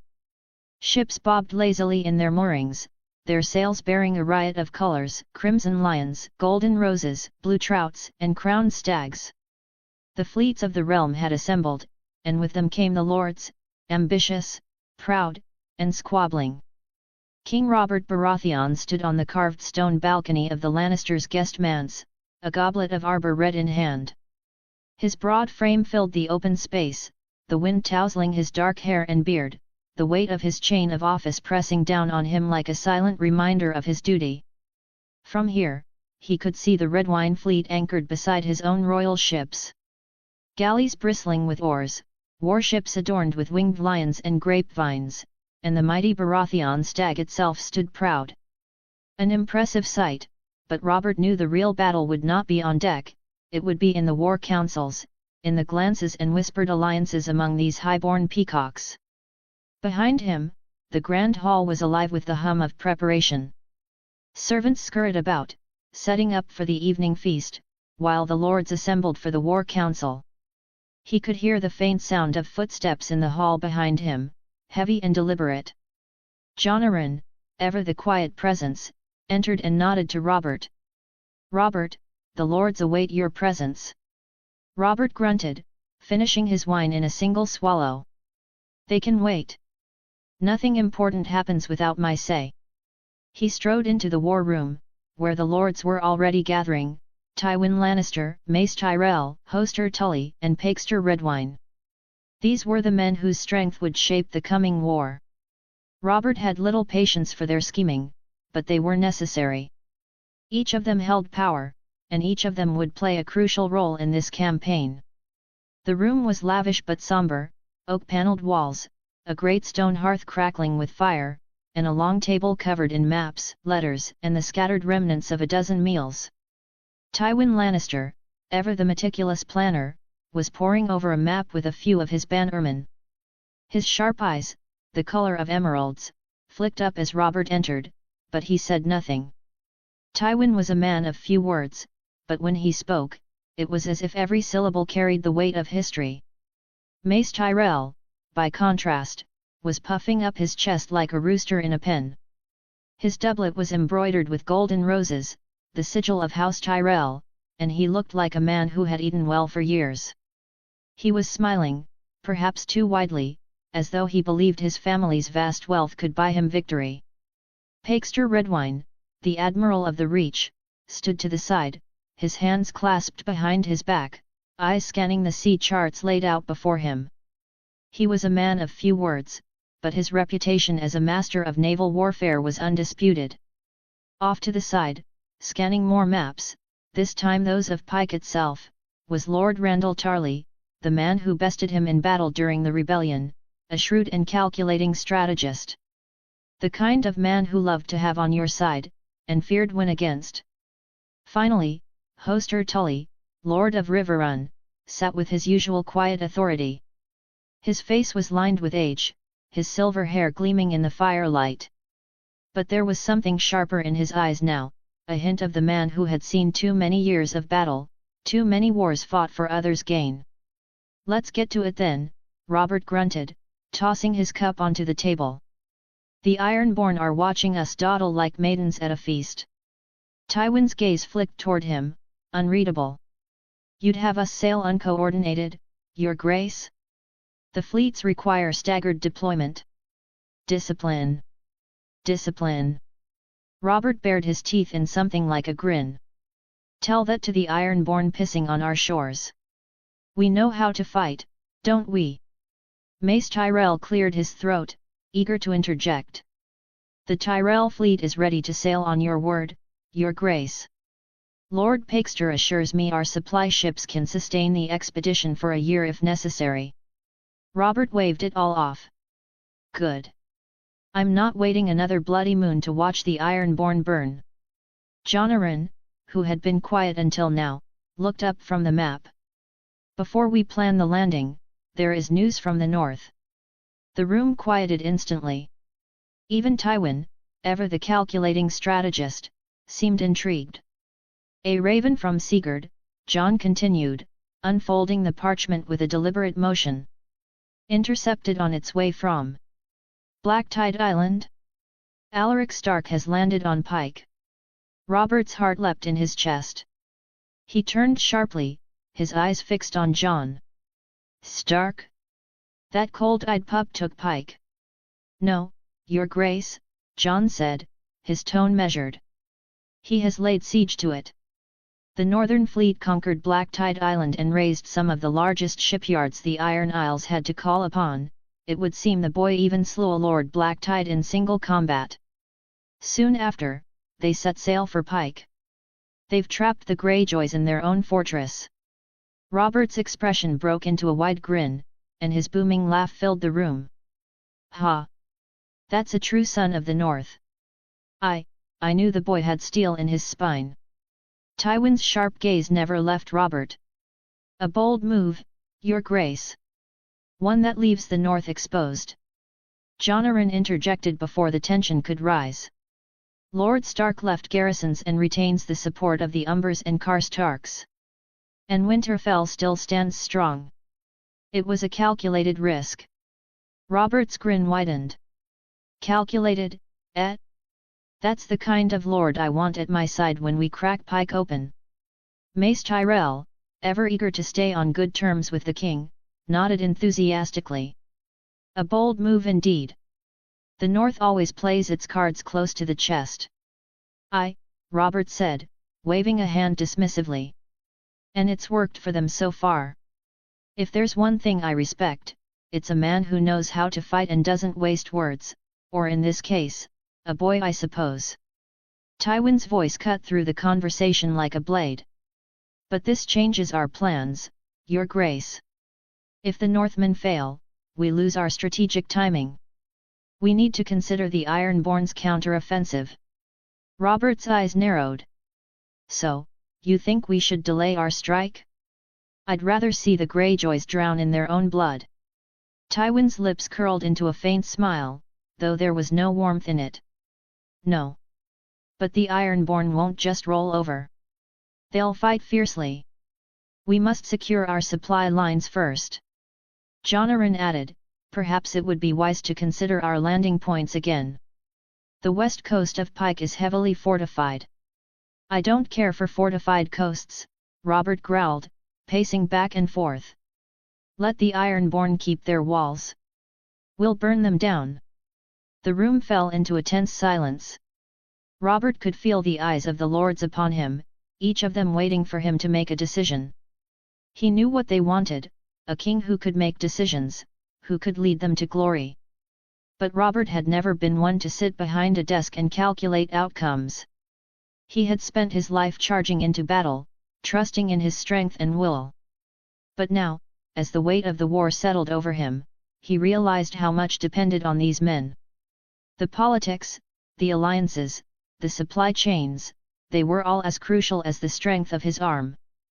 Hoster Tully, ever the steady presence, spoke up. Your Grace, he said, his voice calm. The Greyjoys are wild, yes, but they are also cunning. We cannot underestimate them. Underestimate them. Robert snorted, turning back to face the room. I'll have their skulls on pikes by the end of the summer. I'll drink their blood if it comes to it. Tywin's expression remained neutral, but Robert could see the gleam of calculation in his eyes. And after Pike, Your Grace? Will we march on the Iron Islands or turn back to our other enemies? Robert waved a hand dismissively. One enemy at a time, Tywin. Let's finish this war first. The rest of the meeting passed in tense deliberation. Tywin continued to argue for strategic caution, while Mace Tyrell offered his customary exuberance for the glory of their armies. Jonaran kept his counsel, as always, offering wisdom when necessary. Pakester Redwine, silent for most of the council, finally spoke up in favor of a decisive strike, seconded by Randall Tarley. As the meeting adjourned, Robert stood by the balcony once again. The evening sun dipped lower, casting a reddish glow over the sea, and he allowed himself a moment of quiet satisfaction. The fleets were ready, the lords were falling into line, and the Ironborn would feel the sting of the Baratheon war machine soon enough. But it was the news from the north that stayed with him. Alaric Stark, brave, cunning, and unafraid to take risks, had struck a blow against the Ironborn before Robert had even sailed. "Well done, Alaric," Robert muttered to himself, his voice low and approving. "The north will not falter under your watch." Off the coast of Pike, the wind howled like a dire wolf's cry as the royal flagship, King Robert's Hammer, surged forward, cutting through the churning black waters that ringed the Iron Islands like a curse. King Robert Baratheon stood at the prow, one gauntlet hand gripping the rail, the other clutching a horn of spiced wine. Salt clung to his beard, the brine-laden air mixing with the thick tang of old blood and battle sweat that still clung to his armor. Behind him, the royal fleet stretched across the horizon like a forest of sails and iron. The banners of houses Baratheon, Lannister, Tully, and Tyrell snapped in the wind, their sigils dancing in defiance of the storm. Word had come that morning from his brother Stannis. Great Wick had bent the knee, after being broken. Old Wick had fallen to Sir Barristan's assault, the old knight carving through Ironborn as if the warrior himself had possessed him.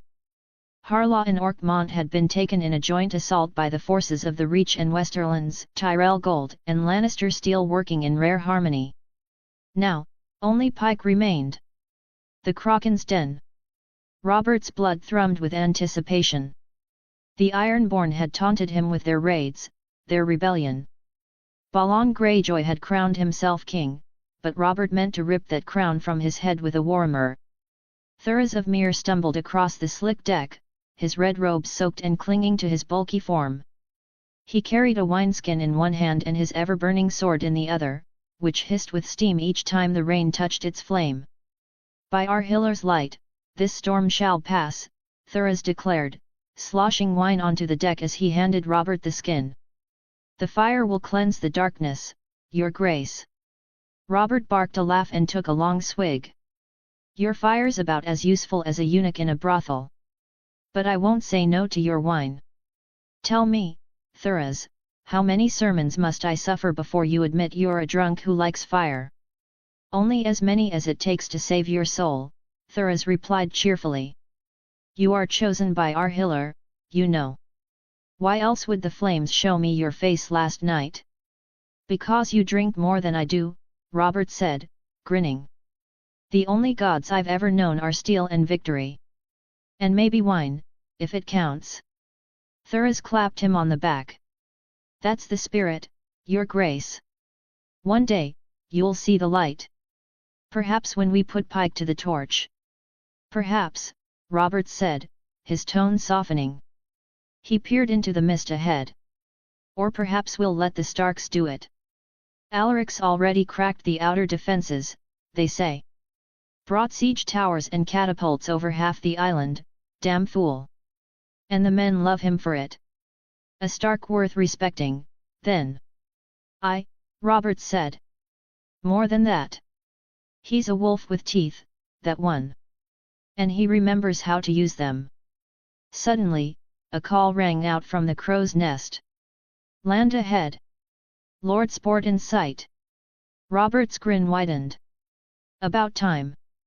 The fleet began to shift, longships of the Royal Navy breaking off into squadrons. Siege barges, troop carriers, and heavy galleys pushed forward, aiming to make landfall near Lord Sport. War horns blared over the waves, answered by the deep thrum of iron-born drums from the cliffs. The battle began before the first keel scraped shore.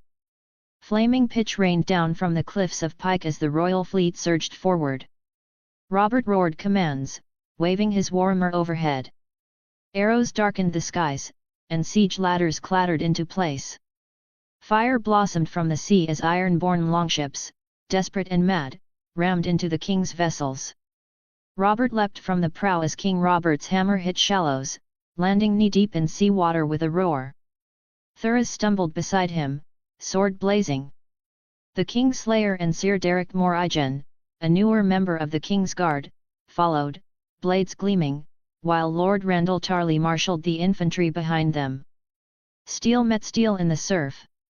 Ironborn screamed oaths to the drowned god as they charged, their axes crude but deadly.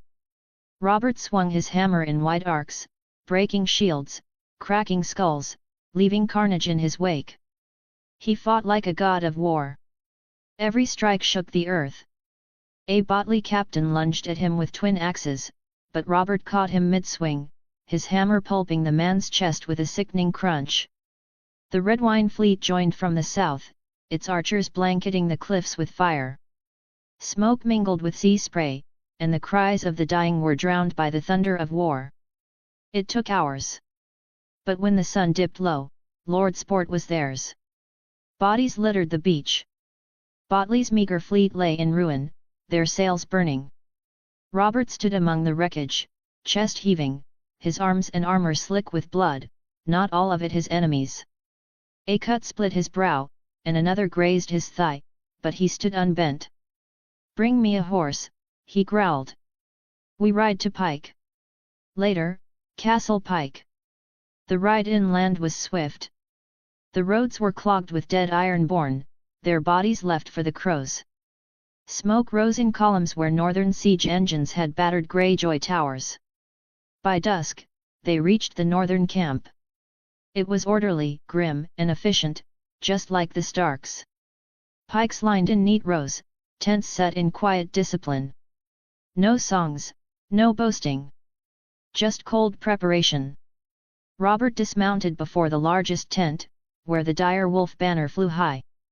Out stepped Eddard Stark, the future lord of Moat Cailin, and Robert's brother in all but blood, eyes shadowed and face pale from a no doubt tiring siege.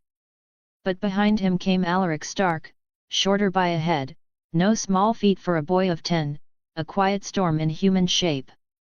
At his side was Sir Torrhen Stark, the young lord of the North's sworn shield, heavy-shouldered and clad in dark boiled leather over chain mail. His face was unreadable. "Your Grace," Eddard said, bowing. "You come at the final hour." "Just in time for the killing blow," Robert replied, clapping Ned's shoulder. "You did well, old friend." Alaric stepped forward and inclined his head. "Pike's gates are whitered, their walls waning. We await your word to finish it."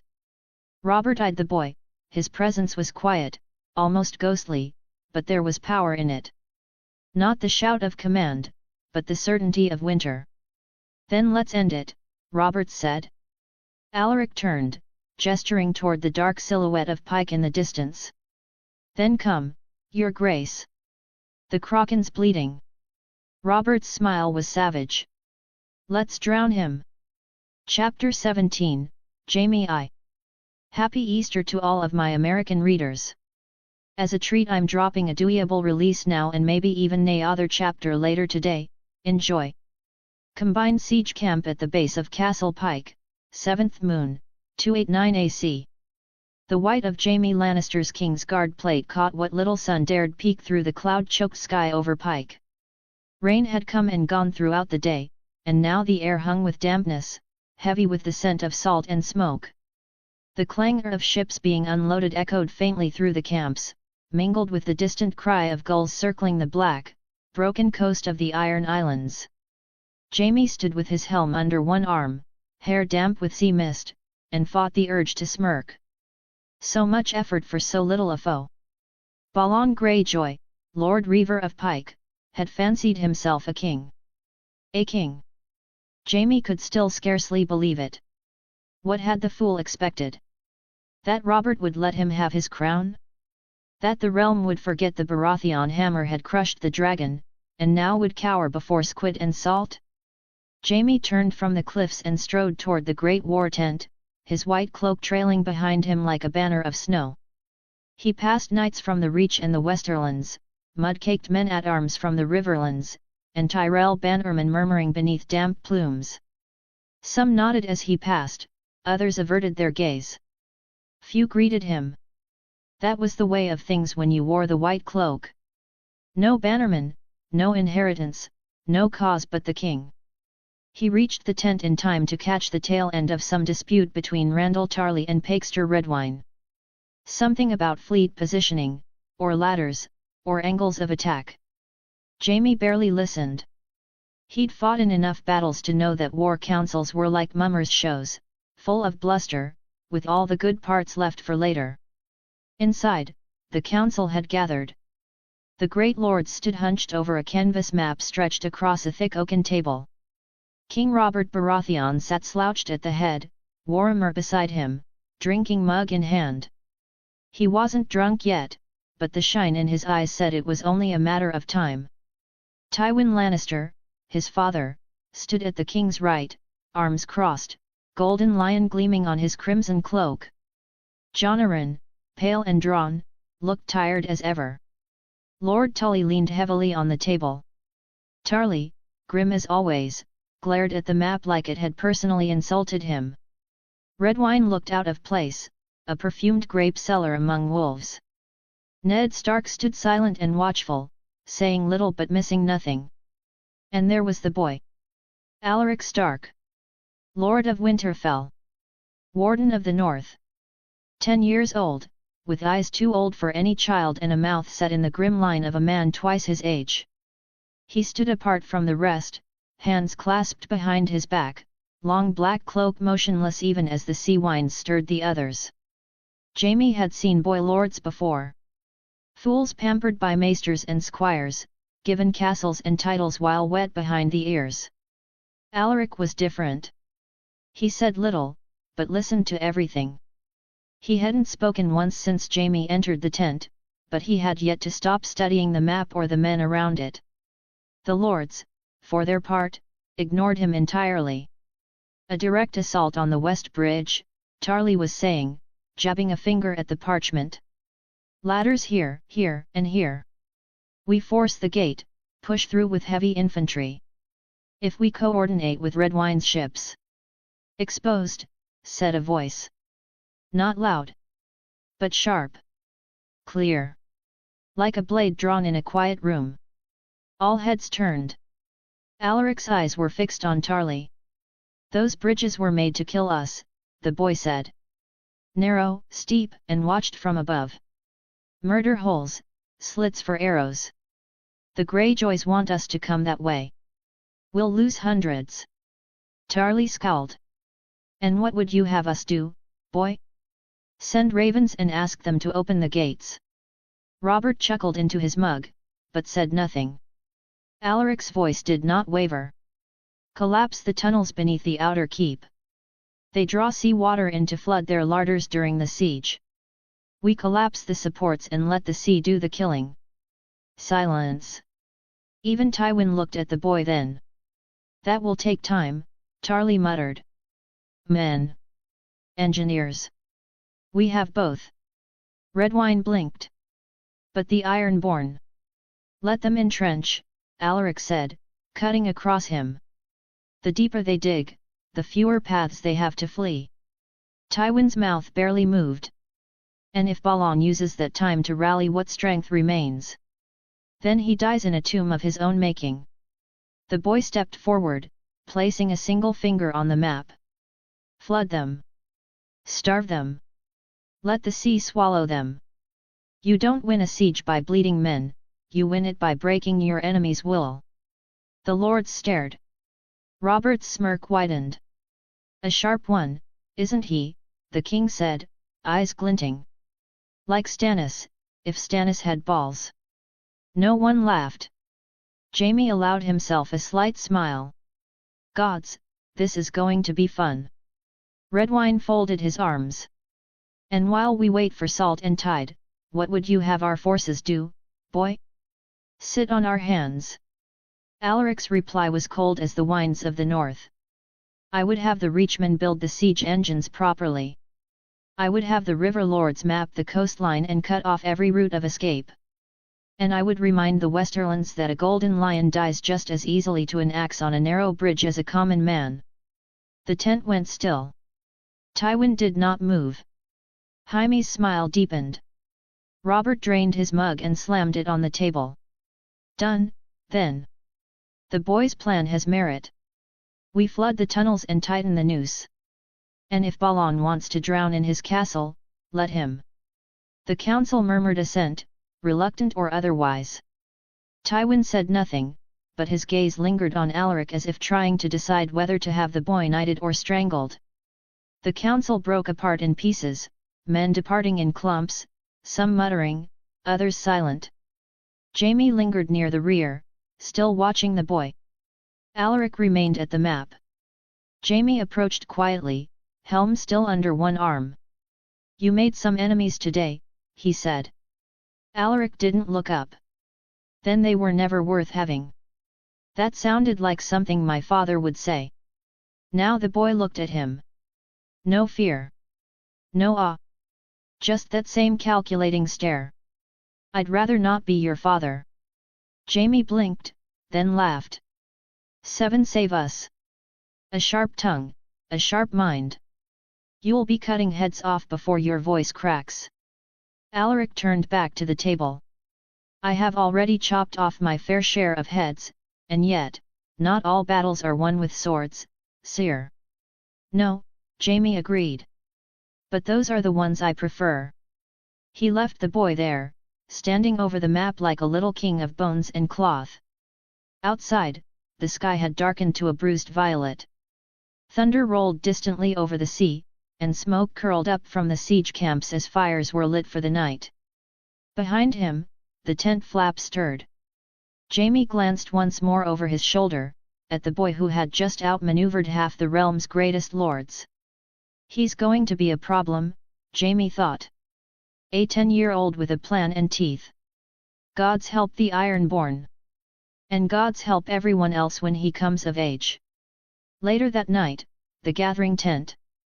The feast was grand, bloated, loud, and reeking of the kind of false revelry only soldiers could summon before a siege.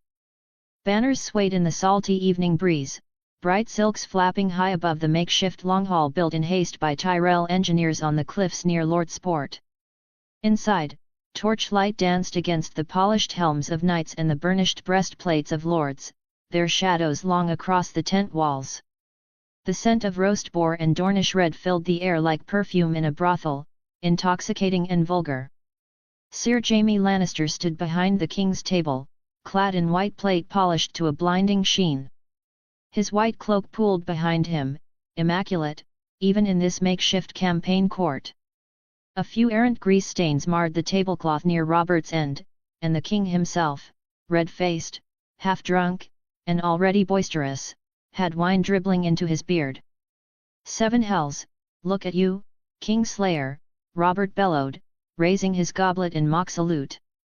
"The Shining Knight. The White Lion.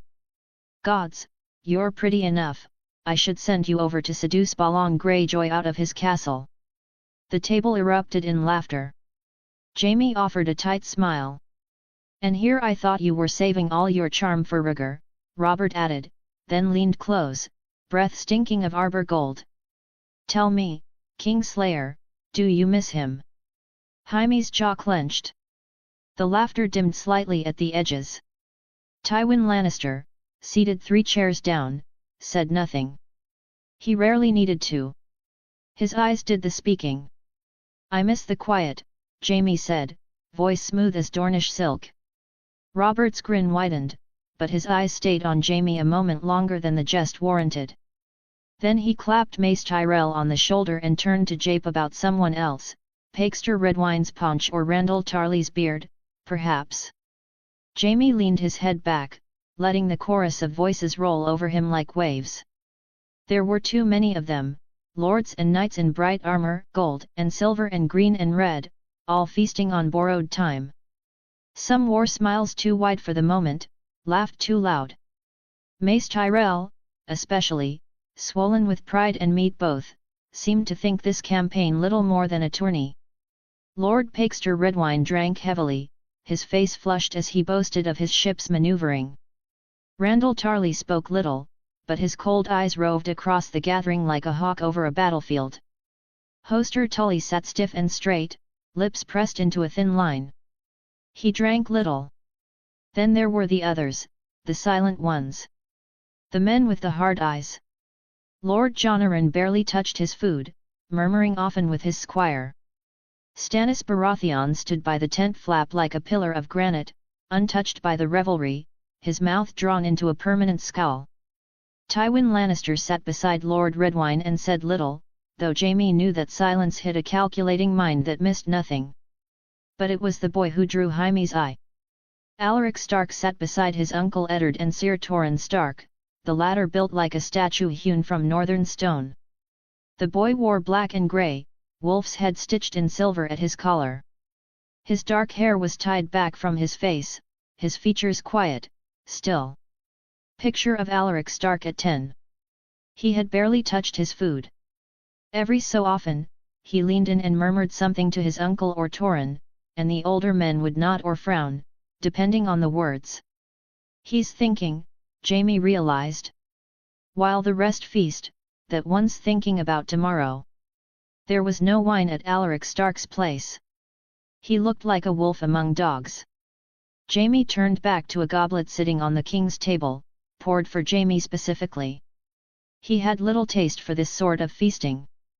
Once, perhaps, when he was younger, before the cloak, before the throne room, before the king who bled and begged on the steps of the Iron Throne. But now? It was noise. Empty and vain. He stood quietly as the feast dragged on, exchanging few words, observing. He knew how it would end, song, spilled wine, and a few lords drunkenly challenging each other to spar at dawn. But tomorrow would be no tourney.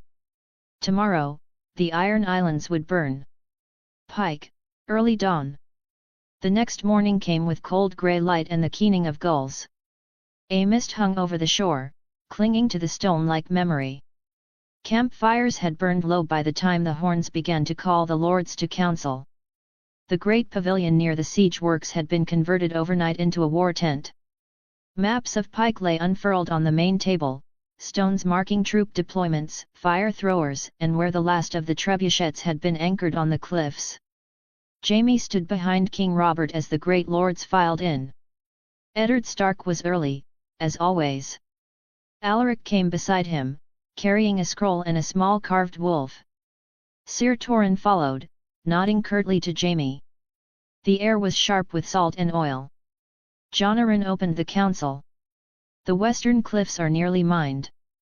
The final breach can be made before dusk if we begin the bombardment at full strength within the hour. Then let's be about it. Robert said. Blow the damned walls down and take the castle. I'll have that squid's head before my next piss. Mace Tyrell laughed. Bluster and powder, muttered Stannis. Tywin remained silent. The tides will be high by midday, noted Redwyne. Ideal for the fleet to circle and blockade. But a strong wind might scatter the forward flotilla. Aye, said Randyll Tarly. We need discipline. No premature landings. And how do we stop Balon's reavers from escaping through the sea caves? Asked Hoster Tully. Alaric Stark stepped forward. We collapse them. The lords turned. Some blinked in confusion. Others simply ignored him, speaking over each other. The boys got thoughts now, muttered Mace Tyrell. Jaime's eyes flicked to Robert, who was watching with faint amusement, a smirk tugging his mouth. Not cruel. Curious. Alaric did not back down. We've scouted the caves. Their inner tunnels run close to the secondary cliff. With concentrated bombardment, we can trigger a collapse, sealing them in. There's precedent. King Theon Stark did the same in the wars against House Hoare. Historical anecdotes, Tywin said flatly, rarely carry the weight of stone. Alaric turned to face him fully. As you say, my lord. But even a child knows when a foundation is weak. The room went still. Eddard's mouth twitched. Tywin's face did not move, but Jaime noticed the tightening at the corner of his father's eye. A quiet warning. Jaime nearly laughed. The boy had steel. Continue, said Robert. Alaric nodded. We use the last of the fire pots and boulders to collapse the northern cliff face. At the same time, we draw their eyes by feigning a landing to the east. When the walls fall, we march from the west while Stannis's ships seal the harbour. They will have nowhere to run. And if the Ironborn strike from the shadows? Asked Randyll Tarly. Then we kill them in the dark, said Sir Torrhen Stark. Robert slammed a hand on the table. A fine plan. Better than half the shit I've heard this war. He turned to Tywin. What say you, Lord Lannister? Tywin was quiet for a long moment. Then, it will work. Jon Arryn nodded. Then it is done. Prepare the siege engines. Later that day, the beginnings of the assault. Dusk fell like a shroud over the Iron Islands. Smoke twisted into the darkening sky as the trebuchets groaned, ropes taut, fire pots glistening with pitch. Jaime stood at the forward camp, the sea wind tugging at his white cloak. His sword hung at his hip. Behind him, the men were silent, waiting. A horn sounded. Low. Deep. The sound of judgment. The first stone flew. It arced like a comet, trailing fire, and struck the cliff with a sound like a god's hammer. The ground trembled. More followed. The northern ridge began to split, great chunks shearing away and crashing into the sea. Then, with a deafening roar, the wall of pike cracked. Stone and timber exploded outward in a burst of light and dust. A path was open. Forward, came the cry. And the wolves ran. Chapter 18, Tywin I. The evening before the assault of Pike, 7th moon, 289 AC. The clamour of the feast had died, and with it, the songs of the minstrels and the drunken bellows of lords too long at sea. The great hall of the Greyjoys, now conquered in all but name, reeked of spilt ale, roast pork fat, and the salty tang of the sea that seeped through the stone walls. Tywin Lannister had endured the revelry only long enough to observe who drank too much, who boasted too loudly, and who watched the boy Lord of Winterfell with cautious eyes. Now, in the temporary chambers, a great tent erected in the middle of the Westerlands tents, Tywin sat beside the hearth, its fire low and crackling. A jug of wine, Lanny Sport Red, brought from their own stores, sat on the table, untouched. He had no taste for drink tonight. Not when strategy demanded sobriety. Kevin entered first, dutiful as ever. Tygett followed, leaning casually against the wooden table once the flap to the tent was shut behind them. You saw him at the feast, Tywin said without preamble. The boy. Alaric Stark, Kevin supplied. Not so much a boy as a shadow. Quiet. Observing. A tall shadow, for his age anyway, Tygett added. He must have been only a head shorter than Eddard Stark already. 10, is he? 10, yes, Tywin answered, folding his hands beneath his chin. Yet he carries himself like a man of 30. He's not like his uncle, the quiet wolf, Kevin said thoughtfully. There is restraint, but not meekness. And his men revere him. Even Hoster Tully speaks of him with a kind of wary respect. And Robert adores him, Tywin said coldly. The king sees in him a northern version of himself, young, commanding, fearless.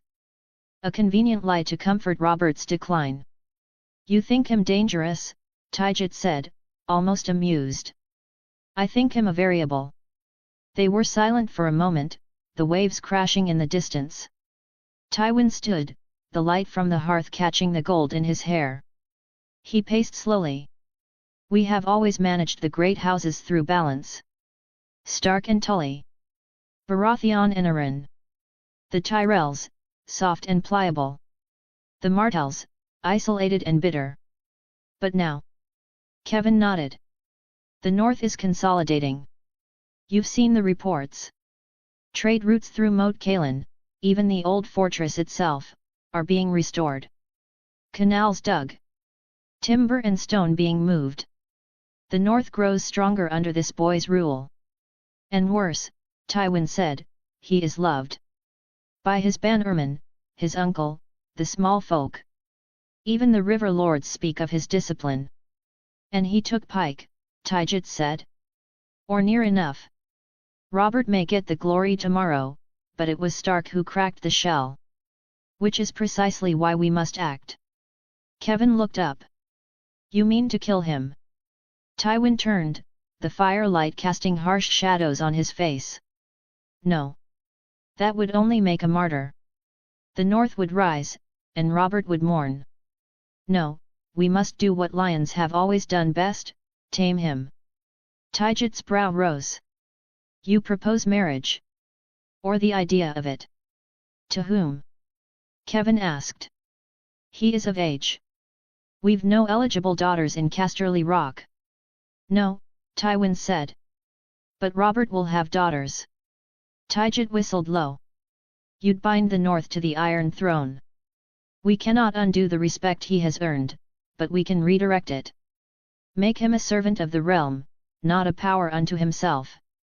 Kevin shifted uncomfortably. Cersei will never allow it. She'll see it as an insult. Her daughter sent to the cold, harsh north. Cersei sees insult in any arrangement not centered on her. But I've not asked her opinion. At that, Tywin turned to the door. Fetch Jaime. Kevin moved to comply without question. Within minutes, the Kingslayer entered, still dressed in his white plate armor, white cloak bellowing behind, now unfastened and hanging loose at the shoulders. He looked weary from the feast and the weight of empty celebration. You summoned me, father. Sit. We've a matter to discuss. Jaime sat on a cushioned bench, glancing from Taijit to Kevin, then back to Tywin. Alaric Stark, Tywin began. Jaime's lips curled. The North's golden wolf. Or rather, silver. He acts more like a lion than a dire wolf. Would you call him a friend?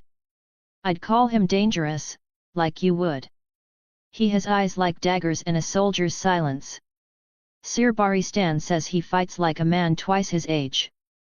And Robert loves him, Jaime said with disdain. Says he reminds him of himself before the wine. Except this one listens. And if we proposed a betrothal? Jaime blinked. Between him and a daughter of Robert and Cersei. The Kingslayer laughed. You truly wish to see Cersei's wrath unleashed? She'd sooner burn Winterfell than send her daughter to its snow. Would she refuse her king's will? Jaime's smirk faded. If she thought it betrayed her, yes. Yet this boy grows in power. Would you rather he remain unchecked? Jaime leaned forward. He's not like other northern lords. He's learned something we never expected, how to make the North matter. He speaks little, but when he does, even Robert listens. He's seen as noble, wise, and dangerous. And if left to continue, he may become too strong, Kevin said. Tywin looked back to the flames. Then we must shape him. If not through marriage, then through debt. Favor. Influence. We offer the Rock's support subtly. Invite him to court. Make him dependent. But never trust him, Taijit added. No, Tywin said. Never that. There was silence again, the sort of silence that comes before the collapse of something grand, or the rise of something greater. He reminds me of someone, Jaime said at last. Who? Tywin asked. You. Before the crown. Before Ares. When you walked the halls of Casterly Rock like a god. Tywin's eyes narrowed. Then it is good that I am still here to prevent another me. The flames flickered. Tomorrow, Pike would fall. But tonight, in the lion's den, a different kind of war was being planned, the war for legacy, for influence, for the shaping of the next generation. And Tywin Lannister would not yield the realm to wolves. The next day, hours before the assault of Pike. The morning was thick with mist and salt, a pale grey fog clinging to the earth like a corpse's shroud. Tywin Lannister rose before the sun, as he always did, and dressed without ceremony in a padded crimson gambeson stitched with gold thread. His armor would follow, but first, he had men to inspect. Plans to see made flesh. Outside his command tent, the Westerlands camp was stirring to life. Campfires crackled low, steel sang against whetstone, and the clatter of hooves mixed with the barked orders of knights and captains. The lion banners fluttered above his host, red and gold, catching what little light pierced the haze. Tywin's boots crunched over damp gravel as he walked the rows. Kevin was already ahead, checking the trebuchets and ballistay hauled from the ships.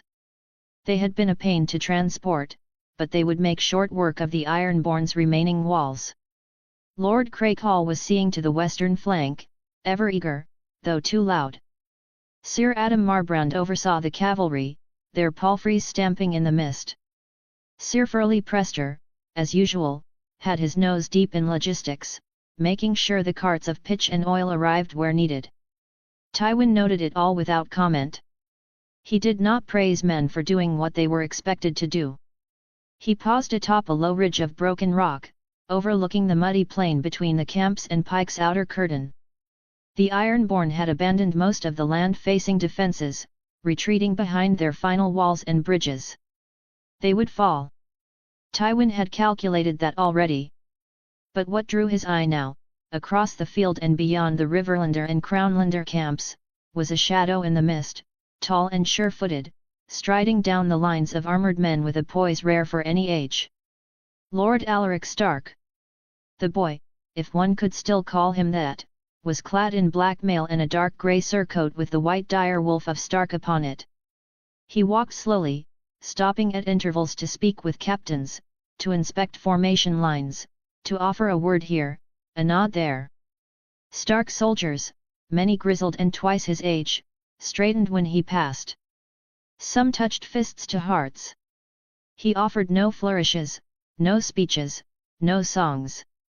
But still, Tywin could feel it even from a distance, this young wolf had them in the palm of his gauntlet hand.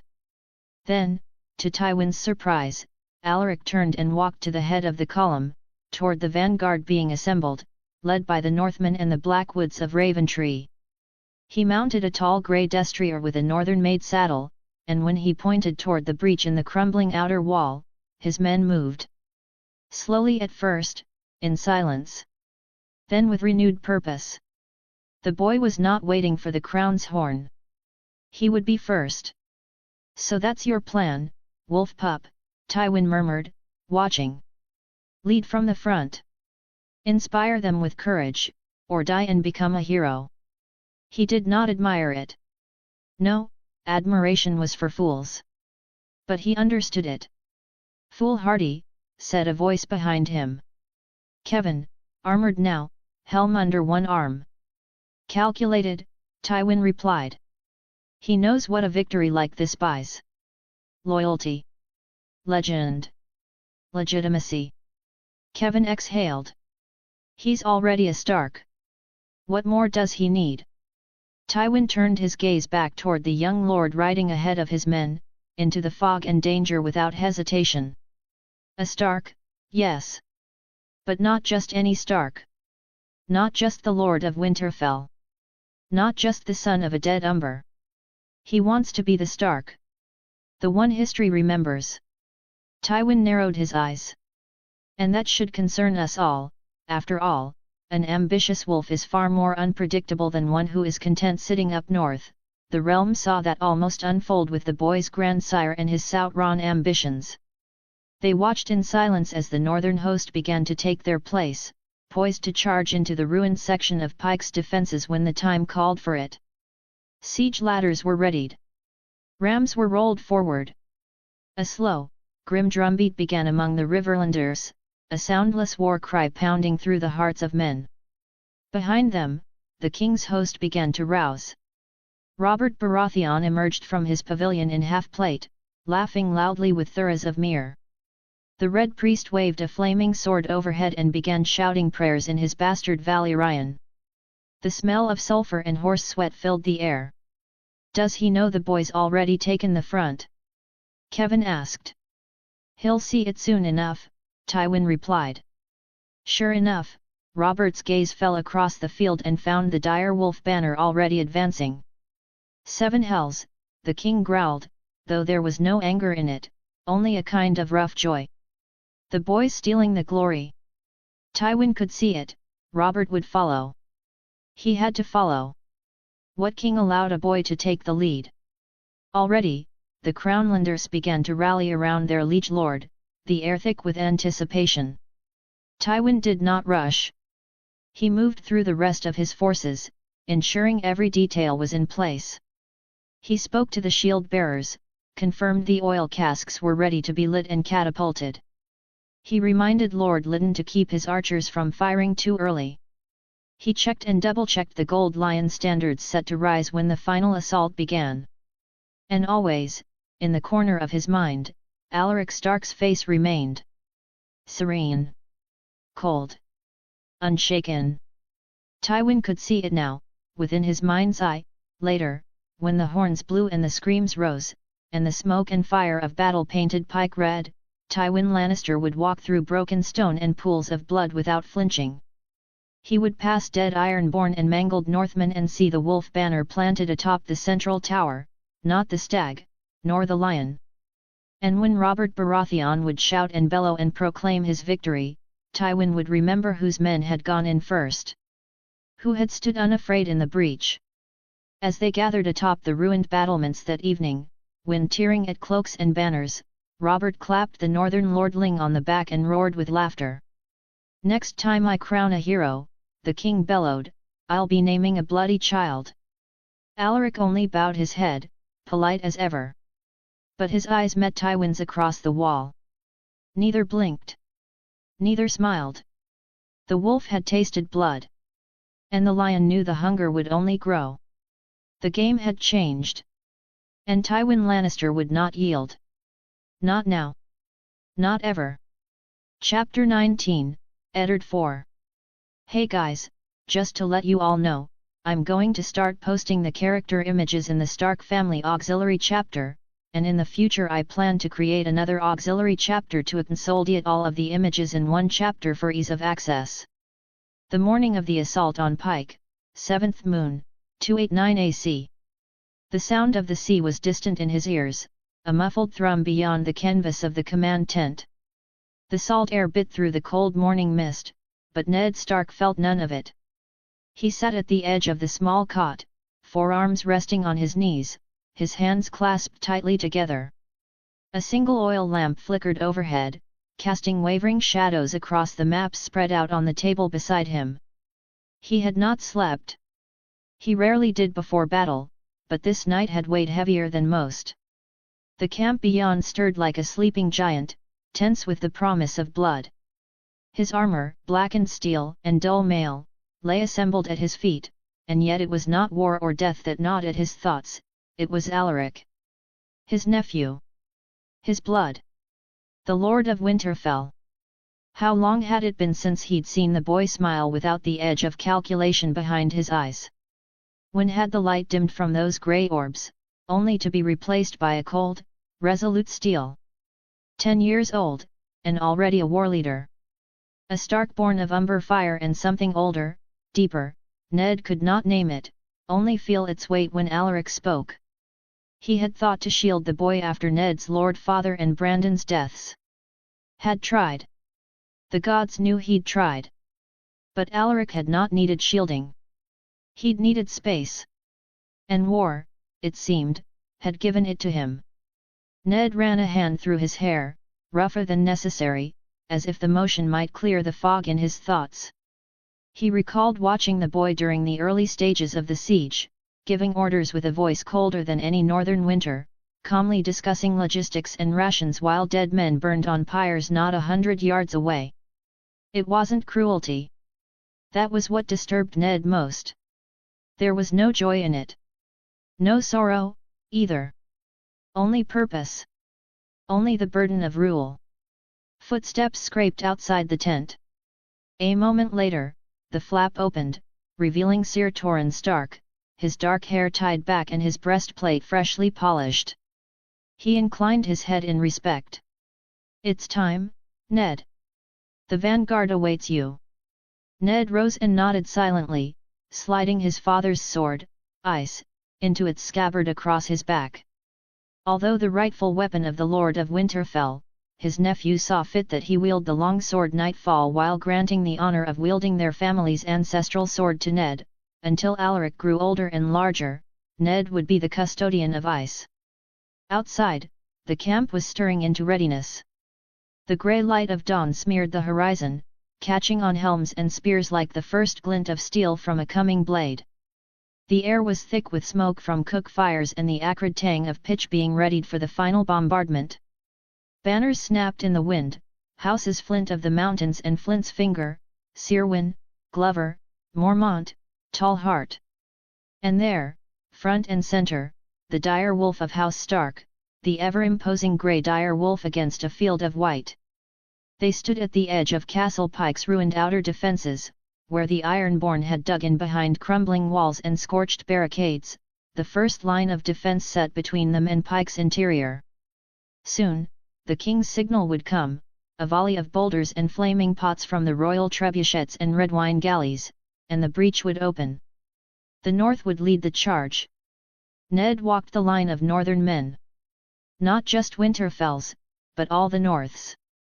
He saw the aging Lord Walton Flint speaking quietly to his sons.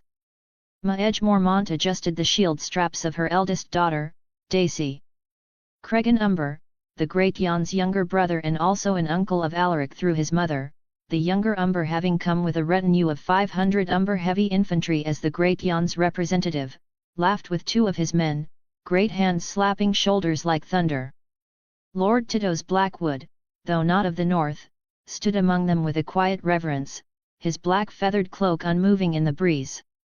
Men whispered greetings as he passed. Some bowed. Others nodded with quiet respect. Ned returned each gesture, but his eyes were ever searching for him. Alaric stood atop a small hillock beyond the vanguard, alone but for the wolfhound crouched at his side. He wore no helm, only a steel cuirass bearing the dire wolf of Stark. His eyes were on the sea, watching the distant sails of the royal fleet draw into range. When he turned, the wind caught his black cloak and bore it out behind him like wings. He walked down to the vanguard, steps measured, sure. Men turned to watch. Silence fell. Even the wind seemed to hush. Ned stood with Torrin and the rest of the Starks, eyes fixed on the boy who was somehow already a lord. Alaric faced them, 7,000 northerners, hard men and women of the cold, sons of snow and ice. And then he spoke. You have stood beneath the banners of your fathers, Alaric began, his voice carrying impossibly far. You have bled on these rocks, and lost good kin to iron-born spears. You have suffered, marched, starved, and endured. He paused. And now I ask you to lead the charge. I ask the sons of the north to bleed and fight in the thick of it while the flowery southerners follow our lead. A murmur swept the vanguard. Alaric raised his hand. Let them. Silence again. His eyes swept the crowd. Some say we are fools. That we northerners are too proud. That we charge when wiser men hold back. Perhaps they are right. A grim chuckle ran through the line. But I say this. There are moments in a man's life when he must decide whether to die on his feet, or live on his knees. And if the songs of tomorrow are to speak of us, they must know that we did not kneel. His voice grew colder now. Sharper. The Ironborn think their walls will save them. That stone will shelter them from northern wrath. But stone breaks. Fire burns. And wolves do not ask permission. A cheer swelled, but he held up his hand again, cutting it short. I do not ask you to fight. You are northerners. I do not need to ask. You know your duty. And it is not to glory. It is not to coin or conquest. His voice thundered. It is to each other. To the man to your left, and to the man to your right. When the gates fall, we move as one pack. One fury. One winter. He drew his sword, an old, Valyrian steel blade, nightfall, black and grey in the light. He pointed it toward the breach. We are the tip of the spear. We are the howl before the storm. We are the north, and winter does not wait. The north roared. Some slammed spear to shield, others cried out with raw, feral pride. The ground itself seemed to tremble beneath their voices. Ned stood among them, struck speechless. Beside him, Sir Torren whispered, "He speaks like a king." No.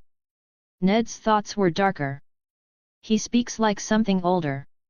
Far above, the signal came. A flaming boulder streaked across the sky, red and gold. The first volley. The final assault had begun. Alaric turned without a word and marched toward the breach. And the north followed. The roar of the bombardment swallowed thought. Stone shattered against stone, fire pots arched in trails of red and gold, and the walls of pike quaked beneath the might of Westeros. Ned Stark charged with the vanguard, the chill of the sea air clinging to his beard, the salt tang thick in his throat. The wind whipped through the breaches as they opened, smoke and dust pouring outward in black clouds.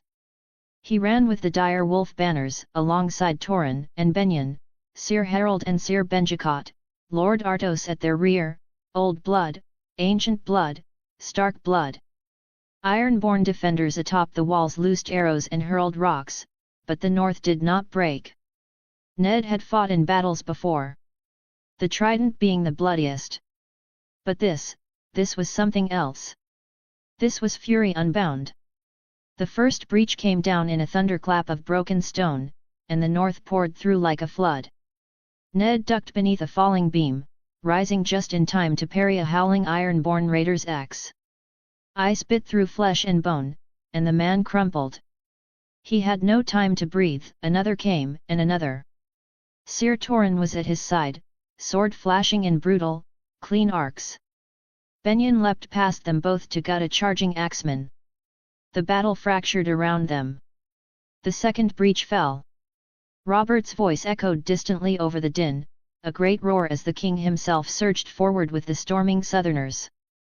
"To me! To me, you bastards!" Ned saw him then, a black storm in gilded plate, Warhammer a blur of death. Robert Baratheon crashed into the defenders like a tempest. 3 men fell before he could be checked. He swung wide and crushed a helmet into scrap metal, his laughter mad and joyous. A swirl of King's Guard followed, Sir Barristan, white cloak streaked with soot, silent and deadly as a ghost. Despite the carnage, the King's Guard were still but mortal men. Ned saw as Sir Derek Morrigan was run through by an iron-born sword as he failed to best 4 men at once, his death soon avenged by Robert himself. But Ned had no time to watch. He saw Alaric. The boy, no, the Lord, was cutting a path of devastation. Nightfall glimmered like a living shadow in his hands, carving through iron-born in relentless, clinical strikes. There was no anger in him, no triumph. Only that same grim purpose. He watched Alaric duck a clumsy spear thrust and drive his sword clean through Marong Greyjoy's chest, the short-lived prince already half dead from falling debris. The Prince of Pike gasped, blood bubbling from his lips. Alaric didn't hesitate. He pulled free, turned, and moved on. Ned felt a lurch of pride and unease. "Mayron's down!" Benyon shouted as he appeared at Ned's side, slick with blood. "We push now!" Together, the Starks reformed. Ned, Sir Torren, Benyon, Sir Harold, Sir Benjicot, and Lord Artos. Alaric joined them at the centre. The wolf pack. A line of iron resolve. The Ironborn saw them. Recognized them. And they broke. Not all, but enough. The Starks moved like a scythe, carving through the defences of Pike's inner walls. Sir Torren's shield took a blow that would have felled another man. Sir Harold's axe shattered bone and helm alike. Lord Artos fought with the bitter precision of a man who had a family to return to. Sir Benjicot laughed as he split a shield and the man behind it, shouting, "For Winterfell!" The cry was taken up. Northern throats, raw with smoke and salt, roared it again and again. The Ironborn fled into the keep. Victory was not yet certain. But its scent was in the air, thick as blood. Through shattered gates and broken causeways, they stormed the stronghold's final holdfast. The fighting turned brutal in the tight corridors, blades flashing in close quarters, screams echoing through halls that had once held the reaving lords of the Iron Islands. Ned fought with ice in narrow stairwells and blood-slick halls, always pressing forward, always with the others. They burst into the inner sanctum. A final stand. Victarion Greyjoy roared, wielding a great axe with terrifying strength, carving down 2 men before he even saw who had come. Balon stood beside him, clad in mail, a short sword in hand, face pale but resolute. Alaric didn't wait. He darted for Balon with the precision of a serpent. Victarion intercepted. "Take him!" Ned shouted. Benyon, Sir Torren, and Lord Artos lunged for Victarion together. Steel clashed. Blood sprayed. Sir Torren took a glancing blow to the ribs. Benyon drove a dagger beneath Victarion's arm. Artos struck with his sword, forcing the Kraken warrior back. Alaric dueled Balon. The boy was relentless, methodical. Balon fought like a cornered animal, desperate and wild. He landed a cut along Alaric's cheek. Ned surged forward, ice raised. But Alaric finished it alone. A feint. A sidestep. A precise thrust. Balon's blade clattered to the floor, and the Lord of the Iron Islands fell to one knee, clutching his shoulder as he fell. Victarion, bloodied and broken, yet still breathing, yielded next. Silence fell. The chamber was littered with corpses. And then came the king. Robert Baratheon, face blackened with soot, blood on his chest, stormed into the throne room with his king's guard. His war armor was slick with gore, his eyes ablaze.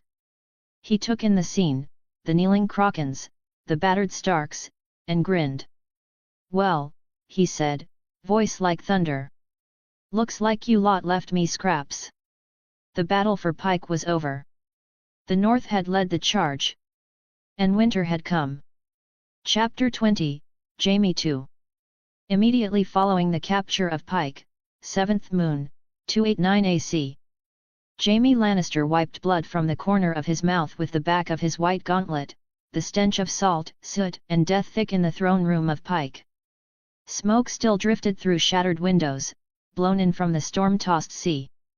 Broken banners bearing the Kraken sigil lay in tatters across the cold stone floor. A shattered helm rolled lazily down the steps beneath the blackened throne. The Ironborn were broken. And now, the king came.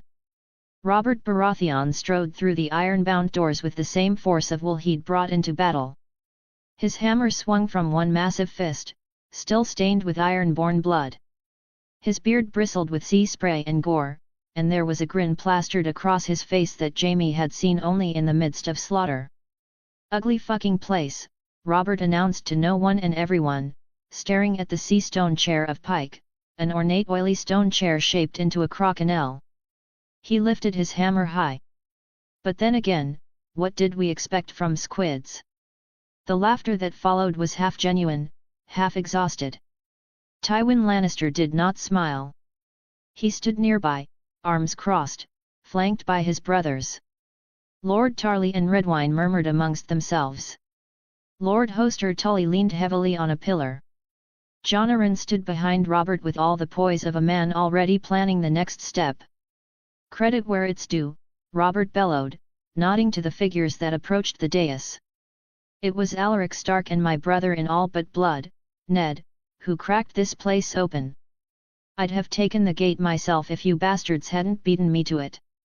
Ned Stark stood to the king's left, grey cloak torn, his face solemn and smeared with grime. Beside him stood Lord Alaric Stark, the young wolf pup of Winterfell.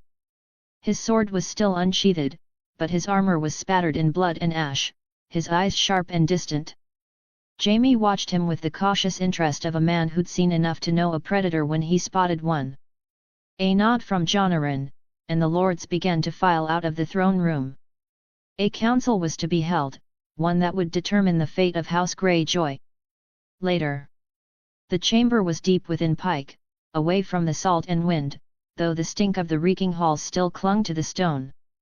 Tapestries had been torn down or burned, chairs salvaged from the wreckage were arranged in a rough circle. Jaime lounged in his chair, having been given a rare moment of respite from his duty, boot resting on one knee, as the discussion began. Robert, wine in hand, leaned forward with barely contained energy.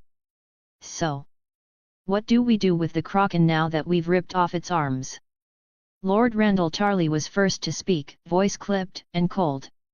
Extermination. We raze every keep. Salt the shores. Take their sons for the wall and drown their daughters in the sea they worship. My lords, said Pakester Redwine, brushing soot from his sleeve. Surely we don't need such savagery. The Ironborn are beaten. If Balan is dead, the matter ends there. Balan lives, Tywin interjected. His voice was quiet, but it cut through the chamber like a knife. He's a man beaten, almost dead from the wound inflicted by Lord Stark. Although he might be in a precarious situation health-wise, he can still bend the knee willingly.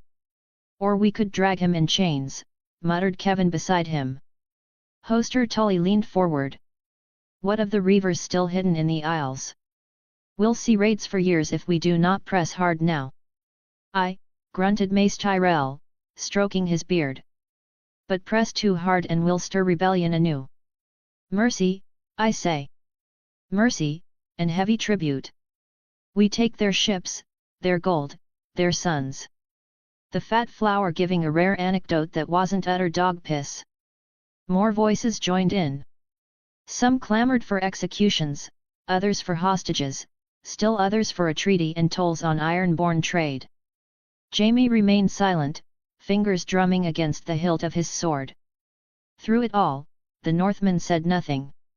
Ned Stark stood with his arms crossed, mouth a thin line.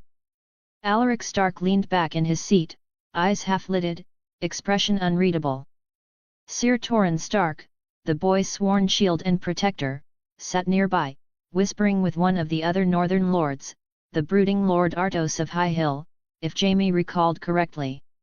Artos' brother Sir Harlad hovered close behind them, silent and observant, and yet, a smug smile plastered across his face. A man whom I could empathize with. Jaime thought with a mental laugh. The Riverlanders bickered with the Reachmen, while the Lannisters scowled at them all. And still, the North said nothing. Until Jonaran stood. Enough, the Hand said. We can bicker until the sea drinks us, or we can decide. The chamber quieted. We will not execute Balong Greyjoy, not unless he refuses our terms. He will kneel before the king and name himself subject again, or he dies. Robert made a sound of approval, but Arryn raised a hand. Furthermore, the boy, Theon Greyjoy, his third son, now his heir, he will be taken to Winterfell. There was a pause. As a hostage, Arryn continued. To be raised by Eddard Stark. The silence cracked, not with words but with what was unsaid. Jaime turned his head toward the Northerners.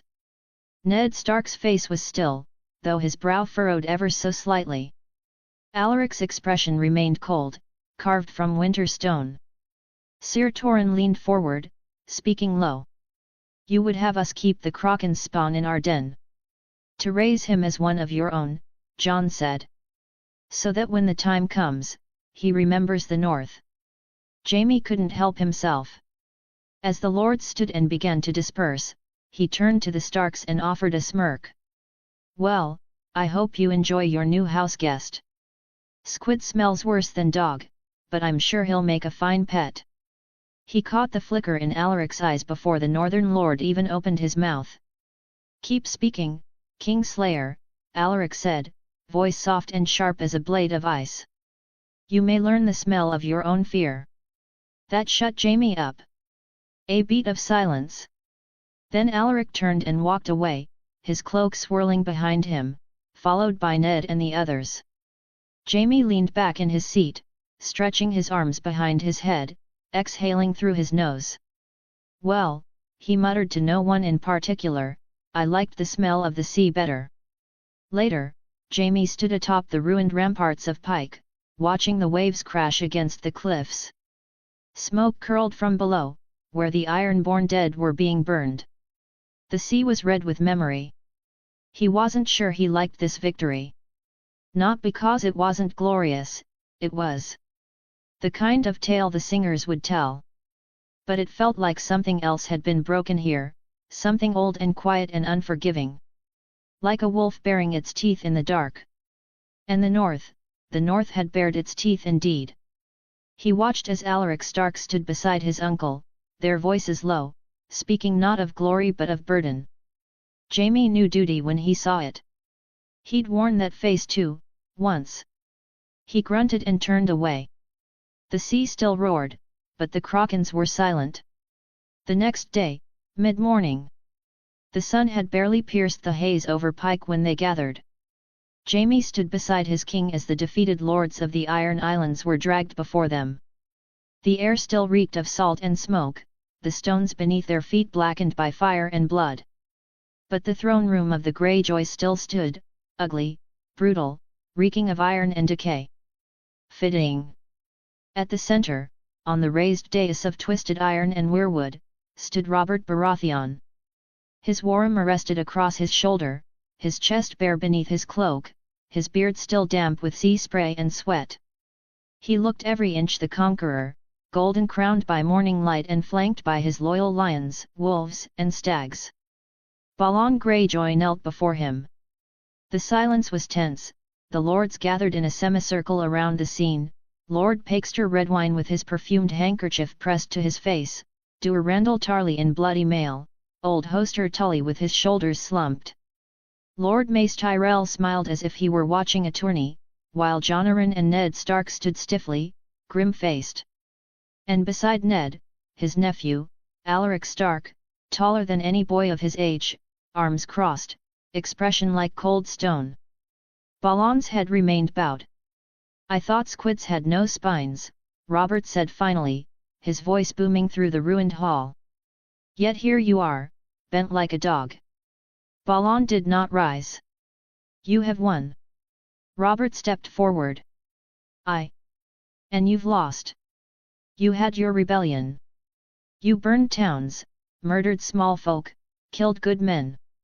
And now, you kneel. I am still Lord of the Iron Islands. For now." Robert's gaze swept the room. "Let all see it. Let every lord, knight, and squire remember what happens to those who rise against the crown. You'll keep your title, Balon Greyjoy, but only just. And your son, well." His eyes flicked to Ned and Alaric. "We'll get to that." Balon remained kneeling for a moment longer.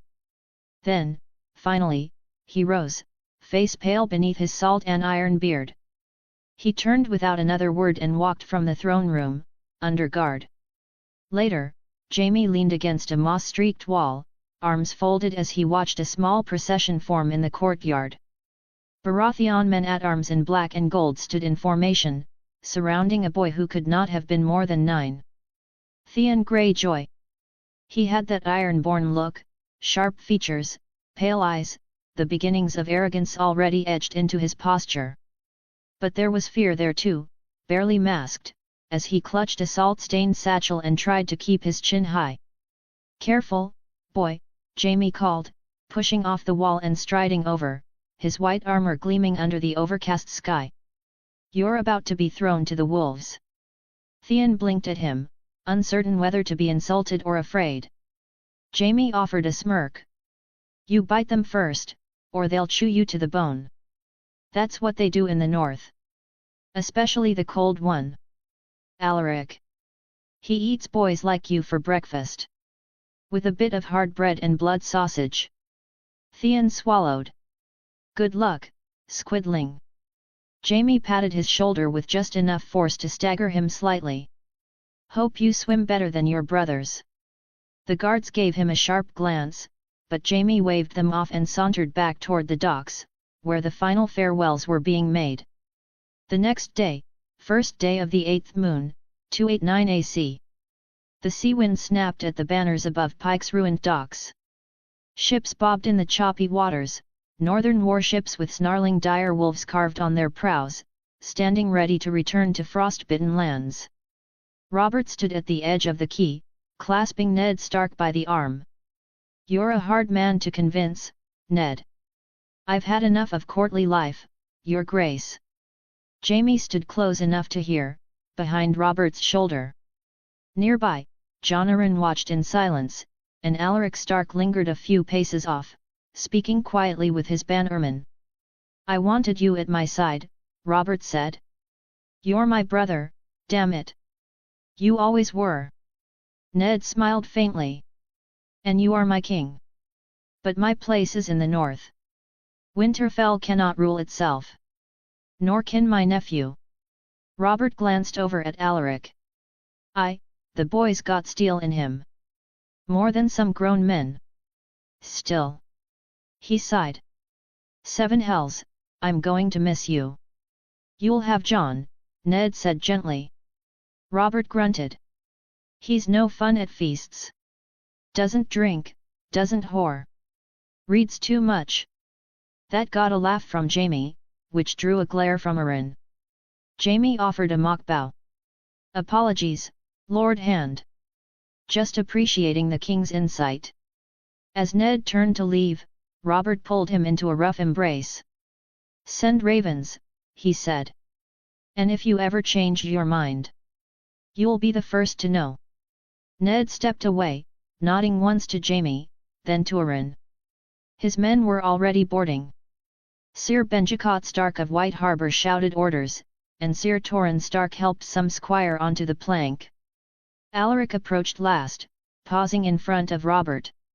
"You've earned your rest, Lord Stark," Robert said. Alaric gave a slight nod. "And you've earned your crown again." Their handshake was brief, but strong. Then Alaric turned to Jamie. "I'll be sure to teach the boy manners." Jamie raised a brow. "And what if he's a stubborn little squid? Then I'll carve out the salt and leave only the wolf." Jamie opened his mouth, thought better of it, and said nothing. As the northern sails unfurled and the ships began to slip away from the harbour, Jamie stood beside the king, wind tugging at his golden hair. "They're going to be trouble," he said quietly. Robert grunted. "They're always trouble," he said with a wide smile. But Jamie wasn't looking at Ned. He watched Alaric, tall as a tower, standing at the prow of his ship like some old war god reborn. The wind caught his dark cloak, and the grey dire wolf of Stark snapped in the air. "If Father's plan was to tame him," Jamie said under his breath, "then I wonder if we've just let a wolf gain its teeth." Turning toward Jamie, Robert bellowed, "Did you say something, Kingslayer?" the big oaf still sporting his blasted grin. "Just talking to myself, Your Grace." Robert grunted as if he found Jaime's response lacking, as he turned to walk toward the Great Hall of Pike, still decent shape despite the bombardment, due doubt set on drinking and whoring the day away before they two depart. Chapter 21, Theon I. Winterfell, 2nd Moon, 291 AC. Theon Greyjoy sat on the edge of his bed, a woolen blanket wrapped tight around his shoulders. The chamber was cold, even with the embers of last night's fire still faintly glowing in the hearth.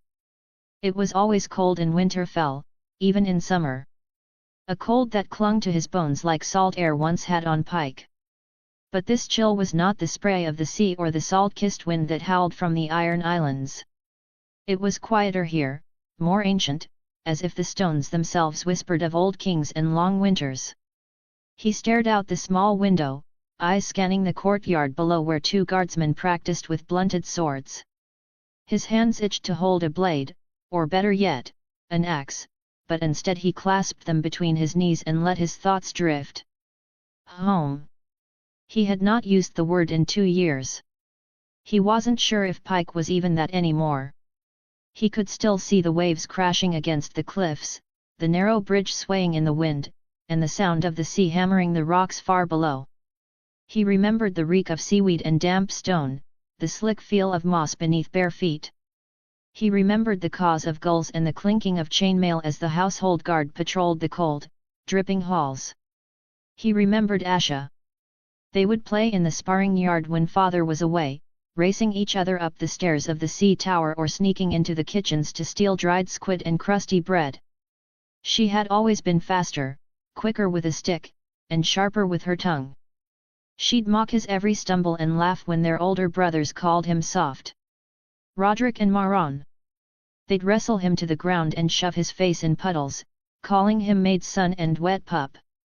But Asha had never been cruel. Not truly. He missed her. And his mother. Even the sour smell of father's hall. But all of that had vanished when the rebellion died. The sea had closed over his family, and he had been left adrift in the wolf's den. Winter fell. A place of rules and duty. Of watchful eyes and silent halls. Lord Eddard had never once struck him, but Theon sometimes thought the quiet was worse. There were no shouts, no curses, no threats of drowning. Just cold stares and expectations he never quite met. He dressed slowly, pulling on a plain brown tunic and black breeches. A servant knocked but did not enter. That was the way of things here. No questions, no warmth. Only order. He stepped into the corridor, boots clicking softly on stone. The guards he passed straightened, their eyes watching him as if he were a crow strayed into a wolf's den. He did not smile at them. As he passed the Lord's Solar, he heard voices inside. One belonged to Eddard Stark, steady, solemn. The other was sharper, firmer. Alaric Stark. 2 more years, maybe less, if the thaw is early, Alaric was saying. The canal will change everything. From Blazewater Bay to White Harbour by boat. Assuming the various bandit groups don't sabotage it, Ned replied. They won't. Alaric's tone left no room for argument. We'll station men all along the digging camps this year. Let them try. The door opened suddenly, and Alaric emerged. He was taller than Theon by quite a bit, broader too. His cloak was black wool lined with wolf fur, his eyes cold as the snows outside. They locked with Theon's for a brief moment. Alaric said nothing. He gave the boy a slow, deliberate look, as if weighing him like a sword in the hand, then turned and walked toward the great hall. Theon let out a breath and followed. The great hall of Winterfell. The hall was warm with hearth fires, the scents of baked bread, roasted boar, and spice filling the air. Long tables stretched beneath the carved rafters, and servants bustled between them. At the high table, the Stark family had already begun to gather. Alaric sat at the center, the seat of the Lord of Winterfell, though Eddard still ruled in name. Ned sat to his left, his face unreadable as always, while Benyon Stark occupied the seat to Alaric's right, laughing at something his wife, Daisy Mormont, had just said. Lady Catelyn sat beside Ned, her posture perfect, her eyes occasionally flickering to Jon Snow and Theon, both with carefully hidden displeasure, and yet, the bastard was still afforded a greeting by her, as if she were trying to be cordial. The children clustered together nearby. Robb, Jon, and Ricard sat shoulder to shoulder. Sansa, Lyra, and Arya were already arguing over something, while Bran watched on with childish amusement. Theon took his seat at the end of the table, as far from the head as could be. A raven came this morning, Alaric said, lifting his cup. From Lord Artos Stark of High Hill. The name silenced most conversation. He requests his children be fostered here at Winterfell, Alaric continued. Osric, his heir, now a boy of 1 and 10. The twins, Branda and Barana, 8 years of age, and even his youngest Edwin, a boy of 3, the perfect age to become friends with little Bran. A wise request, Ned said. Better they learn our ways before they must wield sword or pen. Lord Artos also asks to send Sir Harold and his bastard sons, Edric and Elric Snow. 10 years old, both of them. Benyon raised an eyebrow. Bastards. Alaric shrugged. They're strong lads. I see no reason to turn them away. Sir Torrhen, seated just below the dais, spoke up next. A second raven arrived from my brother. Sir Benjicot also wishes to send his second son, Harlan, and Alizan to Winterfell. Harlan is 1 and 10, Alizan 8. Alaric leaned back in his seat, folding his hands as Sir Torrhen continued. He means to voyage with his wife and Krigard, their eldest. Training the boy on the sea. Alice Anne and Harlan would be safest here. Then send word that they'll be welcomed, Alaric said. And the same to Lord Artos. Ned nodded. We might consider other wards as well. There are sons of Karstarks and your cousins, the Umbers, old enough. Perhaps one of Lord Tito's Blackwood's boys? Strengthening ties with the Riverlands is never amiss. The conversation shifted to logistics, quarters, training, tutors. Theon felt his stomach churn. More wolves. More true-born northern sons. More eyes watching him like a stray dog in their yard. He poked at his meat with his knife, then muttered, "Careful, my lords. Soon there'll be more wolves here than sheep to feed them." Robb didn't laugh. Arya snorted. But it was Jon Snow who grinned. "We could always make a Greyjoy into stew," Jon said. Theon stood so fast his chair scraped the floor. "Say that again, you bastard." Jon rose too, though slower, calm. "Just a jest. No need to cry." Theon reached for his knife, but before he could touch it, something struck the table beside him with a violent thunk. A throwing knife. Still quivering, embedded in the wood just inches from his hand. Theon froze. All eyes turned to the head of the table. Alaric Stark was still seated, one hand outstretched from the throw. His gaze locked with Theon's, not a trace of warmth within it.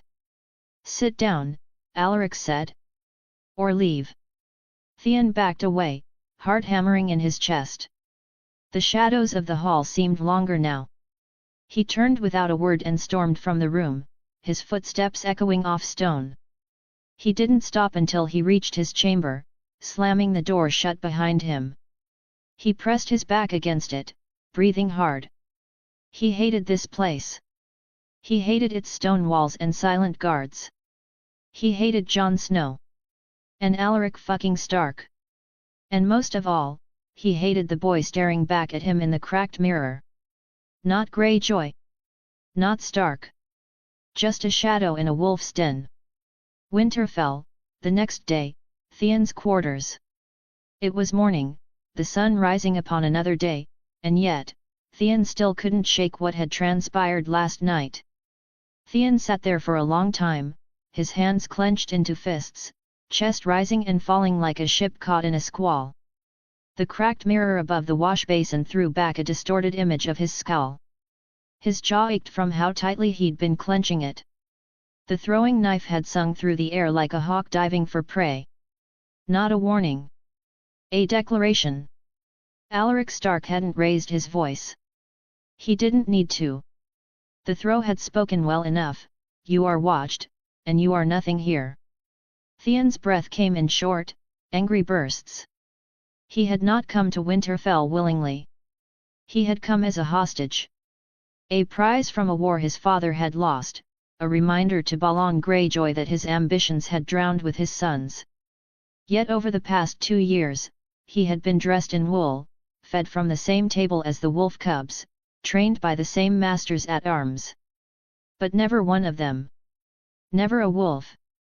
He stood suddenly and tore the mirror from the wall, smashing it to the stone floor. Shards scattered like broken teeth. There was a knock at the door. Theon spun, heart leaping into his throat. What?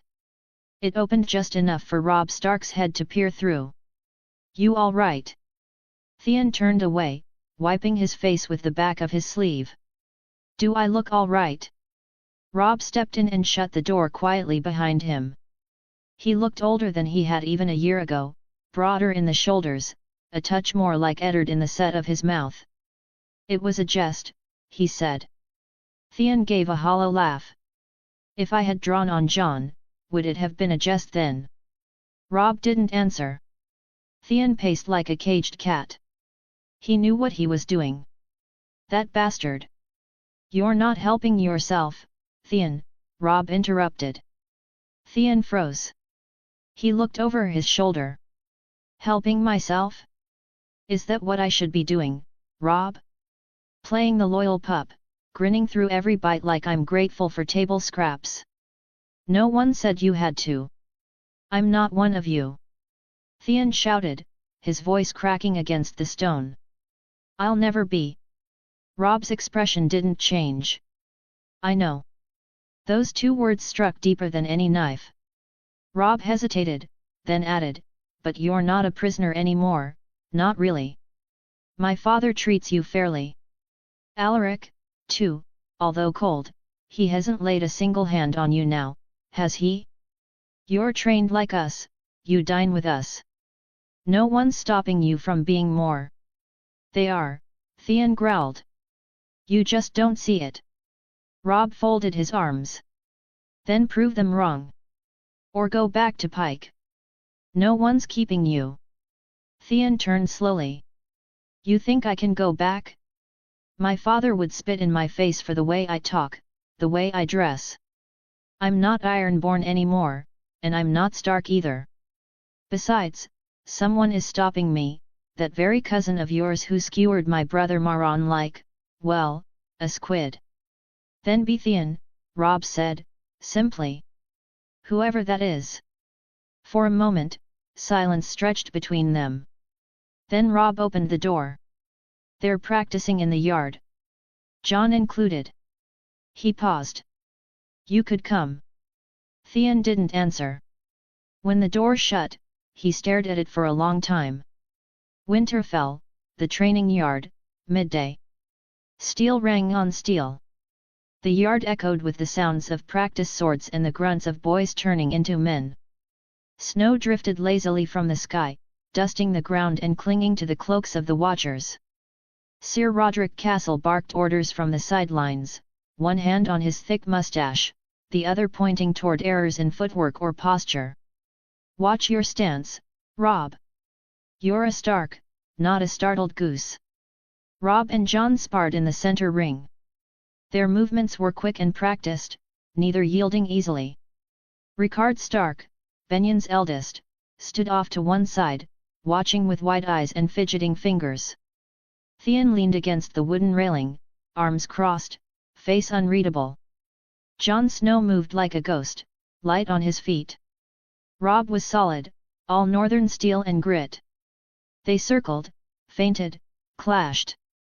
Jon dropped low, then rose in a sudden burst that nearly sent Rob stumbling. Good. Sir Roderick called. Better. Thean's gaze shifted toward Alaric. The Lord of Winterfell stood beneath the covered archway with Sir Torren, observing with a watchful stillness.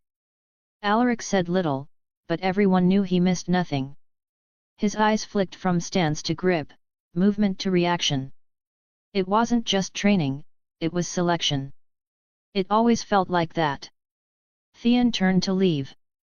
Greyjoy, came a voice behind him. He turned. Jon stood there, face glistening with sweat, wooden sword in hand. His breath misted between them. You going to skulk all day or pick up a blade? Thean's lip curled. You want another knife tossed at your head? Jon shrugged. He only throws steel for things worth hitting. Thean snatched a practice sword from the rack and stepped into the circle. You always this smug, bastard. Jon twirled the sword in his grip. Only when I win. They squared off, circling. Begin. Sir Roderick barked. Thean lunged first, fast and aggressive. Jon parried cleanly, countered, and the duel was on. They traded blows, both quick and sharp, moving like wolves circling in the snow. But Thean was not like Jon. He fought as though he had something to prove, because he did. Each strike was a shout, each dodge a desperate attempt to stay above water. Jon fought with calm, letting Thean exhaust himself. Thean overextended. Jon swept his leg, and Thean landed hard on his back, wind knocked from his lungs. Laughter rang around the yard. Not cruel, not mocking, just honest. But Thean felt heat rise in his face. He stood, shoved Jon's offered hand away, and stalked off without a word. Winter fell, the gods would, evening. Snow blanketed the sacred grove in white, softening the world to a hush. The heart tree stood in its circle of silence, red eyes watching as they had for thousands of years. Theon sat at its base, legs folded beneath him. His hands were scraped from his fall, the bruises beneath his ribs aching. He didn't know why he had come here. He did not pray to the old gods. He had not believed in any god since he was 10. Still, the silence was comforting. Steps crunched softly behind him. He didn't turn. Come to gloat? No, Alaric Stark said. The Lord of Winterfell stood beneath the ancient branches, arms folded, breath clouding the air. I was watching you today, Alaric said. Theon laughed bitterly. I noticed. You're not as good as Jon. Not yet. Theon stiffened. But you're faster than Robb. Meaner too. If you fought like a Greyjoy, you'd have won. Theon looked up, confused. What? You fight like a Stark because you think it will make us accept you. But a wolf is not a kraken. And neither is a sheep. Theon blinked. What do you want from me? Alaric stepped closer, his voice quiet. I want you to stop pretending. You shall continue to be raised here. That matters.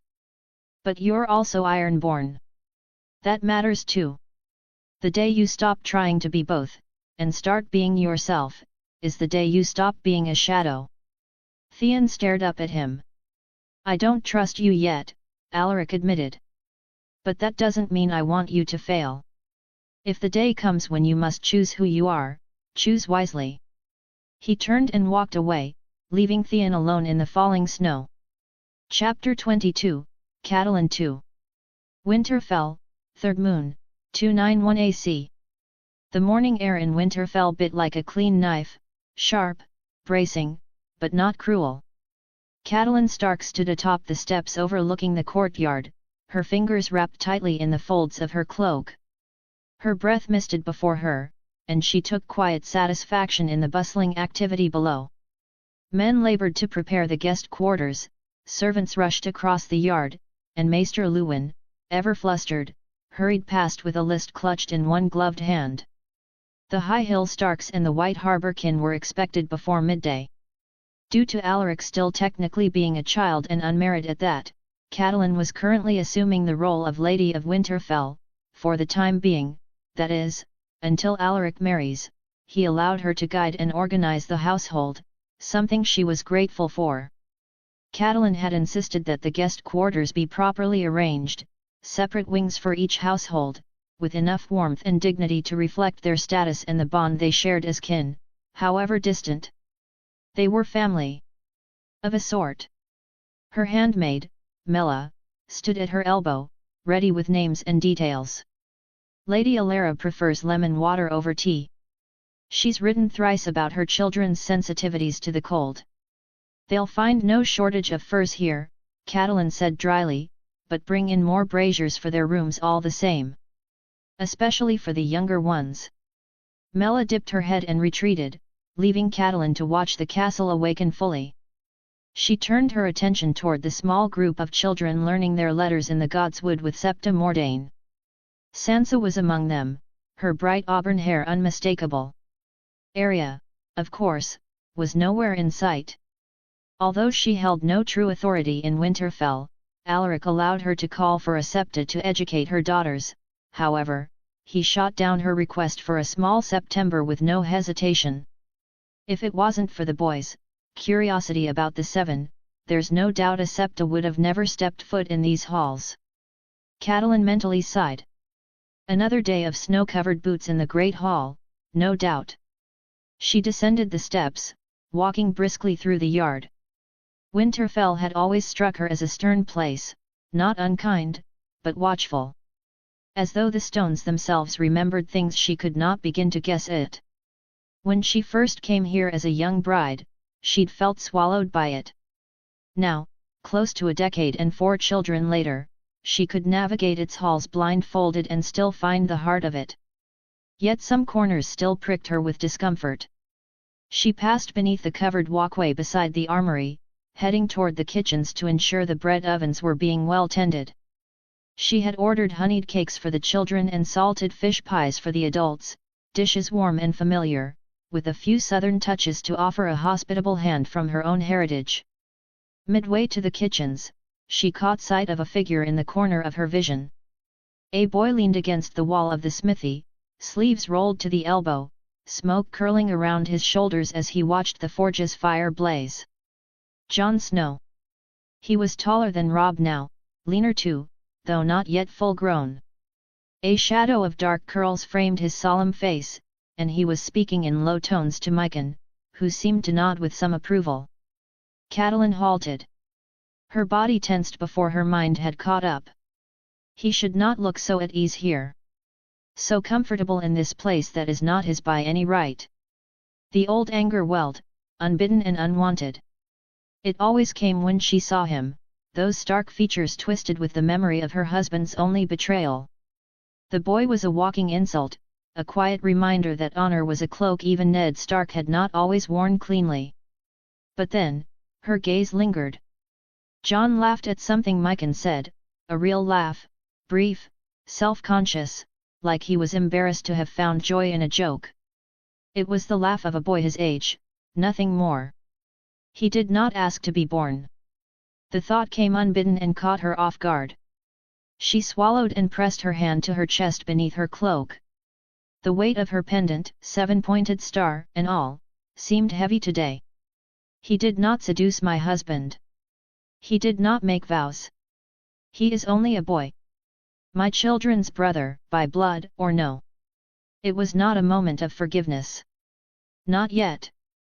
But it was something. She turned away, her footsteps slower now as she resumed her path toward the kitchens. Later, as the sun climbed its way toward the meridian, the courtyard was cleared and the gates thrown wide. The banners of the Stark cadet branches could be seen from atop the battlements, a gold dire wolf running on a field of turquoise, and the dark grey dire wolf running on a field of grey of High Hill, the colour of High Hill's sigil being derived from House Cerwyn, the house of Lord Artos' mother, Alice Cerwyn. Horns blew a low, rolling welcome. Catelyn stood with the household arrayed beside her.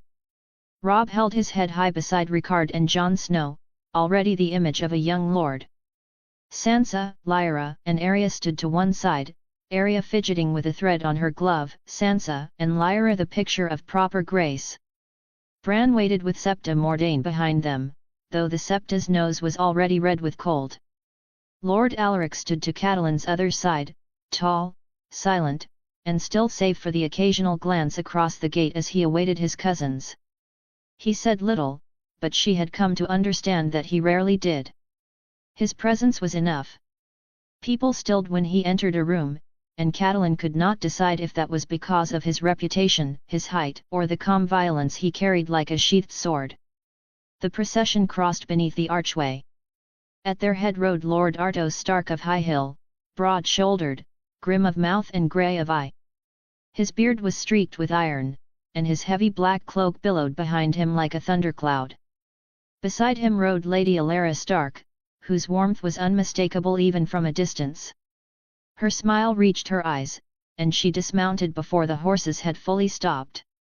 Behind them rode their children on ponies despite bringing a wheelhouse, Osric, tall and solemn, Branda and Barana, the spirited twin girls who looked identical save for a scar along Branda's temple, and young Edwin, the boy of 3, sat on the strider with his father. Sir Harold, Lord Artos' younger brother, rode to the side, his 2 bastard sons Edric and Elric Snow riding ponies of their own, the twin boys of 8 laughing and prodding one another.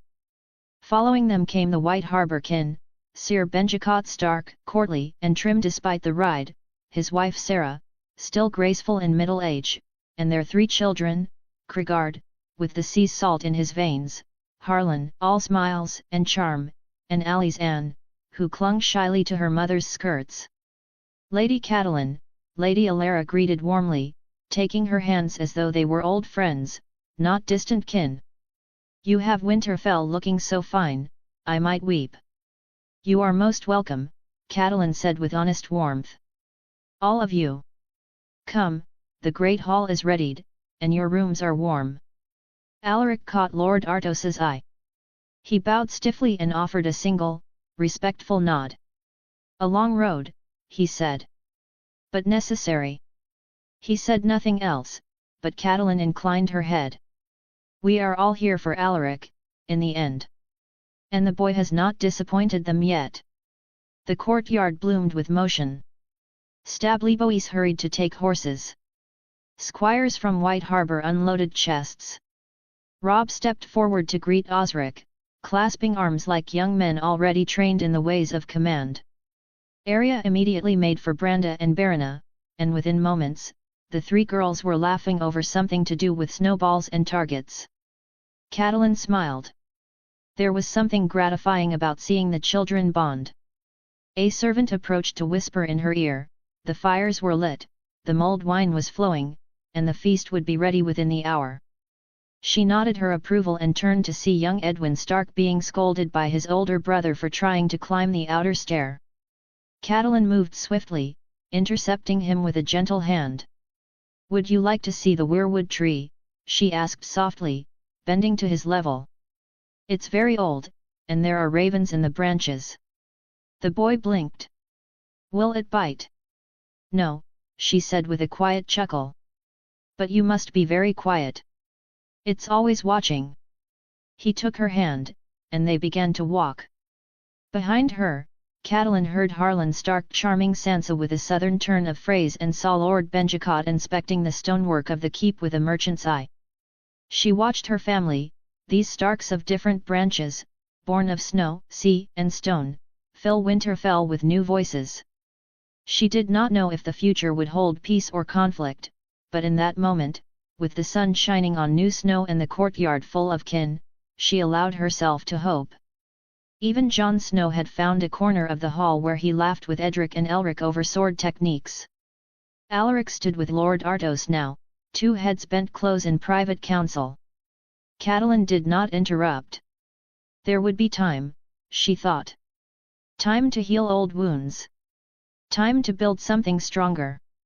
Time, even, to look at a boy not of her blood and not feel bitterness first. As the bells rang out across the Godswood and the feast began to stir in the kitchens, Catelyn Stark turned toward the hall and let herself believe that Winterfell, for all its storms, might just be a place for healing after all. Later that night, the Great Hall. The gathered kin of House Stark filed into Winterfell's Great Hall, a warm roar of laughter and clinking goblets greeting them as they crossed beneath the iron chandeliers. The braziers glowed bright with flame, and the scent of roast venison, honeyed root vegetables, and freshly baked bread filled the high-ceilinged chamber. Shadows danced along the ancient stone walls, but there was no menace in them tonight, only the reflection of fire and merriment. Catelyn Stark walked at the head of the procession with Lady Alara on her arm, guiding the Lady of High Hill through the hall, discussing matters from her time in White Harbour. I must say, Alara murmured, eyes bright as she took in the long wooden tables dressed in firs and pine boughs, this is far warmer than I remember from our last visit. Not just the hall, the people. The laughter, the smiles. It reminds me of the September of the snows during the Maidens' Festival. Catelyn blinked, surprised. The snowy September? In White Harbour. Alara nodded, her golden brown hair catching the firelight. I visited often as a girl. The Septons were strict but kind. I know my house keeps to the old gods, but my mother was from House Royce, and she believed the seven offered light where the woods did not. I learned much sitting beneath the maiden's statue. Catelyn regarded her with new appreciation. You speak as one raised in faith. Yet you kept your family's gods. I chose to honor both, Alara said simply. My husband prefers the stillness of the Godswood, and I do not deny him that peace. But when my children were sick with the spring fevers 3 years past, I prayed to the mother with every breath. I believe she heard me. Catelyn felt something thaw within her chest. She found herself smiling, not politely, but truly. I have often struggled with the silence of the Godswood. It comforts my husband, but I miss the songs and litanies. Still, I find there is strength in quiet worship too. They reached the high table, and Catelyn gestured for Alara to sit beside her.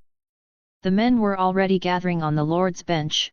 Ned, Benyon, Alaric, Lord Artos, Sir Benjicot and Sir Torrhen sat elbow to elbow, drinking and speaking low over tankards. Their laughter, particularly Benyon's, carried across the hall. Down the central rows of tables, the children and younger kin had already begun to chatter amongst themselves. Near the hearth, Daisy Mormont had found an unlikely companion in Sarah Stark of White Harbour, the wife of Sir Benjicot, and the sister of Lord Artos, and the two women sat side by side with their plates in hand. For any confusion, I posted a pic of the Stark family tree in the auxiliary chapter. If you are on the phone, just read the description of Lord Artos or Sir Benjicot, and it will make more sense. You rode down a buck with a spear? Sarah asked, wide-eyed. Daisy grinned wolfishly. Speared it straight through the ribs. He kicked so hard I nearly lost the shaft, but he dropped like a stone. Sarah laughed, tossing her long braid over her shoulder. I envy you Mormont girls. I used to sneak out to practice archery with Harold and Edric, but my mother caught us and set me to penance for a week. My brother Edric used to say I should have been born a man. Edric Stark, one of Brandon's companions, gods rest their souls. Catelyn thought as she overheard their conversation. Then you'd have a beard and a sour mood, Daisy quipped. Stick with your bow, Lady Sarah. If we have sport tomorrow, you and I ought to see who shoots better. It's a wager, Sarah said, holding out her hand. Across the table, Arya was whispering something mischievous to Branda and Barina, who burst out laughing. Edric and Elric Snow had joined Bran, Edwin, Robb, and Ricard, busy making a fort out of bread rolls and pickled vegetables. Even Jon Snow was smiling as he shared practice tales with Osric and Harlan, their mutual love of swordplay bridging their age gap. At the high table, Catelyn watched the men converse between bites of roast boar and tankards of mead. And the timber we're shipping down the White Knife should arrive before the second frost, Sir Benjicot was saying. My kin Lord Manderley writes that the canal works are ahead of schedule, though the peat bogs keep swallowing the carts. Tell him to send better carts, Artos Stark grumbled. You'd think the Manderleys never saw a swamp before. We're reinforcing the riverbanks near Torrens Square, too, Ned added.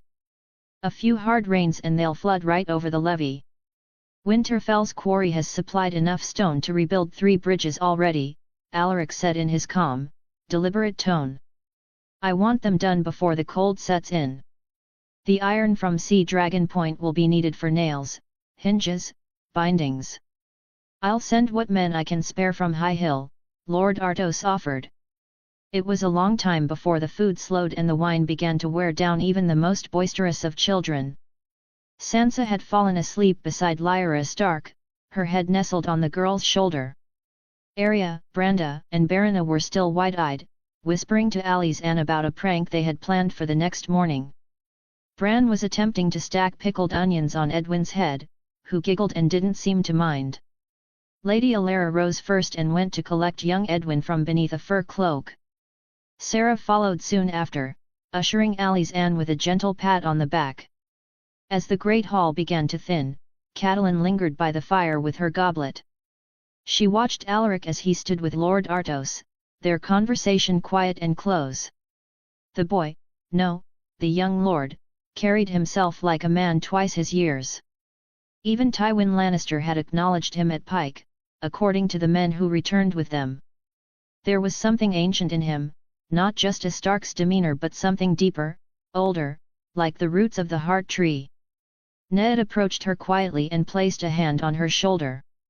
They look like they've always belonged here, he said. They have, Catelyn replied, resting her hand over his. It just took some time. Ned studied the scene a moment longer. I'm glad you're here, Cat. That they can see you like this. As a Stark. She smiled. I never thought I'd feel that title truly. But tonight, yes. I do. Later that night, as the castle settled into silence and the cold crept back beneath the stones, Catelyn walked alone through the God's Wood. Snow muffled her steps, and the weirwood tree loomed white and solemn beneath the moonlight. She stood beneath its red leaves, listening to the hush. Somewhere behind her, an owl hooted once, and then all was still. "My lady!" The voice startled her. She turned to see Alaric standing nearby, arms crossed over his chest, his face unreadable. "I didn't mean to disturb you," he said. "I come here sometimes. When it's quiet." "So do I," Catelyn said softly. "Though I rarely speak of it." Alaric stepped beside her, both of them facing the carved face of the old gods. "My mother, despite being an Umber, was curious about the seven, I'm told," he said. "But she married my father beneath this tree. I sometimes wonder which gods heard her vows." Catelyn looked up at the weirwood. "Perhaps all of them. Or perhaps none. What matters is whether we honor them." Alaric's gaze flicked to her. "You honored them today. You made our kin feel welcome. Even those who might not have known if they'd be received." Catelyn inclined her head, touched. "We are stronger when we remember we are not alone." He nodded once, and the silence between them became companionable. After a long pause, Alaric spoke again. "Although a September shall never be erected in Wintertown as long as I live, I shan't forbid their worship if my cousins so choose. However, if I ever hear of any coercion by that septa, she will know what it means when we say, 'Winter is coming.'" Although she cringed for but a moment at the boy's tone, she knew that this was his way of saying he is willing to accept her and her gods, so long as they don't bring any detriment to the north. While not quite what she would like, Catelyn knew that she had finally been welcomed into the family by Alaric. And for the first time since her wedding day, Catelyn Tully Stark felt not just accepted in the north, but at home. Chapter 23, Alaric 3. Winterfell, 9th moon, 293 AC. The banners of House Stark whipped in the crisp northern wind. Outside Winterfell, the first frost had already set upon the grass and fields, painting the ground in thin silver lace. The castle hummed with preparation. Butchers sang in the yards as pigs were dressed and bled, maids hurried with baskets of squash, turnips, and apples from the cellars, and the kitchens glowed with warmth and the rich scent of spiced stews and roasting meats. The harvest feast was near. Alaric Stark, Lord of Winterfell and Warden of the North, sat upon the ancient throne of winter. Though still shy of his majority at 6 and 10, he wore the mantle of command as if he'd been born in it. He listened with careful patience to the procession of small folk and minor nobles who came to speak their piece or seek his judgment. To his right sat his uncle, Lord Eddard Stark, quieter now that the regency was more symbolic than needed, but still a constant presence. Each petitioner was seen, their concerns weighed, and justice dispensed with calm authority. And yet, Alaric's sharp grey eyes drifted occasionally to the doors of the hall. He could hear faint echoes beyond, the laughter and thumps of his cousins and more distant kin, training in the yard. The Wolf Pack, they were called now, Robb, John, Rickard, Osric of High Hill, Harlan of White Harbour, and the Snow twins Edric and Elric, the bastard sons of Sir Harold Stark. 7 boys with winter in their veins and steel in their hands. They trained each day with wooden swords, hurling snowballs when Sir Roderick turned his back, devising ever more elaborate schemes to catch Alaric unaware and force him into a mock duel. He'd beaten them all, sometimes one at a time, sometimes all together. Still, they persisted. That persistence made him proud, even if it earned them more chores than praise. Branda and Baroness Stark, the High Hill twins, were worse in many ways. They had adopted Arya like a sister wolf, and the 3 of them ran wild through the castle and town, climbing walls, playing pranks, sometimes sneaking into the kitchens to steal warm bread or sweet cakes cooling by the hearth. Sansa disapproved, of course. She preferred her own circle, Jane Poole, Lyra, Alice Anne of White Harbour, and Little Beth Castle. Together, they played at court and tea, weaving flowers into their hair and whispering secrets. The hall stirred again as a new figure entered, small, hesitant. A boy of 2 and 10, only 2 years younger than Alaric, wearing ragged wool and patched breeches, stood in the entryway. His cheeks were hollow, his eyes large and wary. He clutched a wooden box against his chest like it might vanish if he let go. Another one, Gods help us, Sir Harold, Alaric's second sworn shield, having given his oath shortly after arriving at Winterfell 2 years ago, muttered beside the dais, arms crossed. The guards moved to intercept the boy, but Alaric lifted a hand. Let him speak. The boy knelt, fumbling the gesture, clearly unused to it. My lord, he stammered, voice cracking. My name is Doran. Doran Snow. My mother, she died last week. She said, if she ever did, I was to come here. To Winterfell. To give you this. He held out the box with trembling hands. Alaric rose and descended the steps of the dais, boots echoing faintly on the stone. The room was quiet, watching. He took the box gently and flipped the latch. Inside, beneath a folded linen cloth, was a single sheet of parchment, yellowed with age but unmarred by damp or rot. The handwriting was bold, familiar. Brandon Starks. Alaric's breath caught, but he said nothing as he unfolded the letter and read. Then, aloud.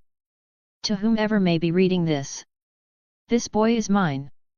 Born of a woman from Wintertown. His name is Doran, and he carries my blood. If anything should happen to his mother, I ask that he be brought here. If there is doubt, ask Ned about Harrenhal. He will remember the night I made him dance with Ashura Dane. The rest only we know. Brandon Stark. Silence. Alaric looked to Ned. The hall looked to Ned. His uncle's brow furrowed. Then he closed his eyes for a moment and nodded. It's true. He teased me endlessly that night, he pushed me toward her. Only Brandon could have known those things. Alaric turned back to the boy. Doran looked ready to bolt. You are my father's son, Alaric said, voice even. That makes you my blood and brother. You will have a place here. Warmth. Food. A name. Snow, the boy said softly. I'm only a Snow. Snow is enough, Alaric replied. So long as you carry yourself with honor. You may train with the others. You may be part of this pack of wolves that runs roughshod over my castle. But you will also learn what it means to carry Stark blood. Doran nodded, stunned. Alaric turned back to the hall. Court is adjourned for the day. Prepare for the feast. And someone find Robb and the others, I suspect they'll want to meet their new pack mate. That evening, the Great Hall. That evening, as the Great Hall glowed with firelight and smells of roasted venison and honeyed carrots drifted through the air, Alaric stood at the high table. Long wooden tables filled the room, villagers and nobles alike enjoying the hospitality of Winterfell. Doran sat beside Ricard and Osric, his eyes wide with wonder at the bounty before him.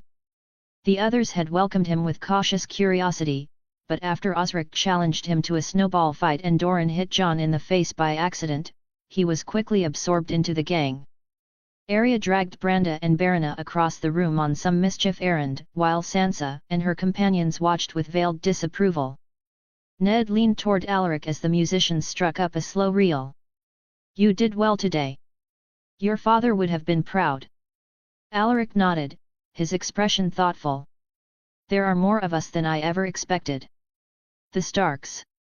We keep growing. Ned smiled faintly. So long as we grow strong as well. Alaric raised his cup, not to toast or boast, but simply to sip and savor the moment. Family, old and new, gathered beneath the banners of the dire wolf, in the heart of the north. Winter had not yet come, but when it did, they would face it together. Winterfell 3rd week, 9th moon, 293 AC. Outside the walls of Winterfell, the autumn wind carried with it the scents of turned earth, pine, and the first promise of snow. Inside, the castle swelled with life and sound.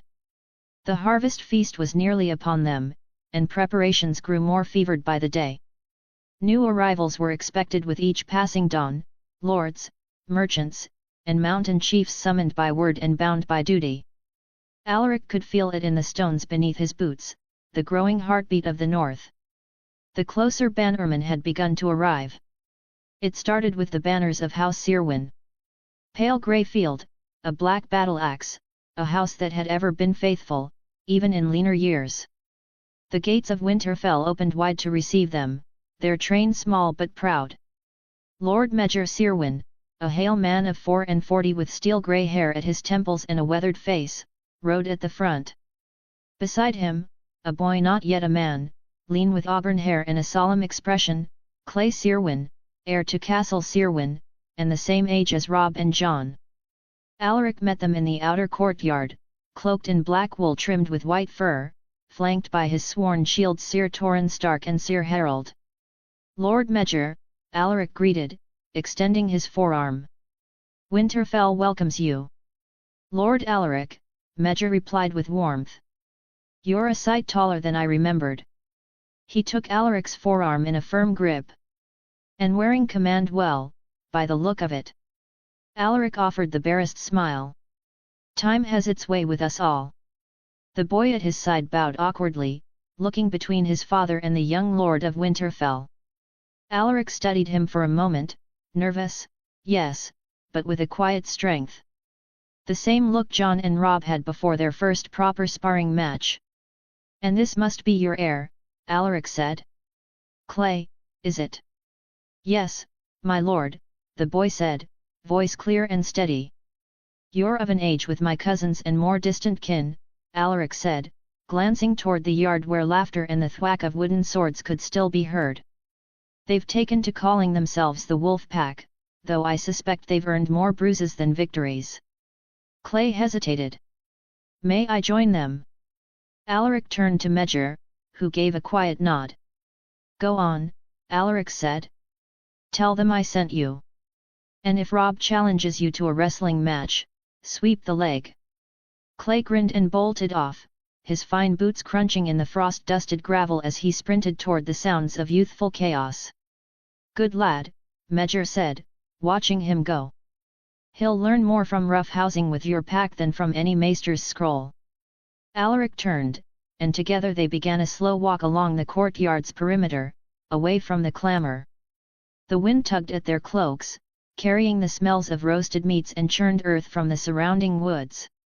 Above, the sky threatened snow. The canal work is nearly done, or so I hear, Alaric said, after a pause. If the snows hold off, we'll have it finished by the end of the next moon. Major raised an eyebrow. That fast? Hard men and clear plans, Alaric replied.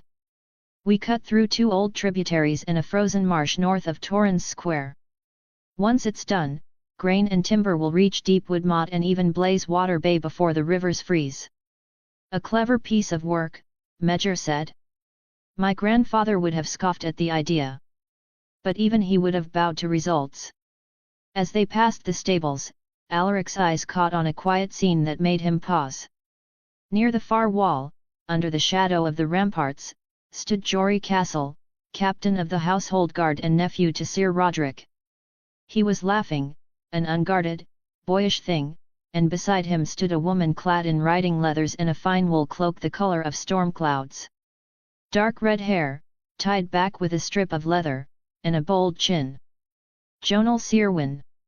She was 26, if memory served. Fierce on a horse and more skilled with a bow than many knights. She was smiling faintly, but her arms were crossed, and Alaric could see the practiced distance she kept between herself and Jory's hungry eyes. Major followed Alaric's gaze and groaned. Gods help me! Another one. She's not wed? Alaric asked. Major snorted. Refuses to be. Says no man's caught her interest. And the ones who tried, well, let's just say she made sure they stopped trying. She could do worse than Jory. She could, Major said, stroking his beard. I like the lad. Honest. Loyal. brave. Not a lord's son, but neither am I fool enough to think that still matters. If he ever plucks up the courage to ask, he'll have my blessing. Old gods help him." Alaric chuckled quietly. "I'll see what I can do." That evening, Winterfell truly came alive. The great hall blazed with light and warmth. Every hearth was stoked high, and the air shimmered with the scent of boar, venison, and spiced root stew. Banners hung from the rafters: Stark, Cerwyn, Hornwood, Glover, and beyond the dais sat men and women of the mountain clans: Burley, Norreigh, Flint, Harklay, and Little. Theirs were the smallest tables but the loudest voices, clad in thick wool and leather, their weapons never more than an arm's reach away. The Starks of Winterfell, High Hill, and White Harbour gathered at the high table. Alaric sat at the centre, between his uncle Ned and Lady Alara of High Hill, who insisted on commenting on the quality of every dish. "I never thought I'd eat something better than my own cook's," she whispered to Alaric, slicing into her honey-glazed duck. "But gods, this is divine." Osric, seated 2 places down, raised a tankard.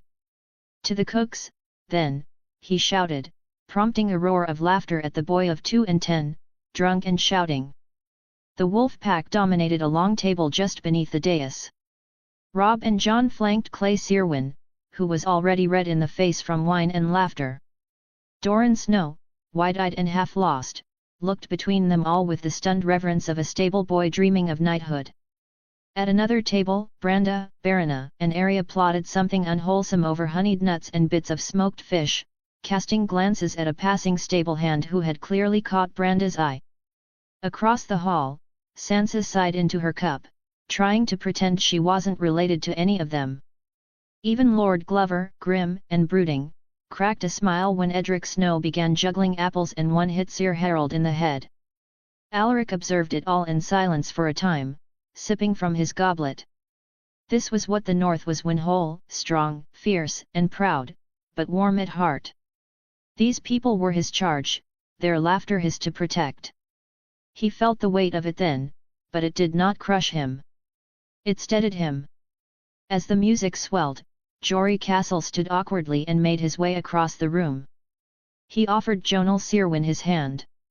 She stared at it for a heartbeat too long, then rolled her eyes and stood. They danced, stiffly at first. But by the second turn, Jory was smiling again, and Jonal no longer looked quite so unimpressed. Alaric leaned toward Major Cerwyn with a knowing smirk. "She always had a weakness for persistence," Major muttered. "And that boy looks stubborn enough to break a mountain." Alaric raised his cup. "To stubborn boys and northern women." The fire roared, the laughter echoed, and the banners of the wolf curled in the rising heat. Outside, the snow began to fall. Author's note: I've updated the auxiliary chapter to include Doran Snow, plus an image of what he looks like at this age. Chapter 24, Eddard v. Winterfell, 4th week, 9th moon, 293 AC. The snow came soft and early, feathering the rooftops of Winterfell and frosting the bare branches of the God's Wood. Ned Stark stood in the cloister outside the great keep, eyes raised to the drifting flakes. They fell like memories, one by one. He had awoken that morning to the familiar ache in his leg, a reminder of the wound he'd taken in Robert's rebellion. Maester Luwin said it would always trouble him when the cold set in. Ned thought perhaps it simply meant the North remembered. He had not meant to be up so early. The castle was still quiet, the usual bustle of servants and guards muffled under snow and sleep. But rest eluded him. The events of the past week stirred within his mind like ghosts denied peace. Brandon's son, Brandon's bastard, now walked these halls. Another young face in the pack of pups Alaric had gathered. Ned turned from the snow and walked the familiar path toward the heart tree. The God's Wood was nearly silent. Only the crunch of his boots on the thin snow broke the stillness. The red leaves of the weirwood had begun to fall, scattering across the black pool like blood on ink. He stood before the carved face, and for a time, he simply breathed. "You always said we would reap what we sow, Brandon," he murmured to the still air. Well, here we are. He remembered that night at Harrenhal. Ashura-Dane, the music, the laughter. Brandon's smirk as he shoved Ned toward the violet-eyed beauty. That damned knowing look in his eyes. Ned pressed his gloved fingers to the bark, rough and cool. You left more than scars behind. Footsteps approached. Ned turned to find Alaric standing at the edge of the clearing, snow in his dark hair, a fur-lined cloak pulled tight around his broad shoulders. For all his youth, there was something in the boy, almost a man, that reminded Ned of the kings of old. You should be inside, Alaric said. You favor your leg when the cold settles in. Ned offered a small smile. The trees keep better company than most. Alaric stepped forward, his eyes fixed on the weirwood. Do you blame him? Brandon. Ned hesitated. No. He never asked for the burden he bore. Our father expected fire from him, and Brandon delivered it in every way. But it burned him up, in the end. Alaric nodded. Doran is quiet. He watches more than he speaks. Reminds me of John. They share more than you know. Alaric looked at him sharply, and Ned cursed himself for speaking aloud what he so often buried. You mean their blood, Alaric said. The truth. Ned did not answer. Instead, he returned his gaze to the heart tree. He looks up to you already, he said after a moment. Doran. You gave him more than a name. You gave him a place. The pack must be whole, Alaric said. If winter comes, and we are scattered. Ned nodded. Then we die. The words hung between them. Old as the stones of Winterfell. The training yard of Winterfell. Later that day, the training yard echoed with the sounds of wood on wood and boys shouting. Ned stood at the edge with Sir Roderick, watching the chaos unfold. Robb and Clay Searwyn circled each other, wooden swords raised. John shouted encouragement from the side while Ricard and Harlan wrestled in the snow. Arya ran past, a snowball in hand, pursued by Barana and Branda. Lyra, not with her usual pack of northern roses, stood near the wall, arms crossed, watching with a look that reminded Ned far too much of her mother. Doran stood apart at first, uncertain. But Osric of High Hill clapped him on the back, handed him a practice spear, and said something that made him smile. A moment later, he was swept into a mock shield wall with the rest. They've taken to him, Roderick observed. Quickly. Children know blood better than we do, Ned said. They sense what we hide. Roderick grunted. He'll need training. But the boy has balance. And patience. Not like Brandon. Ned said nothing. Later that night. That night, the hall blazed with torchlight. The feast had begun, and Bannerman filled the benches, Mors Umber, loud and laughing, Lord Tallheart, speaking with Maester Luwin about canal routes, Lady Barbary Dustin, cool and sharp-eyed, sitting beside her husband, Lord Willem. The Dustin children had also taken to the wolf pups very well. Roderick, or as he likes to be called, Roddy, had joined the growing wolf pack and was accepted with open arms, while Lisa, the second child and eldest daughter of William and Barbary, had mingled with Arya and the High Hill twins, joining in on the mischief. Lyra Dustin, their second daughter, who was of the same age as Bran and Edwin, had joined Sansa's group despite being only 5. Their youngest, the newborn Lionel Dustin, when he wasn't suckling on a nursemaid, could be seen in the arms of Barbary. Ned sat beside Alaric at the high table, drinking slowly, listening to the songs. There was laughter, and for once, peace. He glanced at the faces below. Ricard beside Doran. John beside Robb. The girls clustered at their own table, Arya halfway through a meat pie while Sansa scolded her for using her fingers. Winter was coming. It always did. But tonight, Winterfell was full. And Ned Stark, for the first time in years, allowed himself to hope. The next day. The snow had deepened by morning, blanketing the courtyards and walkways in white, muffling footfalls and voices. Ned Stark rose with the dawn, legs stiff but tolerable, and made his way to the solar where Alaric was already seated. The boy had a sheaf of parchments spread before him and a fur-lined robe draped over his shoulders. "You're up early," Ned said, easing into the chair across from him. "The ravens don't wait for the sun," Alaric replied without looking up. "3 letters this morning. One from Old Castle, one from Torrens Square, and another from Lord Karstark." Ned reached for the letter with the broken black wax seal of Carhold. He read it in silence, brow furrowing. "He's here." Alaric looked up. "Already?" As if on cue, there came a knock at the door. Sir Torrhen Stark entered. "Lord Rickard Karstark has arrived, lords. He requests an audience." "Send him in," Ned said. The door opened wider, and Lord Rickard Karstark strode in. He was a tall man with long, greying hair and a solemn face, clad in thick grey furs clasped by a silver sunburst. Behind him came a boy and a girl, Torrhen and Alice, Ned guessed. The boy, 4 and 10, same as Alaric, was lean and sharp-eyed, with the lanky frame of a colt still growing into his limbs. The girl, a year younger, had her father's calm demeanour and the characteristic brown hair of their line, coupled with her blue-grey eyes. "Lord Stark, Ned," Karstark greeted, bowing his head. "Lord Rickard," Ned returned, gesturing to a seat. Karstark wasted no time. "I've brought my youngest son, Torrhen, to foster at Winterfell, if it pleases you. He is of age to begin his duties and learn among his kin." Ned exchanged a glance with Alaric. "And your daughter?" "Alice will remain only a few weeks. Enough to become acquainted. She is of an age close to Lord Alaric. I believe it good that the children of the North grow close, especially those of the old blood."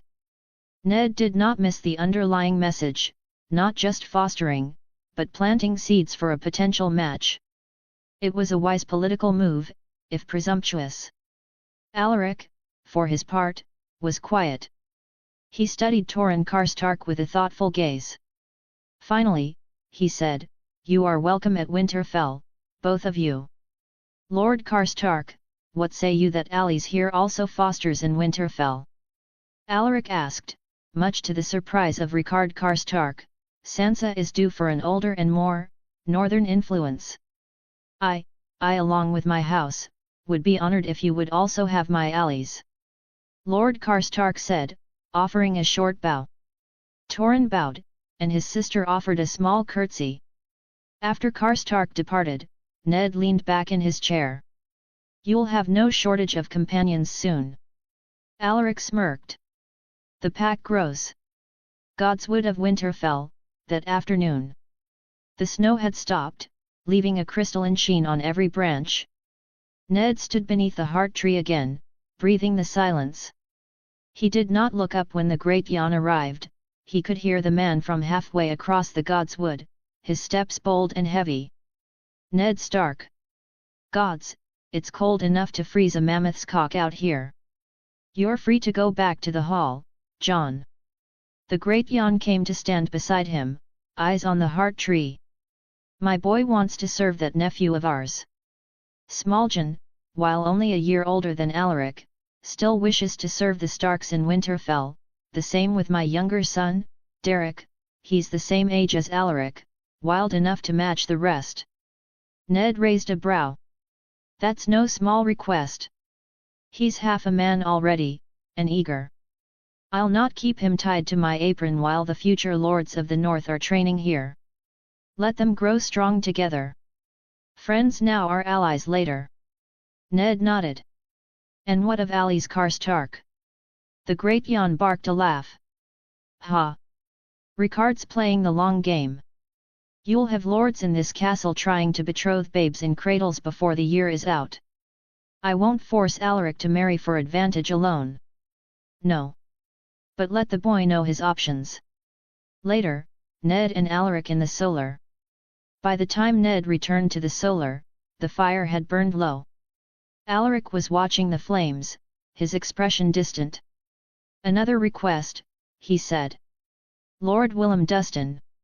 He asks that his heir, Roderick, and daughter Lyra be allowed to foster here." Ned sat beside him. "You'll soon have a full court of your own." Alaric nodded slowly. "I wonder if they come for me, or for Winterfell." "Both. You are the future of the North. They see it. You're forging a new pack, sons and daughters who will rule the North together. And one day fight together." Ned met his eyes. "Yes. Winter always comes. And we must be ready." For a moment, there was only the fire and the quiet weight of that truth. Alaric finally said, "I will accept the Karstarks. And the Umbers. And the Dustins. Let them grow strong here, together. We will need them all, one day." Ned reached over and rested a hand on the boy's shoulder. "You're doing well. Your father would have been proud." Alaric looked away. And yet, from what I've been told, he most likely would have been howling in pride for you, uncle," Alaric added with a chuckle, looking out onto the courtyard where various northern lordlings gathered and sparred. Ned couldn't help but just smile and shake his head, the image of Brandon smacking his back and bellowing out praises for the quiet wolf playing out in his mind, much to Ned's amusement.